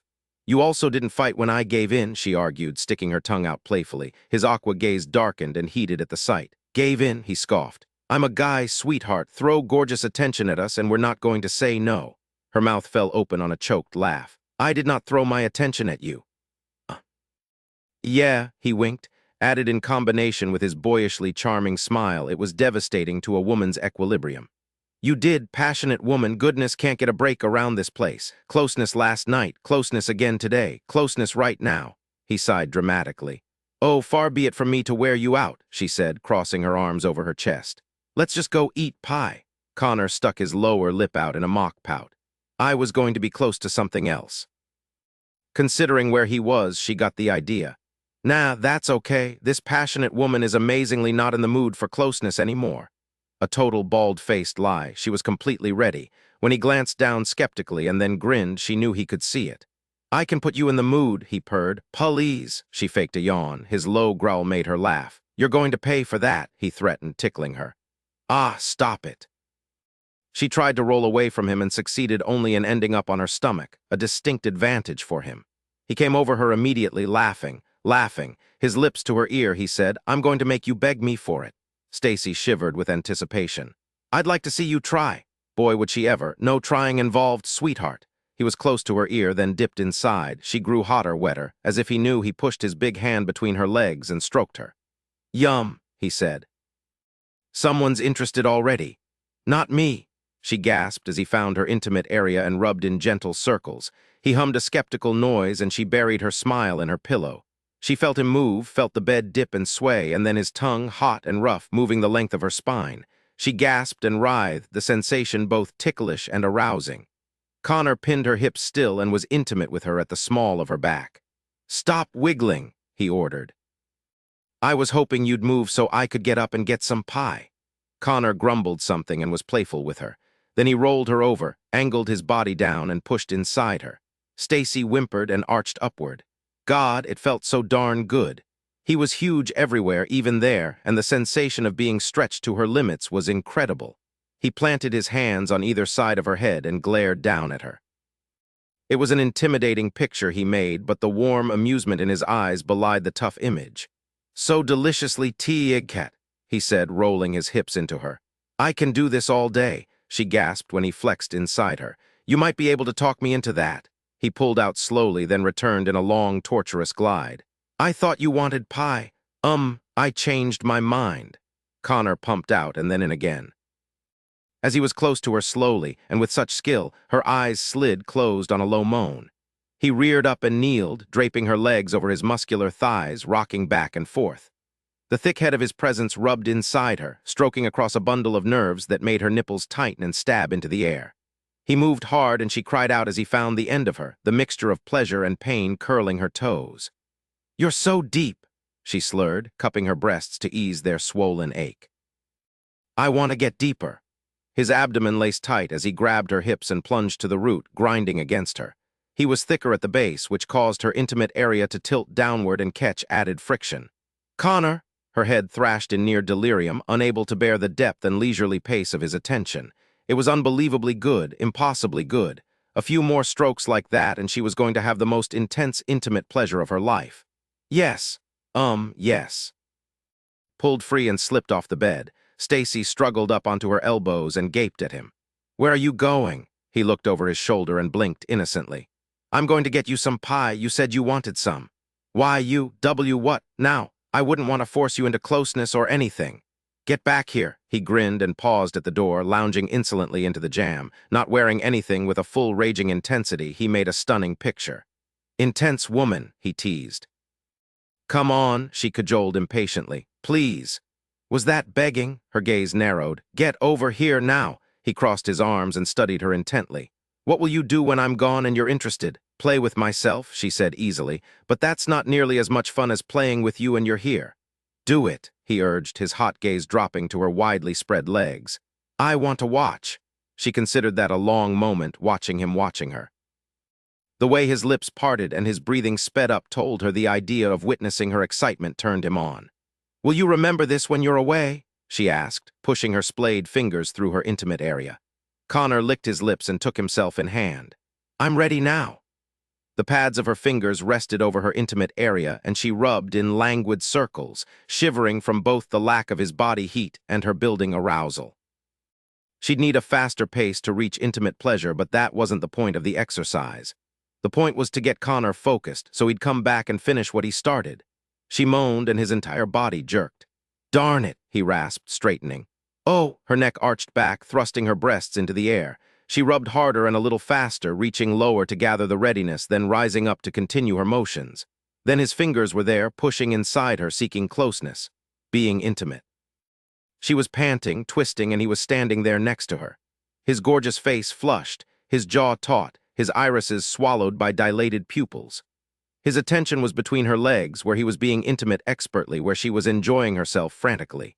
His body was hard as stone, the tip intense and glistening. "Let me be close to you," she begged, her mouth watering at the thought. With a rough, edgy sound, Connor returned to the bed, lying lengthwise, his body by her mouth, her body at his chest. They rolled until they faced one another, their heights so disparate, but perfect for this. Stacy gripped his magnificent body with 2 hands and angled it down to her waiting mouth. Her tongue touched the hot tip, and he cursed viciously, but didn't lose the rhythm of his fingers. He added his calloused thumb to the mix, manipulating her intimate area with just the right pressure to set her off. She reached her pleasure with a muffled cry, her mouth full, her tongue fluttering rapidly over the sensitive spot just beneath the crown of his body. He roared her name, coming hard, hips bucking in his frenzy. Stacy took it all, every part, seeking closeness with hollowing cheeks, appreciating him with open-throated delight. "No more, sweetheart," he murmured huskily. "You're amazing me." Stacy released him only when he pushed her head weakly away. He curled around and joined her, wrapping her in his arms and tossing a leg over both of hers. Feeling cherished, she set her cheek next to his madly racing heart and fell asleep. Chapter 11. It took a moment for Connor to realize what woke him. He was fully alert and sliding away from Stacy's warm body when it registered footsteps approaching the front door. The window behind the scrolled wrought iron headboard overlooked the far end of the porch, and he pushed aside the sheer black curtain and peeked between the shutters. Aiden and Lissa were ascending the short stairs. Cursing under his breath, he turned around and reached for his pants. "Who is it?" Stacy asked in a sleep-husky rasp. "Mom and Dad," he muttered. She sat up, looking tousled and well-loved, kiss-swollen lips, pink cheeks, rosy skin. "Do you think telling them to mind their own business will work?" "It darn well better." He zipped up and held out a hand to her. Tugging her from the bed, he ran a quick admiring glance down the length of her body, cupped a gentle curve, and kissed her passionately. "You get dressed. I'll get the door." He turned away and she playfully touched him. "Yes, sir." Tossing a mock glare over his shoulder, Connor left the bedroom, traversed the hall, and unlocked the front door. Aiden took one look at his bare chest and feet and scowled. "Asshole." "Jerk," Connor retorted. "I take no responsibility for him," Aiden said to Lissa. "He messes up, it's not my fault." She patted his arm. "Calm down, honey." Connor smiled at Lissa. "Hi." Her returning smile was just as sweet as she was. "Hi, I smell apple pie." Laughing, Connor stepped back, pulling the door open wide. It was late afternoon, the hour when the sky was more orange than blue and the hottest part of the day was behind them. "I'm sure Stacy will be slicing it up soon. She's been talking about that pie all day." "Have you moved in now?" Aiden snapped. "Dude," Connor shook his head, "you need to get with someone or take vitamins or something." "He doesn't need to get with someone," Lissa assured, grinning. "Yes, I do," Aiden argued, "and if you mess it up for me, Bruce, I'm kicking your rear." Wow. Both of Connor's brows rose. "You must really have it going on, Lissa. He's awfully anxious about ticking you off." She offered a saucy shrug. "What can I say?" "Hey, Doc." Stacy entered the living room from the hallway. "Want some apple pie?" "Told ya," Connor said. "Can we talk, Bruce?" Aiden said tightly, gesturing toward the front door. "I don't know, can we?" Connor set his hands on his hips. "You don't look capable of talking. You look like you want to complain." Aiden stood there for a moment, still intense. Then a faint hint of a smile touched the corner of his mouth. "Please." "Oh, all right. Want me to cut you a slice?" Stacy called after him. "Heck yeah," he winked at her. "I want to try some of that pie. That's better than closeness." "I didn't say that," she protested, blushing. "You must really not have it going on," Aiden ribbed. "Stace's pie is good, but it's not that good. Watch it." Aiden's laughter followed Connor out the screen door and onto the porch. Moving to stand at the railing, Connor said, "Before you get started, my personal life is none of your darn business. We'll debate that later. Right now I gotta tell you about what happened when I woke up." There was excitement in Aiden's voice, which caught and held Connor's attention. Yeah, I found a letter I wrote to myself. Connor blinked. Okay, while I was sleeping. Wager. Admiration filled Connor at the thought. The lieutenant was wily and resourceful, two traits that any officer would appreciate finding in the soldiers under his command. Yes, I always liked him. Smart kid. Wager was a few centuries beyond being a kid, but Connor got the idea. Aiden ran a hand through his hair. In the twilight, he'd always kept it short. The inky locks were longer now than Connor could ever remember seeing them. The look softened the captain's features and blended with the glow of happiness visible whenever he looked at Lissa. He was a changed man, a previously hopeless man who now had hope. What did it say? Connor asked. He found traces of a bug inside the files you downloaded from the temple. Aiden walked over to the swinging bench and sat. Turning, Connor rested his hip against the railing. A bug. Yes, a virus or Trojan program that's been monitoring everything the elders have been doing. Eavesdropping? Aiden looked at him grimly. Yeah, so everything we know, someone else also knows. Looks that way. Gripping the wooden slats behind him, Connor looked across the side lawn to the neighbor's yard. He exhaled harshly. Any idea how long the bug has been there? The letter didn't say. Wager is tracing it, but cautions us against holding our breaths. He says it'll take some time and there is no guarantee of success. Well, someone else out there doesn't trust the elders either. Maybe that's a good thing for us. Or maybe not. True. The letter also mentioned that your dreams with Sharon could be true. Wager found a file on a program called Dream Incursion. Something about enhancing dreams with information that would become memorable. He's working on that lead, too. Poor guy, Connor muttered. How in heck did he end up with the elite? His brain has got to be bored with all the chest thumping. Aiden laughed. He's too hot-headed for a desk assignment. I asked him once why he joined the elite. He said it was his first love and the rest was just a hobby. Some hobby. The low rumble of a car's engine drew both of their gazes to the road. Just beyond the chain-link fence that marked Stacy's property, a black sedan with dark-tinted windows cruised slowly along, then turned into the driveway. The screen door opened, and the girls exited the house backwards, balancing small desert plates atop each hand. Both men spared only fleeting glances in their direction. "Who is that?" Stacy asked, noting how both Connor and Aiden seemed unduly interested in the approaching vehicle. Aiden stood and glanced at her, frowning. "You don't recognize the car?" She shook her head.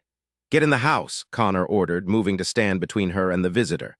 For a moment, Stacy contemplated the effectiveness of pointing out that she wasn't one to be ordered around. In the end, she stepped around Connor and set the 2 slices of pie she was carrying on top of the 2x4 railing. "It's my house," she pointed out. "Whoever it is wants to see me, or they're lost." "Most likely lost, because I've got this cross," Connor interjected darkly. "You take care of Lissa." Stacy fell silent as Aiden leaped to his feet and pushed Lissa roughly into the house. Connor caught her arm and tugged her back behind him as the car rolled to a stop and the rear driver's side door opened. Stacy playfully touched him, loving that he was overprotective but also finding it annoying. Too much of anything was too much, and her mouth fell open as a woman beautiful enough to put Angelina Jolie out of a job unfolded from the backseat. The Gaul had black hair and green eyes like Stacy, but unlike Stacy, she was tall and willowy with the defined muscles of a bodybuilder.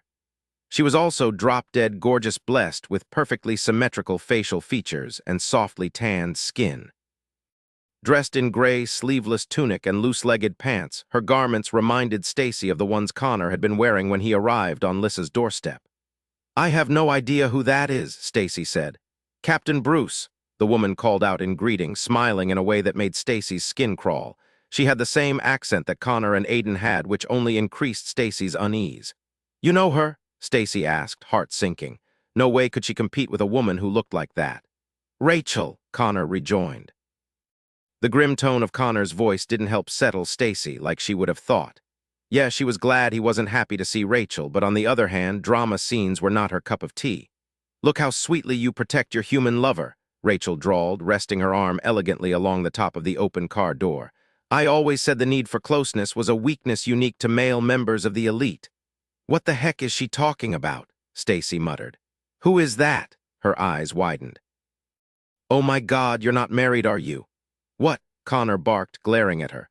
"To her, are you nuts? To anyone? No, Rachel cleared her throat. Excuse me, can you argue after I conclude my business? I have a long drive ahead of me and I would like to hit the road, as they say. Aiden came back. He handed something to Connor, then looked at Stacy. You need to come inside, Stace. Stacy glanced down at the object in Connor's hand and comprehension dawned. Oh, I get it, she grinned sheepishly. This is about the sword. Sweetheart, Connor bit out between clenched teeth. Go inside the darn house, now. Bossy, aren't they? Rachel said, laughing. You can come with me, sweetheart. I have some friends who would love to meet you. You'll have to kill me, Rachel, Connor challenged, to get to her. Rachel tossed her hair over her shoulder and laughed. I know, isn't that delicious? As impatient as I was for the key to be found, getting you and Cross in the bargain makes it all worth it. Totally confused, Stacy's gaze drifted to the man in the driver's seat. He looked like a dude from Men in Black. Black suit, blacker sunglasses. Something about him was even weirder than Rachel's Cruella de Vil vibe, even though he didn't move and bore no expression on his face. But claiming the key now would be a bit like putting the cart before the horse, Rachel said with a careless wave of her hand. So you can enjoy your unfortunate humans a little bit longer. What does she keep saying, human like that? Stacy whispered fiercely, disliking the other woman immensely. Rachel was so darn smug and nasty, and the way she set Connor and Aiden on edge didn't recommend her too highly either. What do you want? Connor asked, moving to stand by the steps as if he dared anyone to pass him and gain entry to the house. Considering he had a huge unsheathed sword in his hand, the intimidation was highly successful, at least for Stacy. You have something that belongs to me, Bruce. I want it back. He descended the first step. Forget you. Rachel's grin widened. I would not come empty-handed, surely you know that? You show us yours first, Connor rumbled before turning his head and hissing to Aiden, get her in the house. Aiden caught her upper arm in a relentless grip and tugged her toward the door. Fine, Stacy went, but I'm watching through the window. I want the Trinity, Rachel said. Connor shrugged. No idea what that is. Looks like you're out of luck. Stacy paused at the door. Stop provoking her, she's a nut. Perhaps this will jog your memory, Rachel said. She looked into the back seat. Get out. The other rear door opened and a man stepped out. Oh my God, Stacy breathed, her hand falling away from the door handle as she recognized the man wearing a black turtleneck sweater and ski pants. That's Tommy, what the heck is he doing with them? The tension that gripped Connor's large frame was palpable. Cross. That's Stacy's ex. Tommy stood next to the car in an obvious daze, his eyes sightless and uncomprehending. The next moment the driver moved, reaching over to the front passenger seat and yanking a bound and gagged body into view. Stacy screamed, doubling over at the sight of Justin's terrified eyes and tear-stained face. Rachel's smile was chilling. So now I have shown you mine, and he will stay mine until you return the Trinity to me. Goaded by instinct, Stacy ran for the stairs and her son. Connor's arm thrust out lightning quick, slamming her back. She yelled her fury and frustration, flailing as she went down, losing her breath as Aiden caught her and held her writhing body with steely arms. She arched and twisted, kicking her legs madly, but he was too big and too strong. Rachel reached into her pocket and withdrew a cell phone. She tossed it at Connor, who caught it and held it to his chest. I will call you with instructions. If something happens to the boy, Connor warned, his voice low and deadly earnest, I'll torture you before I kill you. Ooh, she gave a vixenish little shake of her shoulders. Sounds delicious. Her lovely face hardened. I want that Trinity, Captain. See that I get it or the kid will pay. Nuo, the sound that left Stacy's body was inhuman. It was an animal's cry, one filled with pain and frustration and a mother's fear for her child. She struggled within Aiden's unyielding grasp, jerking and scratching to be freed. Justin! She watched in wide-eyed horror as her son's panicked writhing mirrored her own. Justin's bound hands lifted and struck out, knocking the sunglasses from his captor's face, revealing a visage that stopped her heart. The man hit back, knocking Justin unconscious. Then he turned his black gaze to Stacy, grinning with a yawing cavern of jagged teeth, taking pleasure in her torment and revulsion. Her cries echoed around them, then Aiden's hand was over her mouth, muffling her, his deep voice murmuring to her. Why weren't they doing anything? Why were they letting that bitch climb back into the car and shut the door? Why was Tommy just standing there, barely blinking as the car reversed out of the driveway with their child inside it? Why was Aiden restraining her, gagging her, crooning to her as if all the promises of safety and retribution he was making would calm her? The thing in the driver's seat was driving away with her baby, and she could only watch, imprisoned by the arms of someone she'd thought was a friend. Aiden held her until the car was out of sight, then he let her go. Her shaky legs caused her to stumble and fall to her knees, then she scrambled to her feet, pushing past Connor when he attempted to restrain her. She ran to Tommy and beat at him, yelled at him, shook him. "You goddamn junkie!" she screamed, slapping his face with every bit of strength she possessed. "You worthless piece of shit!" Then she was running for the life of her son, clearing her property and chasing the black sedan down the road. It was quickly beyond sight, but she didn't stop. She couldn't stop. She ran until she couldn't run anymore, sinking to the ground and crying, wailing, hiccuping. "Stacy!" Connor knelt beside her, his eyes red and watery and filled with such compassion. "No," she shouted. "You do not get to cry, you let them take him." She slapped at his bare chest, then pounded her fists against it. "How could you let them take him? How could you?" "I'm sorry," he whispered, making no effort to defend himself from her attack. "I'm so sorry, Stace. There was nothing I could have done. If there had been any way to take him back alive, I would have. You have to believe me." "You didn't even try," she sobbed. "You didn't even try." Stacy crumpled into his lap, her blurry gaze fixed on the unpaved road. His feet were bare and bleeding from coming after her. Her heart clenched at the sight, which only pissed her off further. Connor picked her up and carried her back. She had no strength left to resist, but she found no comfort in his embrace. Her precious child was gone. Chapter 12, Lissa was crying on the couch when Connor returned to the house with Stacy. Aiden was pacing. Tommy was restrained with duct tape in a chair by the door. With his mind connected to the Twilight, Stacy's ex couldn't be trusted. The elders had once attempted to kill Lissa through a sleepwalker, which had alerted them to the fact that such machinations were possible. For his part, Connor felt helpless, a state of being that was anathema to his mental health. Stacy's pain was gnawing at him, driving him half-mad with bloodlust and restless fury. "Oh God, Stace!" Lissa pushed to her feet as the screen door shut silently behind them. She hurried over, embracing her best friend as soon as Connor set her down. "I'm so sorry." "This is all my fault." Stacy shook her head. "You couldn't do anything." Her venomous gaze moved from Aiden to Tommy to Connor, who flinched. "Too bad we didn't have some big, strong men around," she sneered, brushing past everyone on the way to the phone. "Stacy!" Lissa's voice was low and pleading. "You can't call for help." "Why the fuck not?" she demanded, reaching for the handset with a violently shaking hand. "Because the cops might come out here and think, look at these two brawny ex-special forces guys who didn't do a goddamned thing to stop a kidnapping." Lifting his chin, Connor knew she had every right to be pissed based on the information she had, but her derision still wounded deeply. Not his pride or his ego, both of which had suffered more than a few dents over the course of his lifetime, but his heart, which had never been engaged enough to feel pain. The damn thing was killing him now. "You don't know her like we do, Stacy," he said gently. "There was nothing we could have done that would still assure Justin's safety." "Bullshit." Stacy's eyes were wide and dark, the dilated pupils leaving only a faint ring of the brilliant green irises.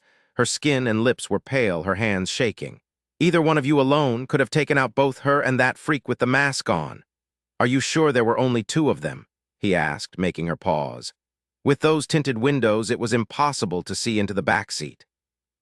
"There was someone else in the back," Aiden assured. "Someone closed the door on the passenger side after Tommy got out." A frown marred Stacy's brow as she considered this. Connor pressed on, needing her to understand. "Justin is valuable to her because of you, Stace. Rachel was prepared to spar, with the goal being to kill Justin and take you instead. That would up the ante, and trust us, Rachel likes sky-high antes. She was standing next to the open car door for a reason. I'm positive she had her glaive right there within reach, waiting for one of us to make a move." "What the hell kind of antiquities are you dealing in?" she snapped. "That would be valuable enough to kidnap someone over them." "Hey," Lissa spoke softly, stepping closer and putting her arm around Stacy's quivering shoulders. "Let's go in the kitchen and I'll tell you everything. I need to call the damn cops. Let me explain first. Then if you still feel like you need the police, I'll drive you over there myself." "What is wrong with you people?" Stacy yelled, her voice hoarse. "My son is gone and you want me to do nothing." "No," Connor murmured, his gut knotted painfully. "We want you to believe in us, your friends, the people who low," the words strangled in his throat, his insides too raw to bear himself to further scorn. He'd failed her. Even though he couldn't have done any more than he did without jeopardizing Justin's life, he'd still failed to shield her from pain. Love, was that the right word? He cared for her, wanted to be with her. Hated to see her so devastated. He wanted her smiles and her laughter, wanted her gentle touches and breathless cries of pleasure. He wanted to get to know her and share himself in return. Was that love? Perhaps it was the seeds of it, the first sprouting. Would it wither now and die? Or could he repair the damage and have a chance to watch it grow? "I'm your best friend, Stace." Lissa's sweet voice held a note of steel that cut into Connor's thoughts. "I love you. I love Justin. I want him back as much as you do."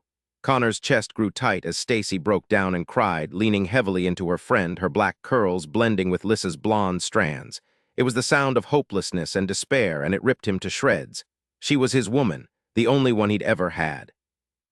It was his job to protect her and keep her safe. Instead, he introduced her to the danger that wounded her so gravely. "Bruce!" He tore his gaze away from Stacy's back as she left the living room and looked at Aiden. "What? Pull it together and let's fix this." "I am together." He wasn't. He felt like he was falling apart. Such an odd feeling to be scattered. His heart in one place, his brain in another, his body tense with the need to give chase. "We can track them through the cell phone." "McDougal has the capability." Aiden nodded, his features tight with strain. "Comes in handy when you get an out-of-the-blue offer for a priceless artifact. We track down the dealer and verify that they're legit before proceeding with the transaction. But that's not going to help us figure out what Rachel wants." Because of the time Connor had spent inside Aiden's slipstream, he had a mental storage of Aiden's memories. He'd been rifling through them ever since Rachel had made the demand, and he couldn't find anything resembling a trinity in the recollections. To Aiden's knowledge, none of the artifacts he'd recovered were the item Rachel wanted. He ran both hands through his hair, tortured by the sounds of muffled crying coming from the kitchen. "Rachel is either completely insane or she's talking about that dirt clod you've got. Shit. Told you I had it together," he muttered. Stacy screeched and something made of glass broke in the other room. He winced. If Lissa was telling her about the Twilight, things were about to get a whole lot worse. "I've got the duffel in the car," Aiden muttered before sprinting out the door. Staring down at the cell phone in his hand, Connor started a checklist of necessary items in his mind. He'd need transportation, clothes, a cooler with food and drink. "What the hell have you two done to my best friend?" Stacy asked coldly, entering the room. Connor squared his shoulders and faced her head-on. "We saved her life." "Bullshit." Her eyes snapped with emerald fire, which was actually a relief after the blankness he'd seen before. "You've got her convinced that you're dream fighters and she's some prophet of doom and gloom." "Prophecy," he corrected. "And we're elite warriors, Stacy. We don't fight dreams, we protect them." The quivering of her lower lip was the only sign of her distress. Her shoulders were back, her chin tilted stubbornly. "Ready to take on the world alone." "I knew there was something wrong with you," she said bitterly. "Too good to be true. What do you want?" He arched a brow. "Come on," she coaxed with a sneer. "Two gorgeous guys appear on our doorsteps out of nowhere. They have no past and my kid gets snatched. Coincidence? I don't think so." It took a moment for her accusation to sink in. "Then you think I did this?" He stared at her a moment, slack-jawed. "You think I had a hand in kidnapping Justin?" "It's the only thing that makes any sense to me." "Who said this shit has to make sense?" Connor lunged and caught her to him, thrusting his free hand in her hair and tugging her neck back, forcing her to look at him. "We shared something meaningful. How can you accuse me of something so heinous after what we've shared?" "It was just physical," she dismissed. But her chest was heaving against his and tears filled her eyes. Prepared to do anything to win her trust back, he released her, then caught her hand in his and dragged her to the kitchen. Lissa waited on the threshold but quickly stepped out of the way. Connor walked up to the wooden knife block on the white ceramic-tiled counter and withdrew a blade. With gritted teeth, he turned to face Stacy and slashed diagonally across his chest, cutting himself from shoulder to abdomen. She screamed as blood welled and ran down his torso. He tossed the knife in the stainless steel sink and said grimly, "Don't take your eyes off me." The burning began and then the itching. His skin healed itself almost instantaneously. It had been a shallow wound, quickly mended, unlike Aiden's deep gash, which had taken hours to resolve. "Holy shit," she breathed, stumbling as her knees gave out. Catching her, he helped her to the nearby table in the breakfast nook. She touched his skin, swiping through the blood to see that there was no mark left behind. Aiden returned at that moment and set the black duffel down next to her elbow. He unzipped the bag and pulled out the book he'd stolen from the elders and the cloth-wrapped bundle. "We need to clean this thing off, Bruce, and see if we can find mention of whatever it is in here." "I have to head to McDougal's," Connor said, "before Rachel calls." You can't go, you'll never get past security. Watch me, Connor smiled grimly. I can't read the language of the ancients. I slept through those classes, but I can break into anywhere and kick the shit out of anyone. Aiden appeared prepared to argue. Trust me, Aiden, it's better this way. Instead of you risking your job, you can play the victim of a kidnapping or something like that. You'll be blameless. It's a fucked up plan, Aiden muttered. Hey, I learned those from the best. Growling low, Aiden nevertheless said, Go. I'll work on figuring out why she wants this damn Trinity so bad. Stacy reached for the book and opened it, running her fingers over the text. What is this? Needing to have some connection to her, Connor set his hand on her shoulder and leaned over. Prior to the creation of virtual databases, our people documented our history in texts, just as you do. You can't read this, she asked, her gaze locked on the turning pages. No. Our present-day language is based on it, just as your language is rooted in Latin, but only scholars and the overly curious like Cross know enough of its pure form to make sense of it. Jesus, she whispered. I feel like I'm losing my mind. He glanced up at Aiden, who caught his eye, and said, We'll take care of her. Connor hated that he couldn't be the one to comfort her, but he knew his place in Stacy's life was tenuous at best. She needed consolation and security, and he knew she wouldn't turn to him for either. The best he could do was manage the logistics and dirty work of Justin's retrieval. He nodded. Thanks, I'm off to get the things we need. Stacy twisted in the chair to look up at him. What things? What do we need? I'm going after your son. I'll need certain equipment to do it. Hope filled her eyes. I'm going with you. No way, he said firmly. It's not safe. Don't tell me it's not safe. She lunged to her feet. If Justin is there, I'm there. Did you see the terror on his face? Did you see that freak sitting next to him, hiding behind that fucking mask so I can't identify him to the police? A mask, Lissa frowned. Yeah, Doc, a mask with black eyes and fake vampire teeth. It scared me just looking at it. I can't imagine what my baby is going through, Stacy's voice choked into silence. Connor caught her close, unable to do otherwise, but she struggled and broke free.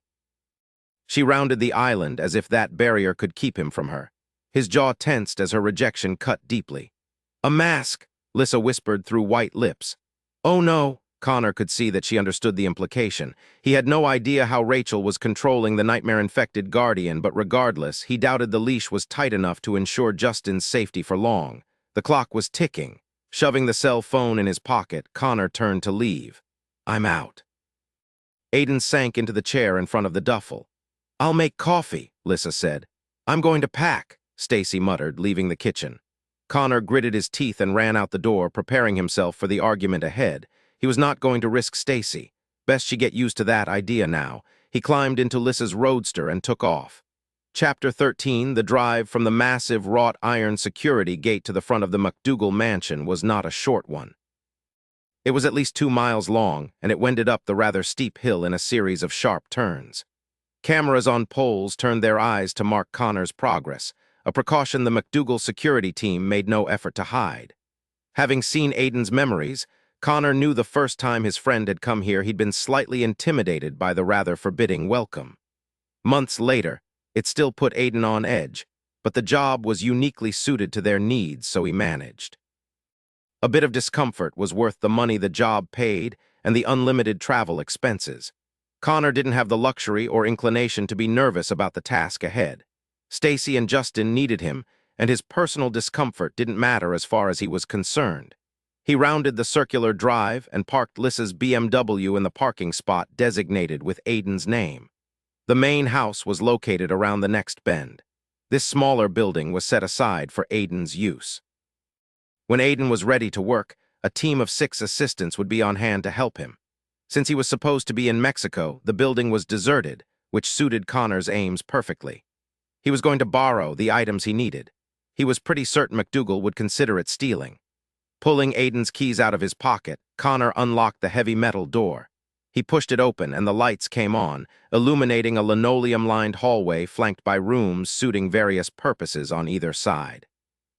In some respects, it reminded him of both the rock cavern in the Twilight and the private gallery in the Temple of the Elders, where the floor dissolved into multicolored swirls and glimpses of a starry expanse of space. Fanciful, he knew, to compare this sterile human environment to the mysteries of the Twilight, but he couldn't shake the feeling of déjà vu. Connor unlocked the third door on the right, and the sensor by the door picked up the movement and turned on the lights.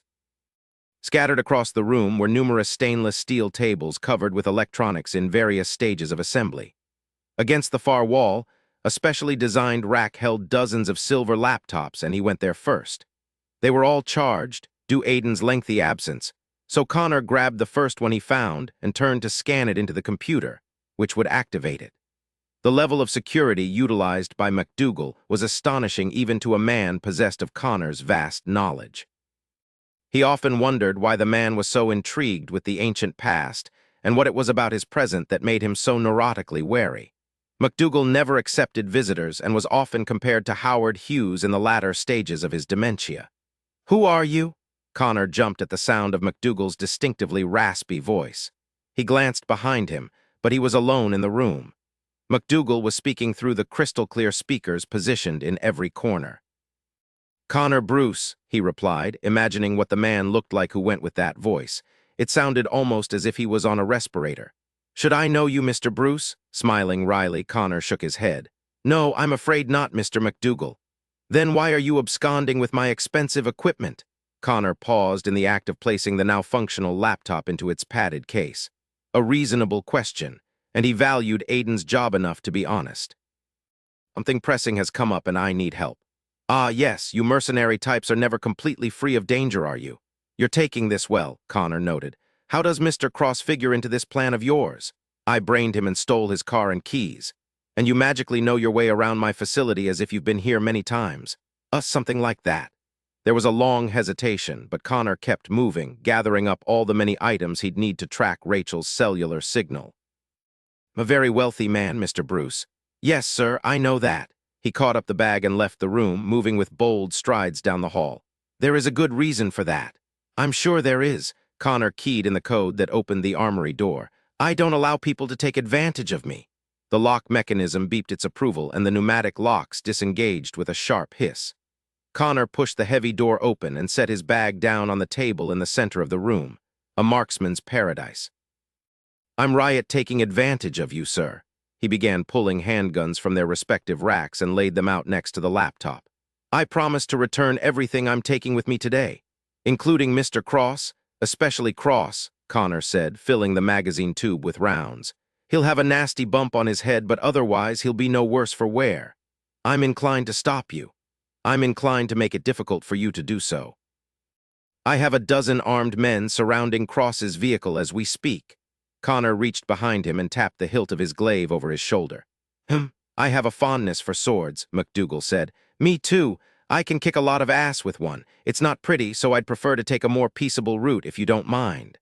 Working industriously, Connor dumped out another box of rounds and filled more mag clips. "You know your way around an armory, Mr. Bruce. It's a prerequisite for us mercenary types." "I could use more men like you," MacDougall said, though in truth it was a demand. They both knew Aiden was at his mercy. "I think you owe me for my cooperation, don't you agree? What do you want? A credit for a future task of my choosing." Connor paused and stared grimly down at the weapons in his hands. His instincts were finely honed and he trusted them implicitly. Right now they were clanging hell for leather. He exhaled harshly. "Cross keeps his job." "Certainly, after all, it's not his fault you brained him, right?" "Right. Excellent." Satisfaction dripped from the coarse voice.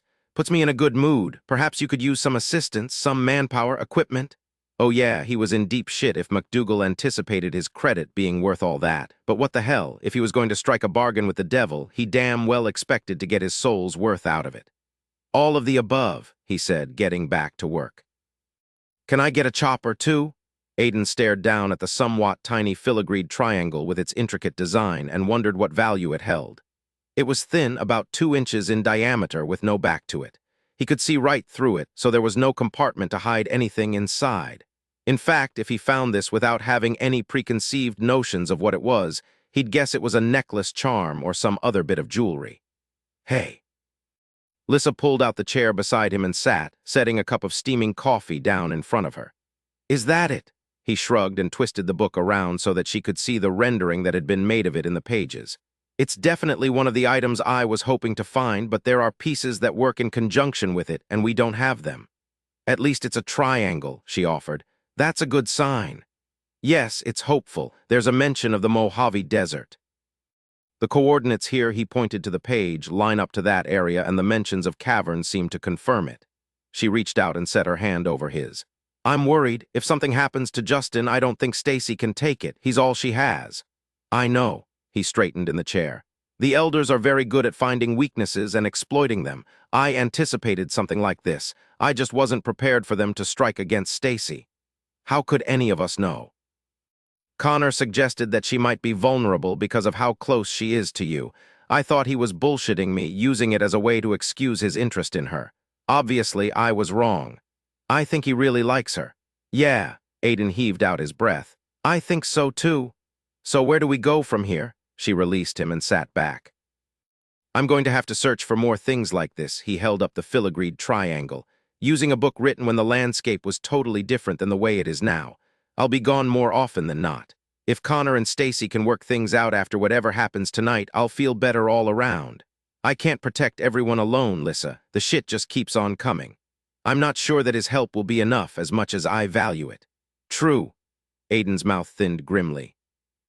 We need reinforcements. As soon as we can catch our breath, Connor is going to have to sit down and figure out who is best to bring over from the Twilight. I haven't been with the men since they've become rebels. I have no idea who is up for the task and who isn't. Lissa leaned over and pressed a kiss to his cheek. I can't believe all the sacrifices the Guardians are making for us. It was our fuck-up hot stuff. He cupped the back of her neck and nuzzled his nose against hers. It's our responsibility to clean it up. The sound of a car pulling into the drive caught both their attentions. Then another car, and another. Pushing to their feet, they ran to the front door. Stacy stood on the porch, watching the invasion with a blank stare. A fleet of cars flooded Stacy's property. Hummers, Magnums, Jeeps, and vans, their headlights angled in every direction as they covered the lawn in a broad pattern. Holy shit, Lissa said. Insane, Stacy muttered, her hands on her sweat-clad hips. There is no other explanation for this madness. Connor hopped out of the nearest car, a black Magnum. He caught Aiden's eye and shrugged. I brought reinforcements. I'll say. The yard was reclaimed by the darkness as headlights were extinguished one by one. Men and women began to climb from their vehicles. Cargo doors and trunks were opened and masses of equipment brought out. Sprinting up the steps, Connor gestured everyone into the house. Your home is going to be headquarters, Stace, he explained, holding the door open for her and Lissa to enter. There's a transponder in Rachel's cell phone that is sending its location to a receiver on her end. By setting up shop here, it'll appear as if we're staying put. Do whatever you want to the damn house, she said, green eyes hard and determined. As long as I get Justin back, I don't give a shit about anything else. The screen door was pulled open and a flood of urban camouflaged individuals poured in. First, Connor said to the group at large, pointing to Tommy, trank him so he stays knocked out. He looked at Stacy. We'll take him back to the hotel. Can you write a note saying that Justin called you and complained of homesickness? Make up something about not wanting to get in a fight about it, so you came and left without waking him. Stacy arched a brow. It's as close to plausible as we're going to get on such short notice, Connor argued. If you've got a better idea, let's hear it. Fuck it. Right. Connor glanced at Aiden. Well, it's triangular, Aiden replied, but it's a small part of a larger whole, and until I figure out what the other pieces are, I can't figure out what the purpose is. Connor caught the bag thrown at him by one of McDougal's men. I've got to change into the latest fashion on display here. He gestured at the black, white, and gray-clad people around them. McDougal didn't have much of a selection in the sportswear department. How the hell did you get away with all of this? Aiden asked. A favor of some sort or another. I've got your back, Aiden said. Thanks, I've got to change before Rachel calls. Hopefully we can get a beat on her location. Connor traversed the hall to the guest bathroom, which was decorated in soft, sea foam green. Stacy liked color because she had a colorful personality. As he stepped into the shower, he thought of this, thought about how he considered such things about her. There was a guardian in the Twilight named Morgan who had been something of a casual companion to him for centuries. If he wanted a quick connection with no expectations and even less conversation, she was his girl. Still, despite how often he'd spent time with her, Connor couldn't recall what the interior of her home was like. He knew she liked flowers and he always brought her some, but he didn't know what her favorite flower was or what her favorite color was. He wanted to know everything about Stacy. Why her? Why now? Aw, fuck it, he muttered, scrubbed out the soap in his hair. His brain hurt from trying to comprehend his feelings. He cared, period. Why the hell did he need to know why? He just did. When Connor exited the steamy bathroom a few minutes later, he found the living room, breakfast nook, and kitchen completely commandeered. The industrious hum of conversations died suddenly. He frowned, then the soft trill of an uninspired cell phone ring explained the ensuing silence. He jogged to the threshold between the living room and kitchen. Aiden tossed him the phone when he came into view. Connor caught and flipped it open in one easy movement. Yes. A cord connected the phone to the laptop on the table, which was monitored by a young lady with severely restrained brown hair and an emotionless expression. She gave the thumbs-up signal that the trace was in progress. "Captain Bruce," Rachel purred, "do you have the Trinity?" "Gold scrollwork triangle," he queried. "I've got it." "Excellent. After it is safely in my possession, I will send someone." "No way." His grip on the handset tightened. "Even trade. I see the boy alive, you see the Trinity." "You wound me, Captain. After all we have been through together, you still do not trust me." "Nope, not a bit." "Very well then, meet me in the parking lot of the Del Mar Mall in Monterey." "Got it." He glanced at the gal on the laptop. She shook her head. Damn it, he had to keep her on the line a little longer. "Rachel, a word of advice, not a scratch on the boy." His voice lowered ominously. "You won't like what happens otherwise." Connor's teeth grit as Rachel laughed, but he waited for her to disconnect the line before hanging up.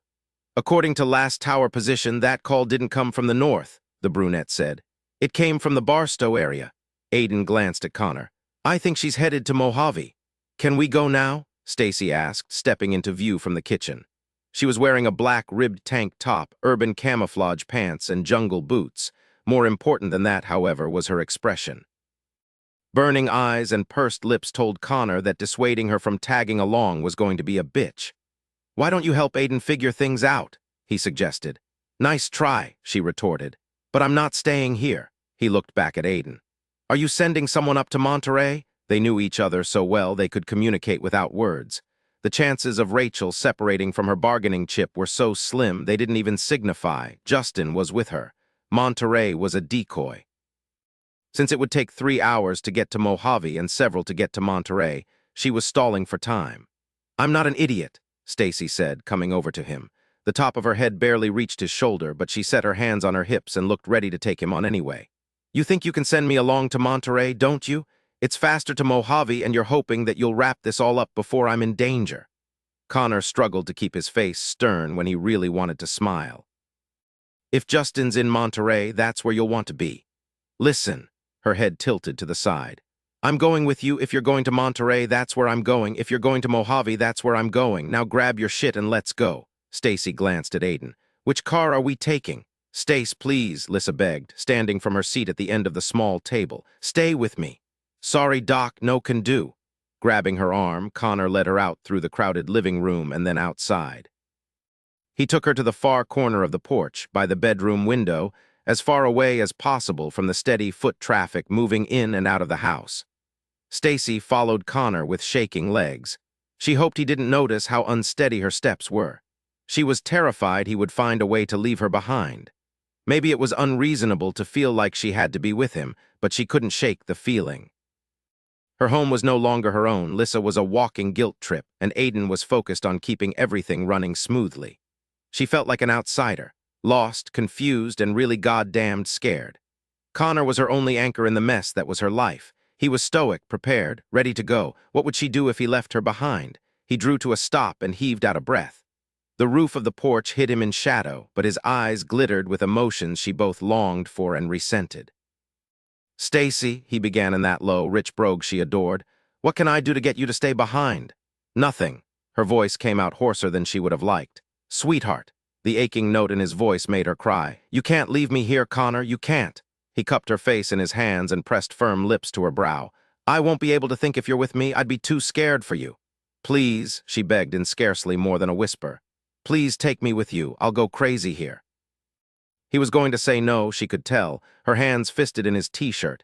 His skin was so hot she could feel the humidity through the black cotton. "You owe me," she said. "I swear to God I'll never forgive you if you leave me behind. We'll never have a chance, you and me, if you go without me." Tension gripped his frame and his head lifted. "Do we have a chance now?" She swallowed hard, her chest compressed in a vice of misery and yearning.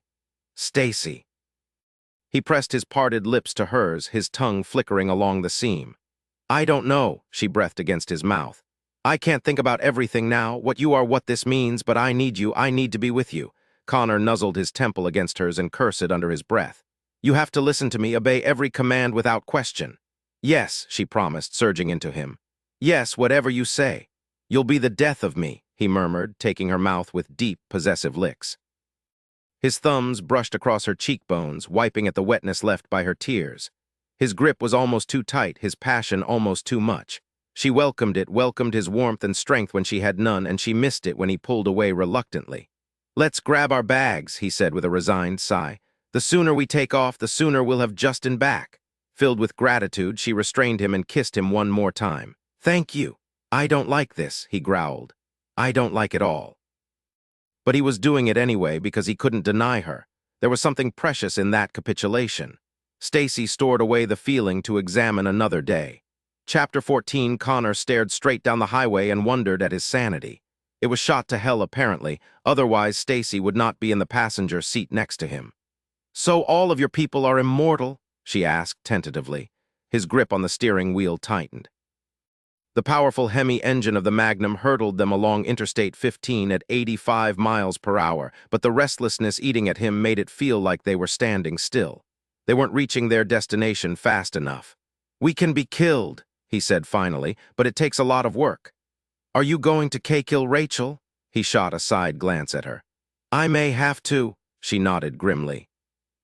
I'll do everything I can to keep this neat and clean, but if it comes down to the wire, we can't afford to fail. No, we can't. She offered him a shaky smile that was meant to be reassuring, and his heart clenched. I figured you might need me when you handed me this gun and started explaining. That's to protect yourself. Don't worry about me, Stacy.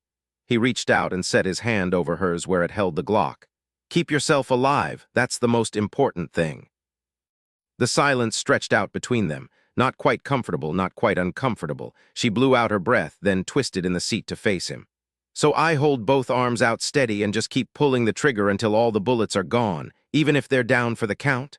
Yeah, especially if they're down. You can't kill them with a gun. You can only slow them down long enough for me to finish the job. With the sword. That's right. Guardians can heal most injuries, but we can't grow back limbs or our heads. Yuck, she shuddered. And keep your eyes open. Sounds obvious, I know, but the report of the gun naturally causes the eyes to blink. You can fuck up a shot that way. Eyes open, okay. The hands-free communication system signaled an incoming call, and they glanced at each other. Connor activated the line and said, Tell me you have something good, Cross. Aiden's brogue came through the speakers. We've got a location on the black sedan.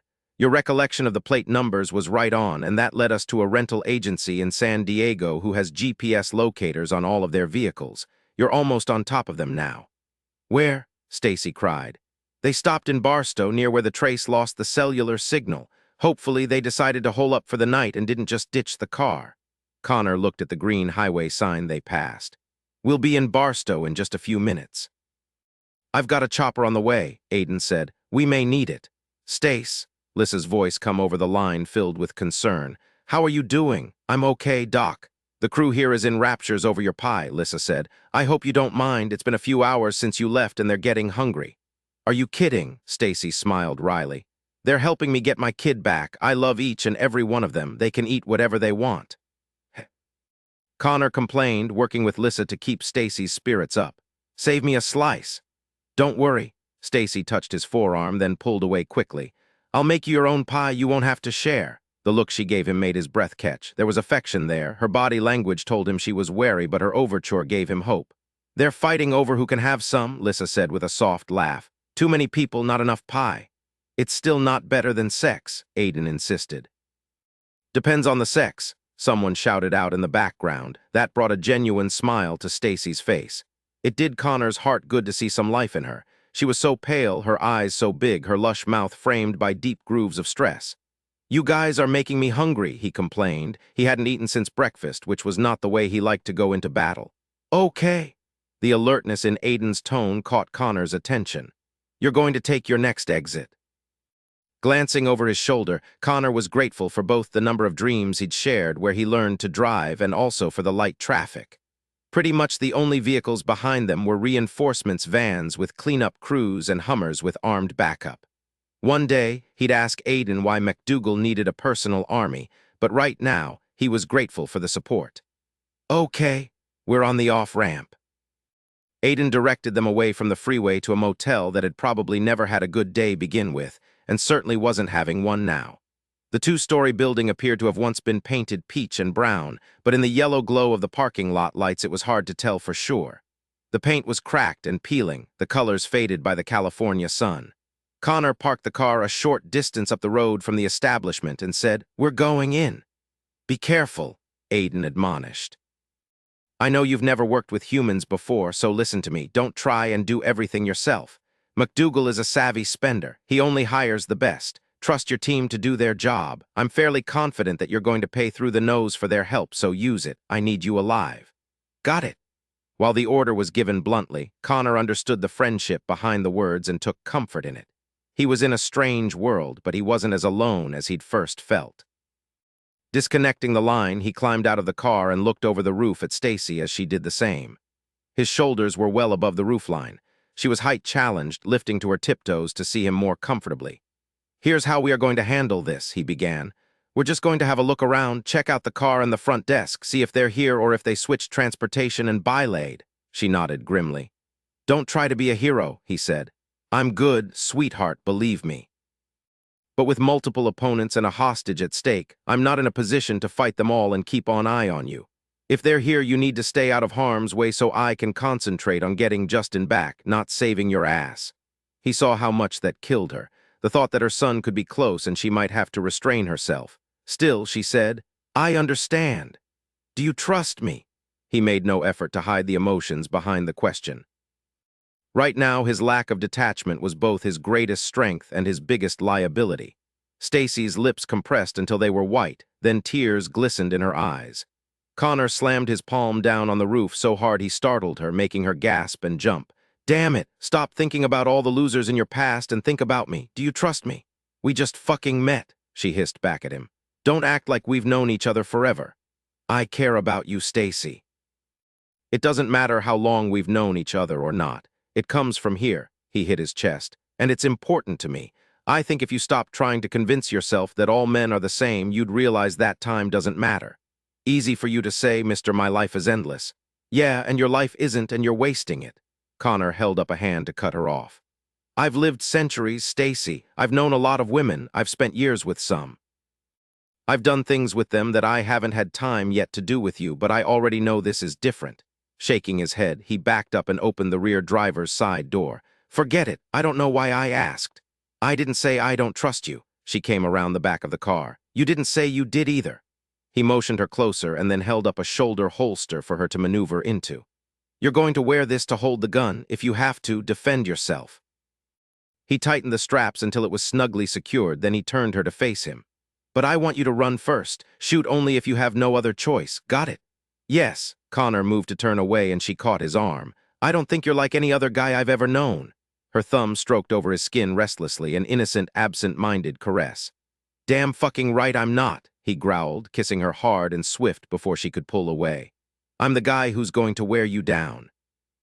The guy who's going to make a nuisance of himself every time he's in town. The guy who's going to seduce you every chance he gets, even when you say no, shit, especially when you say no." Stacy gazed up at him with wide eyes and worried her lower lip. "I can't promise to wear a suit and come home for dinner every night." He pushed her away and reached into the backseat for his scabbard, which he slung over his back. "But I can promise to care about you, and I'm stubborn, so get used to me." Grabbing a windbreaker, he shoved it at her. "That'll help to hide the guns." Then he looked down at himself and groaned. "Okay, we look like hoodlums, fuck. This is where I come in handy." Stacy reached into her pockets and pulled out a pair of colorful, sparkling rubber bands. Within minutes, she had 2 childish pigtails sticking out the top of her head and garish red lipstick on her mouth. She used the reflection of the car window to secure a leather collar to her neck, then faced him. "Tada." Connor's brows rose. "Yikes," she shrugged. "I figured these pants were going to take some creativity to pull off, so I came prepared to look weird enough to wear them. There's nothing I can do about your sword, though, or the goon squad." Stacy gestured to the small army getting ready just a few feet away. We'll just have to play it like we're looking for a costume party if someone asks. Right, well, I like the collar. Stacy shivered under the intense appreciation she saw in Connor's gaze. Even pissed off, frustrated, and under a great deal of stress, he still tried to compliment her. Regardless of the situation between them, she loved him for that and for caring enough about her to go through all of this. Sure, his people had a vested interest in what was going on, but he was fighting for Justin more than he was fighting over the Trinity. She knew that for a fact. Are we ready? She asked, the words husky with gratitude. As we'll ever be. He shut the door and gripped her by the elbow. Connor looked at the men waiting nearby and said, 4 of you check the perimeter. The rest come with me. As he led her away, there was strength and command in his touch, and Stacy appreciated both as they crossed the street and entered the parking lot of the motel. The pavement was cracked and worn, the cars in the spaces bearing more than average wear and tear. Many of the lights were either out or flickering with an annoying high-volume humming that grated on Stacy's already raw nerves. Litter spoiled on the ground, and in the near distance a dog howled plaintively, an apt accompaniment to such squalor. They had a dozen men with them total. Of the 8 who stayed close, 4 branched off at Connor's gestured command and began weaving through the parked cars. You know, Stacy began, I just can't see Rachel stopping for the night in a place like this, not when there are tons of other lodgings here in town and Mojave is so close. Out of the corner of her eye, she saw him nod. I agree. They probably ditched the car, but even that's odd. Talk about sticking out like a sore thumb, look at it, you can't miss it. The cloud-filtered moonlight glimmered off the black paint, which made finding the sedan easy, despite its location in an unlit corner of the lot. They approached it slowly, cautiously.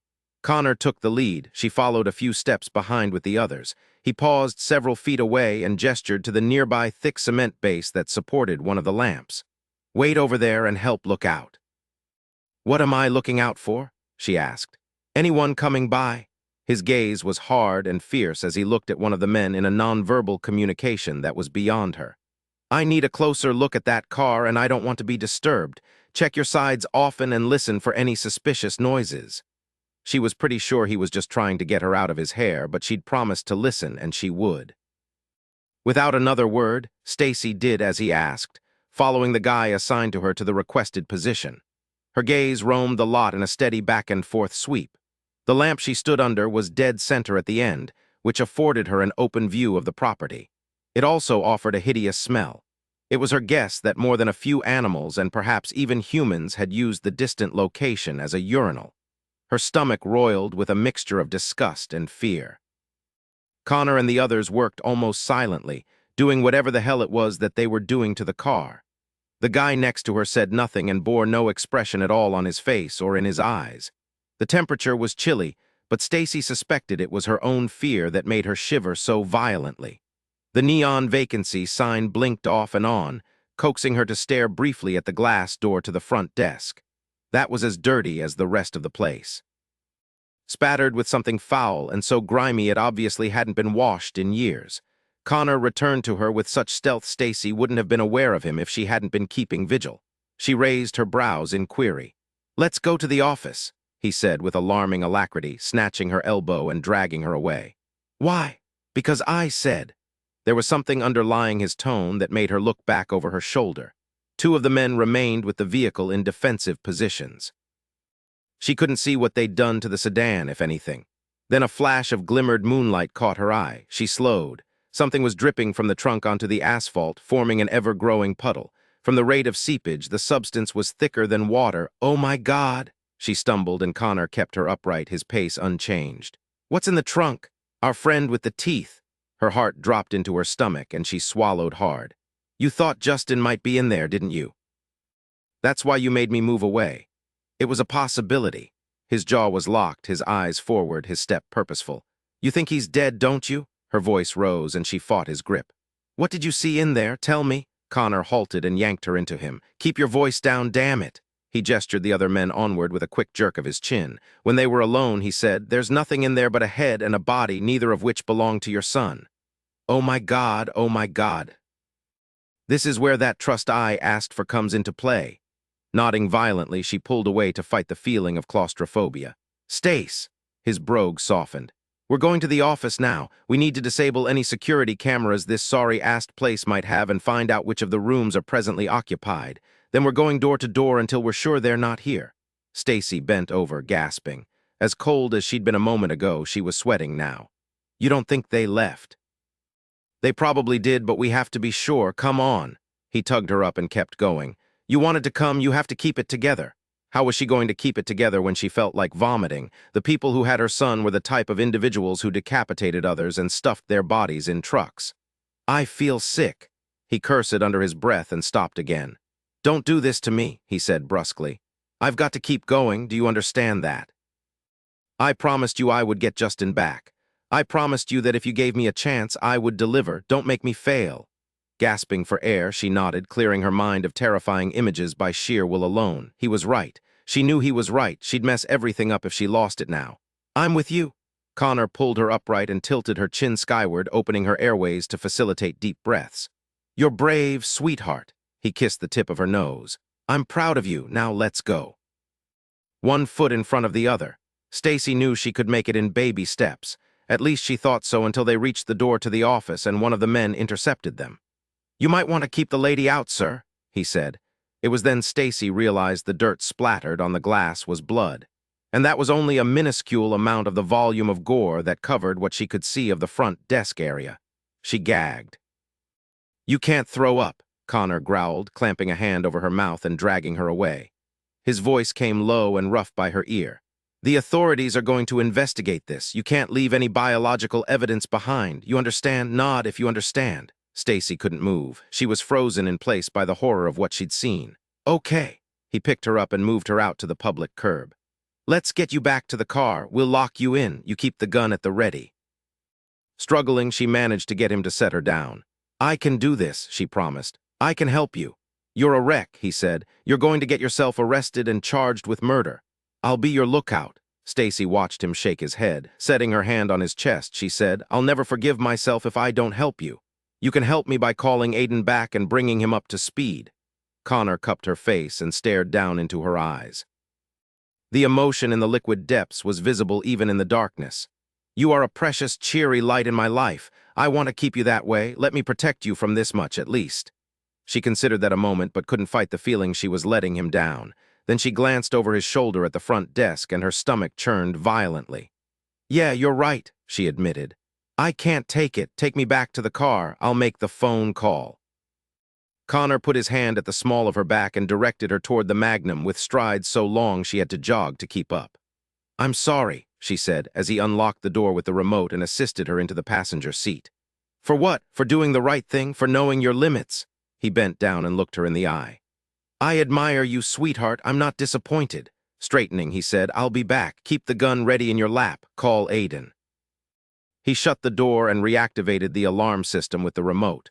And then he was gone. Stacy ignored the hands-free system in favor of direct use of the handset. Aiden answered immediately. What have you got? Hey, it's me. Aiden's voice softened. Hey, Stace, what's going on? We found the car, the driver's dead, decapitated in the trunk, someone's dead in the office, or multiple someone's. I couldn't go in, there's so much blood, T-tons of it. Everywhere, SHH, it's okay. We'll take care of it. How are you holding up? You doing all right? Yeah. She blew out her breath and glanced toward the lobby. Where's Connor? He went to see which rooms are occupied. The office was located on the corner created by the driveway and the road. 2 solid walls of the lobby were glass, providing a view to the interior from the street and also from the motel itself. Various brochure stands and a cloth-draped table with a coffee maker atop, it blocked the lower view to the inside. As she watched, Connor spoke to one of the men who nodded in reply and then headed toward her. Where are you? He locked me in the car. Good, sit tight. There are others on the way. They'll be there shortly. See Connor, her voice broke. Don't worry about him, Aiden said firmly. I've fought beside him a long time, Stace. He's the best soldier I know. If it were my child, I wouldn't choose anyone but him to help me. He's just that damn good. She gave a jerky nod. Stace, you okay? Yes, sorry. I forgot you can't see me. A crazed little laugh escaped her. I can't believe this afternoon I was baking a pie and feeling a powerful connection with a man who makes me weak in the knees. Hang in there. Once we get the motel secured, you can ride the chopper back. Shaking her head, she said, No, I have to be there when they find Justin. Aiden's sigh was audible. Keep listening to Connor, then. Of course. They disconnected. Stacy was left with a heavy silence and a guard by her door. She realized that her heart was racing madly and her breathing was shallow. Both reactions were making her lightheaded. "Jesus," she muttered, forcing herself to breathe slow and easy. "Get a grip, Stace." A glimmer of light caught her eye. Already on edge, her head swiveled to the left where the edge of the road met a slight embankment spotted with trees. Rachel stood there with a horror of a grin, her once beautiful face a nightmare of scratches and gouges that would have killed a human. She was missing a chunk of her scalp, the flesh torn so deeply bone was visible. But that wasn't what caused Stacy to scream. The full measure of her terror was for her son, who hung limp and unconscious in one of Rachel's arms. The woman's other hand was occupied by a wicked-looking sword. The guard, alerted by her piercing cries, spotted the macabre pair. Yelling into his headset, he charged in their direction. Stacy struggled with the door, feeling frantically for the lock, cursing in frustration until the damn thing gave way and freed her. Stumbling out, she gasped as Connor flew past. She attempted to follow, stepping around the bumper only to gag violently. The guard's decapitated head rolled to a halt at her feet, his sightless eyes and gaping mouth forever frozen in terror. Looking up, she saw at least a half-dozen of the grinning, ghoulish creatures descending on Connor in a swarm. His blade glinted and flashed with extraordinary speed, his two-fisted swinging dismembering limbs left and right.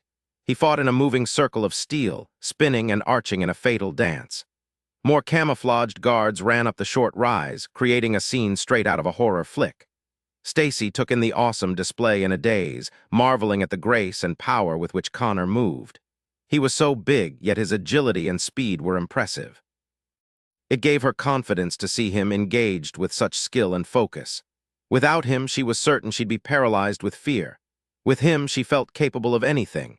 Taking off at a run, Stacy thrust her right hand into her windbreaker and wrapped it around the grip of the Glock. She yanked it free and took comfort in its weight. She'd never fired a gun in her life, but she was more than ready to shoot the hell out of something now. Stumbling over a tree root, Stacy fell to her knees in a jarring, painful impact. She lumbered to her feet and pressed onward, but the brief delay was fortuitous. It slowed her down, affording her the time to spot the sole of a shoe beside a tree to her right. Justin's shoe. Stacy ran toward it, picked it up, looked beyond it, saw the other. That one was still attached to her son. "Justin!" She scrambled over to him, her free hand feeling along his body for injuries, for signs of life. He was so pale, his eyes so bruised-looking, the side of his face caked with dried blood spatter. She set the gun down and shook his shoulders. "Justin, baby, wake up, baby, please, Justin." She thumped his chest and slapped his cheeks. Baby, don't do this to me, you wake up, Justin." He coughed and Stacy cried out in relief, her vision blurring with tears, her heart aching as he curled up on his side and groaned. She was so focused on him she failed to see the approaching danger until it was too late. A sharp, deep pain struck her arm, then an icy chill spread through the muscle. She screamed and flailed wildly. A feral, masculine roar filled the air. There was a brief glimpse of golden hair, then Rachel was yanked upwards and tossed away as if she weighed nothing. The damaged woman rolled away with a gurgling laugh, leaving Stacy to find the massive syringe that hung from where it pierced her biceps. "I will return for what is inside you," the woman hissed, leaping to safety with preternatural strength when Connor lunged blade first after her. "You darn witch!" Stacy screamed, reaching for the gun and falling to her back. Connor tackled Rachel and twisted along the ground with her. Stacy struggled for a clean shot, but as the unbearable chill moved up her arm and into her brain, she knew she was going to pass out. Just as blackness began to narrow her vision, Rachel reared up and provided a perfect target. Aiming between her spread legs, Stacy fired one round after another, emptying the clip into Rachel's brutalized body. The woman jerked with each impact, then fell to the ground, laughing. As Stacy lost consciousness, that laugh followed her into oblivion. Chapter 15, How Are You Doing, Champ?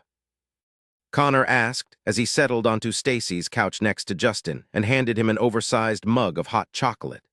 "I'm freezing." Dark shadows rimmed the boy's dilated eyes, and his skin bore unhealthy pallor signs of shock. A lock of brown hair fell over his brow, making him appear lost and far younger than his 14 years. "I'll get you another blanket." The front door was open, making the chill worse, but MacDougal's men were still clearing out and Justin didn't want to go to his room. He preferred the heavy foot traffic and the drone of the ignored television because it made him feel safe to be surrounded by so many people. Thanks, Connor.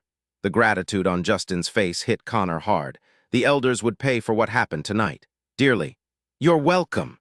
Pushing to his feet, Connor moved toward the hallway and Justin's room. The boy had been given a dose of propranolol in the chopper, and he would continue to take the medication 4 times a day for the next 10 days.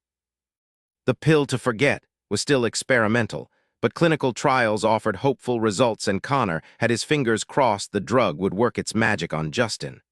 The boy would still remember the events, but the emotions behind the memories would not be there. His recollections would be detached from his feelings, making him an objective observer more so than an emotionally scarred victim.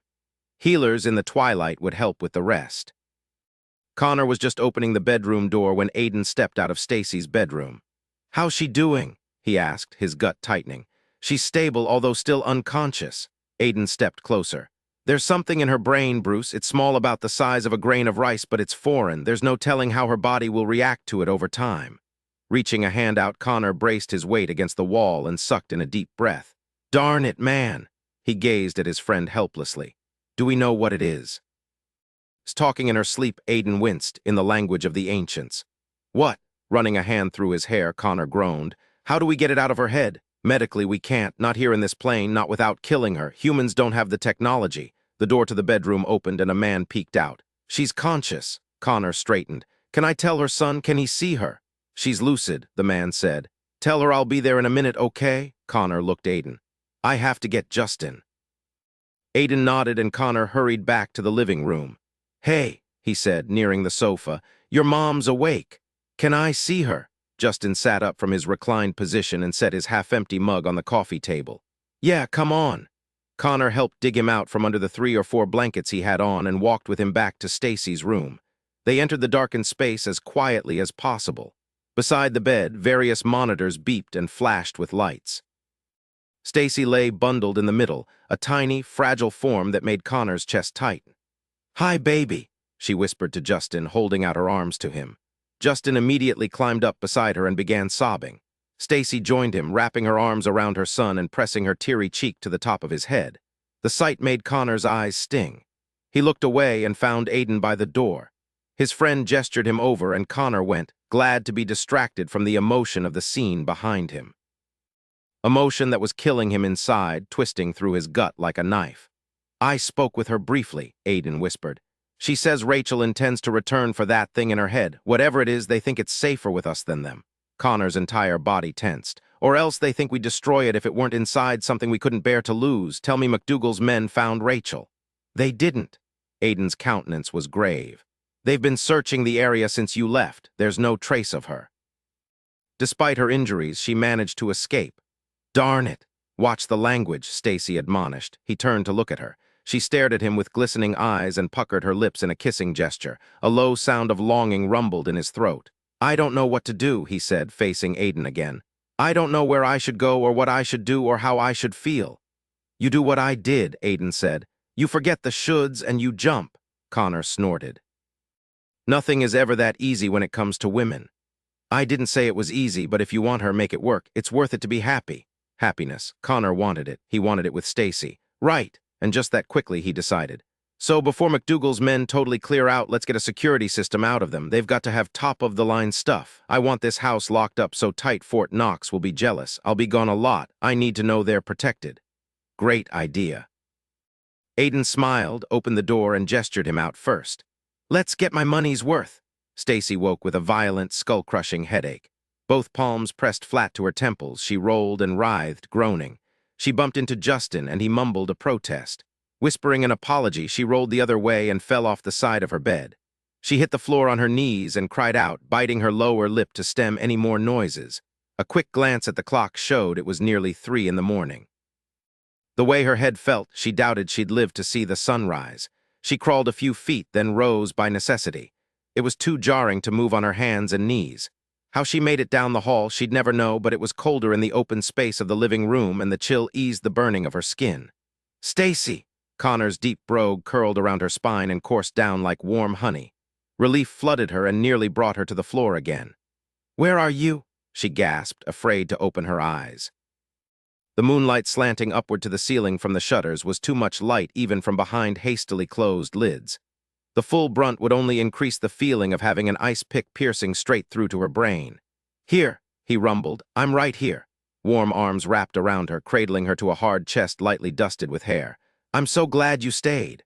I'm not leaving you, sweetheart. Even when I'm not here, I won't really be gone." "My head hurts," she whimpered, tears coursing down her cheeks.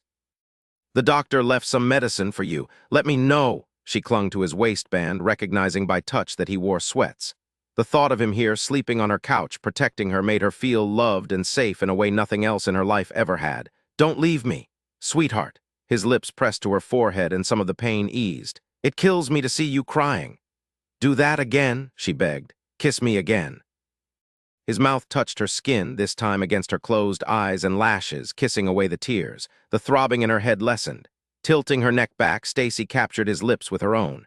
The instant she felt his presence, her blood heated and began to flow, her heart rate picked up. Miraculously, the debilitating pressure eased. "Stace," he mumbled into her mouth as she grew more fervent.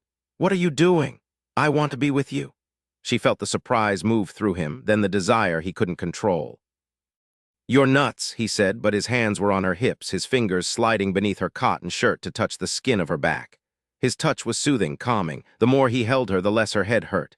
"I need to be close to you," she pleaded. "Justin, the laundry room has a door." "You shouldn't now, Connor."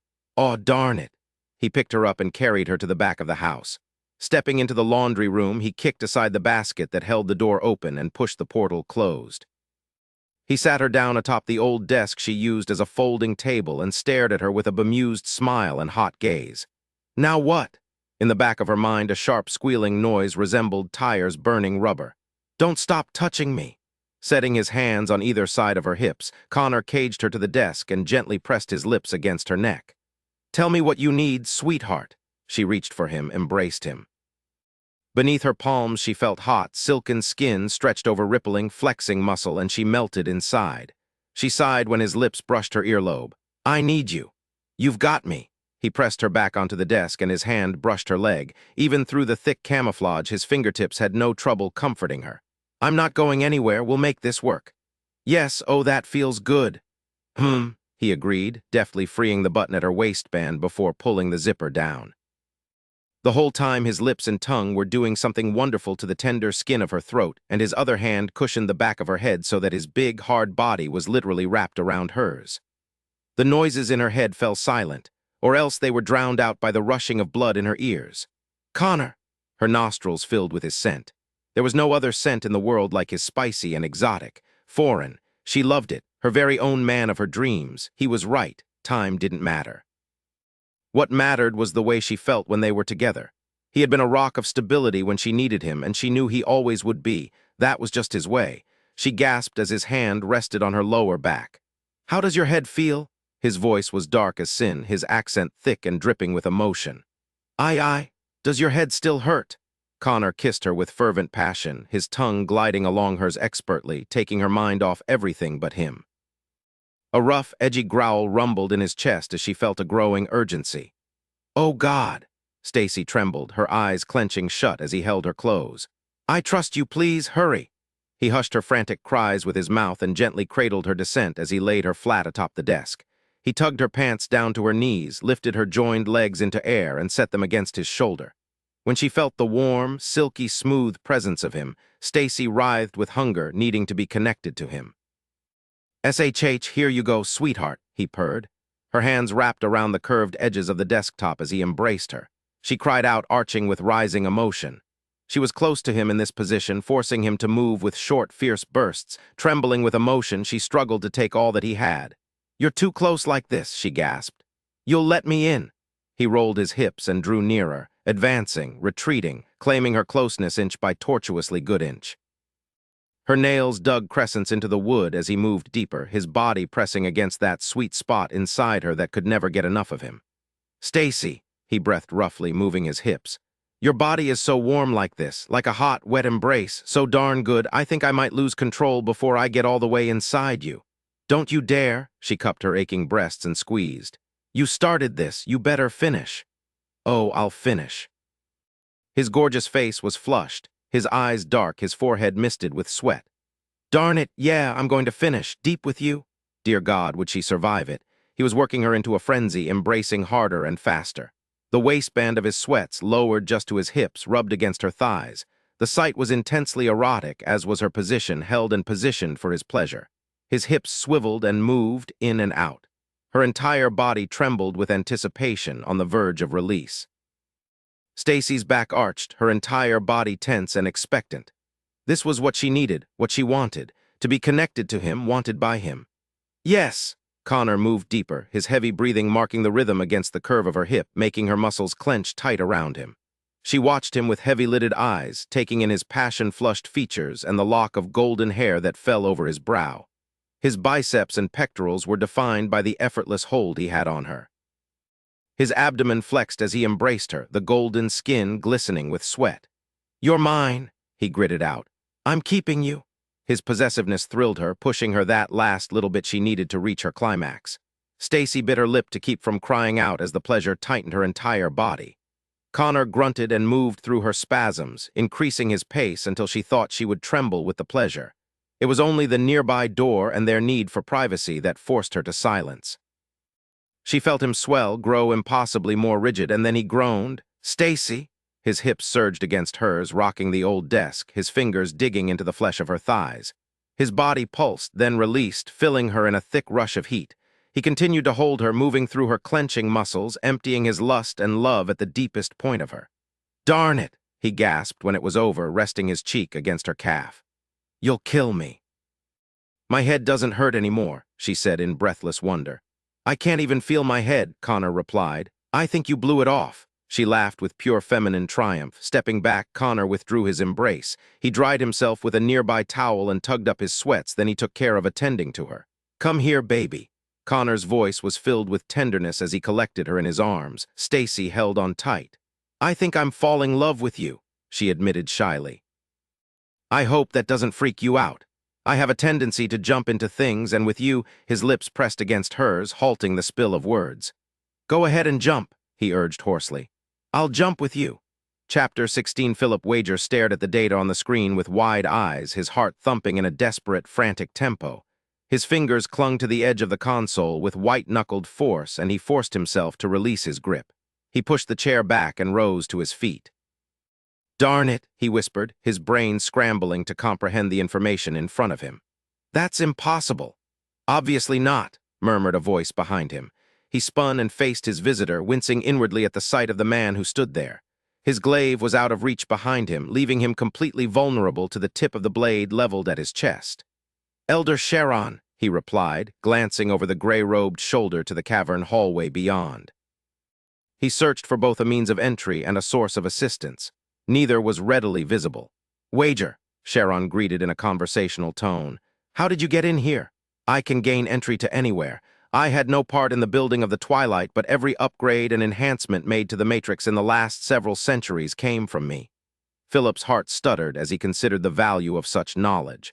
"I can see you appreciate the possibilities." Sharon's voice was filled with a mentor's pride.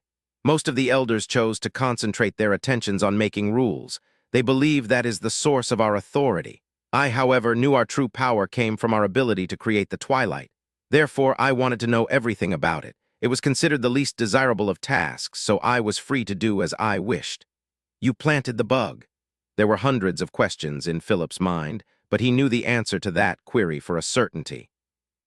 "Yes, and I always knew you would be the one who would dig deep enough to find it. I tried to have you eliminated, but the others would not hear of it. They did not know my reasons, you see. They felt denying you advancement was punishment enough for your perceived offenses, which I exaggerated, of course." The elder waved one hand dismissively.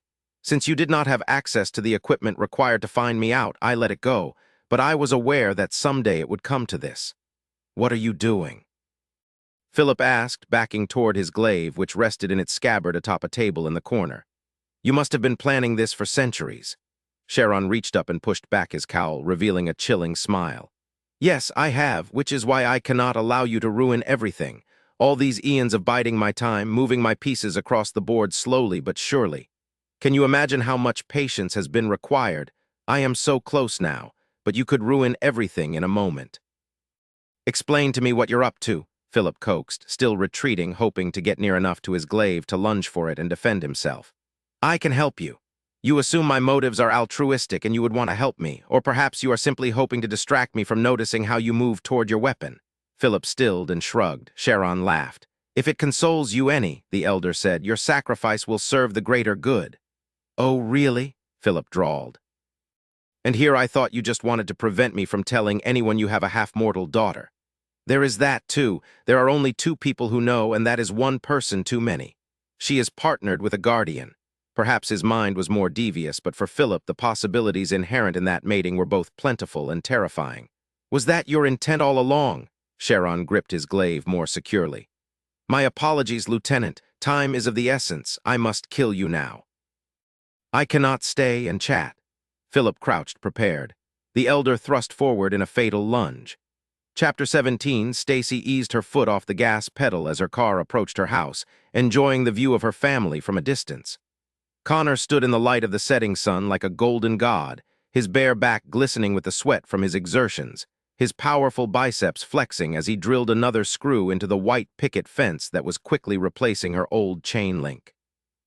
From the moment the realtor had shown her the house, she thought its quaint charm was lessened by the modern barrier. Connor, knowing her so well, had surprised her by beginning the project while she was at work yesterday.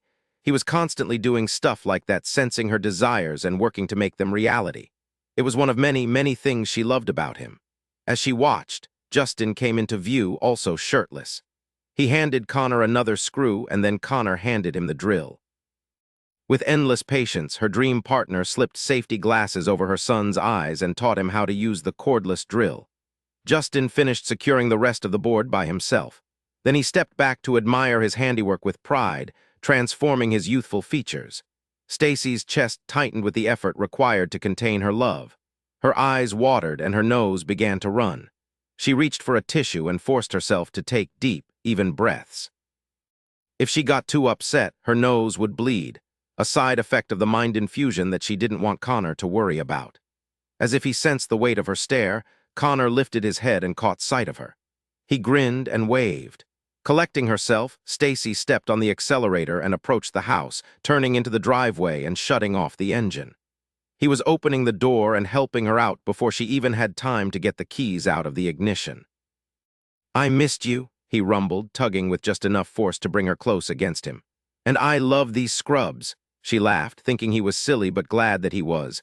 Personally, she thought she was a bit nutty herself, and it was fabulous to share her life with a man who complimented that part of her. You say that about all my scrubs.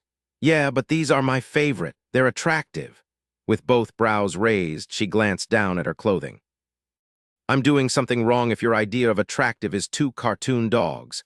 Ah, but look at how the girl dog is batting those long lashes at the boy dog. That's romance. Stacy shook her head and glanced up at him, basking in the warm, affectionate glow in his eyes. Romance is attractive. Darn straight, he murmured before taking her mouth in a hard, quick kiss.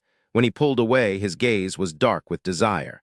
I can't do more than kiss you with Justin around. Even that makes him queasy, he says.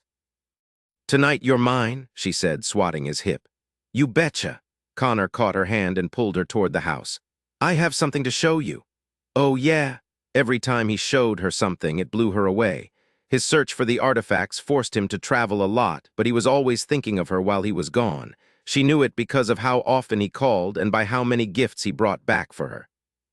She didn't know how he did it, but he managed to dole out his presents here and there over the far too short trips home.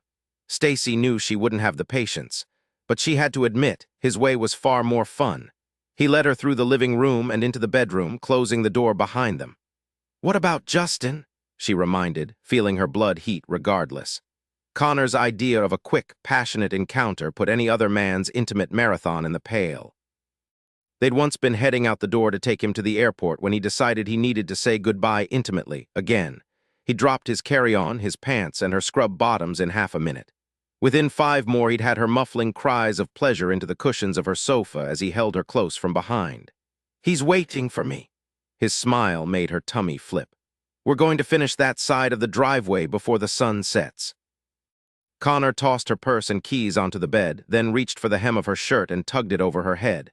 Immediately, he dove for the valley between her breasts and nuzzled there. Yum, you smell good, came his muffled praise. You're crazy. Seriously. He lifted his head and arched a brow. You and your apple pie are the best-smelling things in this stinky world. Laughing, she ran her fingers through his thick hair. The world isn't stinky. Who are you kidding? He reached for her waistband and pulled her pants down, pausing a moment to admire his handiwork as she kicked out of her sneakers. Now that's attractive. Better than cartoon dogs? She batted her eyelashes at him. Her body was in pretty good shape these days, considering the workout he gave her when he was home and the extra care she gave to her appearance when he was gone. She trusted him implicitly, knew he loved her with every part of his big heart, saw the proof of his pent-up longing and desire in his gaze the moment he caught sight of her in the airport. But she also never forgot that the man was otherworldly fine. He looked gorgeous for her. The least she could do was try to return the favor. Maybe, he said with a roguish shrug. Her mouth fell open in mock affront, and he reached around her and undid the clasp of her bra. Okay. His brogue deepened at the sight of her bare upper body. That's definitely better than cartoon dogs. Well, that's something, I guess. But not the something, he teased, dropping to a crouch and gently removing her lower garments with him. Connor pressed a kiss to her pelvic bone and stood. Come on. With his hand at the small of her back, he directed her to the bathroom. There she found their new self-heating spa tub filled with steaming water and surrounded by unlit candles. A metal caddy tray traversed the distance from one side of the tub to the other and held a small crystal vase of stargazer lilies, her favorite flower, and a jauntily opened box of gourmet chocolates. Nice, she whistled, mentally calculating days and dates in an effort to recall if she should be marking an anniversary or special occasion of some sort.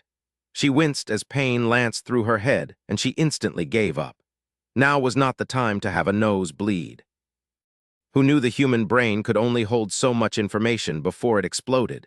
Thank God, someone in the Twilight was keeping an eye on her. Lieutenant Wager had coerced her subconsciously into sleep-writing a note to herself one night when Connor was away. I'm working on it. Hang in there. P.S. Wow, have you got lots of great stuff in here? Whatever, Stacy just felt better knowing that someone was actively working to help her. Who knew what she'd do if she didn't have Wager? Connor would drive himself insane trying to fix it, and she knew there was nothing he could do. Having eons of information in her cranium told her that much. They had to get the data out of her head somehow, and only the elite in the Twilight had the technology to do it. You like? Connor asked, beaming. I like, she confirmed, turning to face him and rising to her tiptoes to kiss him. What's the occasion? That's the something. The bath isn't the something? Nope. He held out his hand to her and helped her into the tub. After she sank beneath the water with a hiss of pleasure, Connor picked up a conveniently located lighter and lit all the candles. Then he kissed her forehead and said, I'll be back in a bit. He left the room and Stacy lay there a moment, trying to figure out what he was up to. Her gaze drifted around the tub, her heart both full and light. She reached for a chocolate and paused, noting the folded slip of paper beneath the gold foil box. Curious, she pulled it out and opened it. Application for marriage license. Stacy froze. The groom's side of the information had been filled out in crisp, clear print. She exhaled slowly and carefully, then broke out in a wide grin. Maybe some women dreamed of romantic declarations, tuxedos, and/or grand gestures. Connor's gesture worked for her because it came from his heart. She knew he had trouble putting his feelings into words, but he had no trouble showing her how he felt. After a lifetime of smooth-talking men who lacked substance, she loved having a man who was capable of so much more than just pretty, meaningless phrases. From outside, she could hear the low rumble of Connor's voice on the porch, probably explaining something to Justin. Stacy was endlessly amazed by Connor's desire to teach and his aptitude for it. It was a natural extension of his thoughtfulness. He liked to say that he was all brawn, but really, she thought he was all heart. Sighing with contentment, she set the precious paper down carefully and began to wash, preparing her body for the long night of intimacy she knew was ahead. Does that dreamy smile mean what I think it does? Turning her head, she found Connor lounging against the jamb with wet hair and a towel around his hips.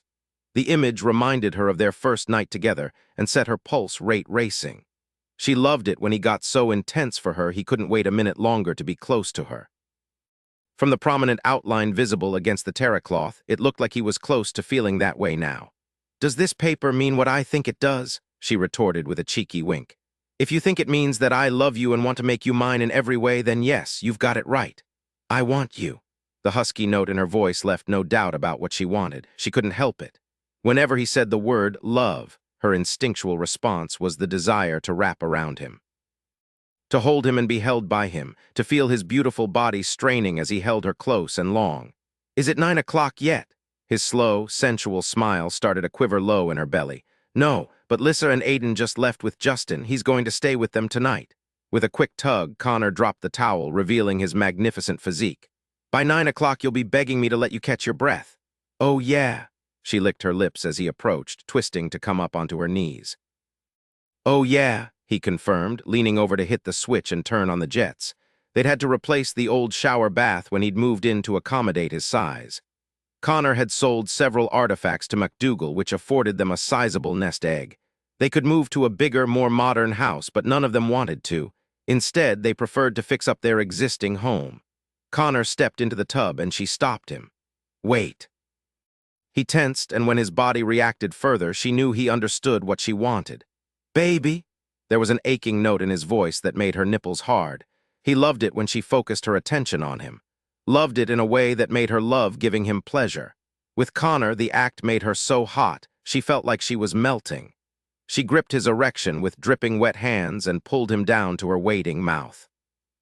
Her tongue darted out and licked across the tiny opening at the tip, and he shuddered violently.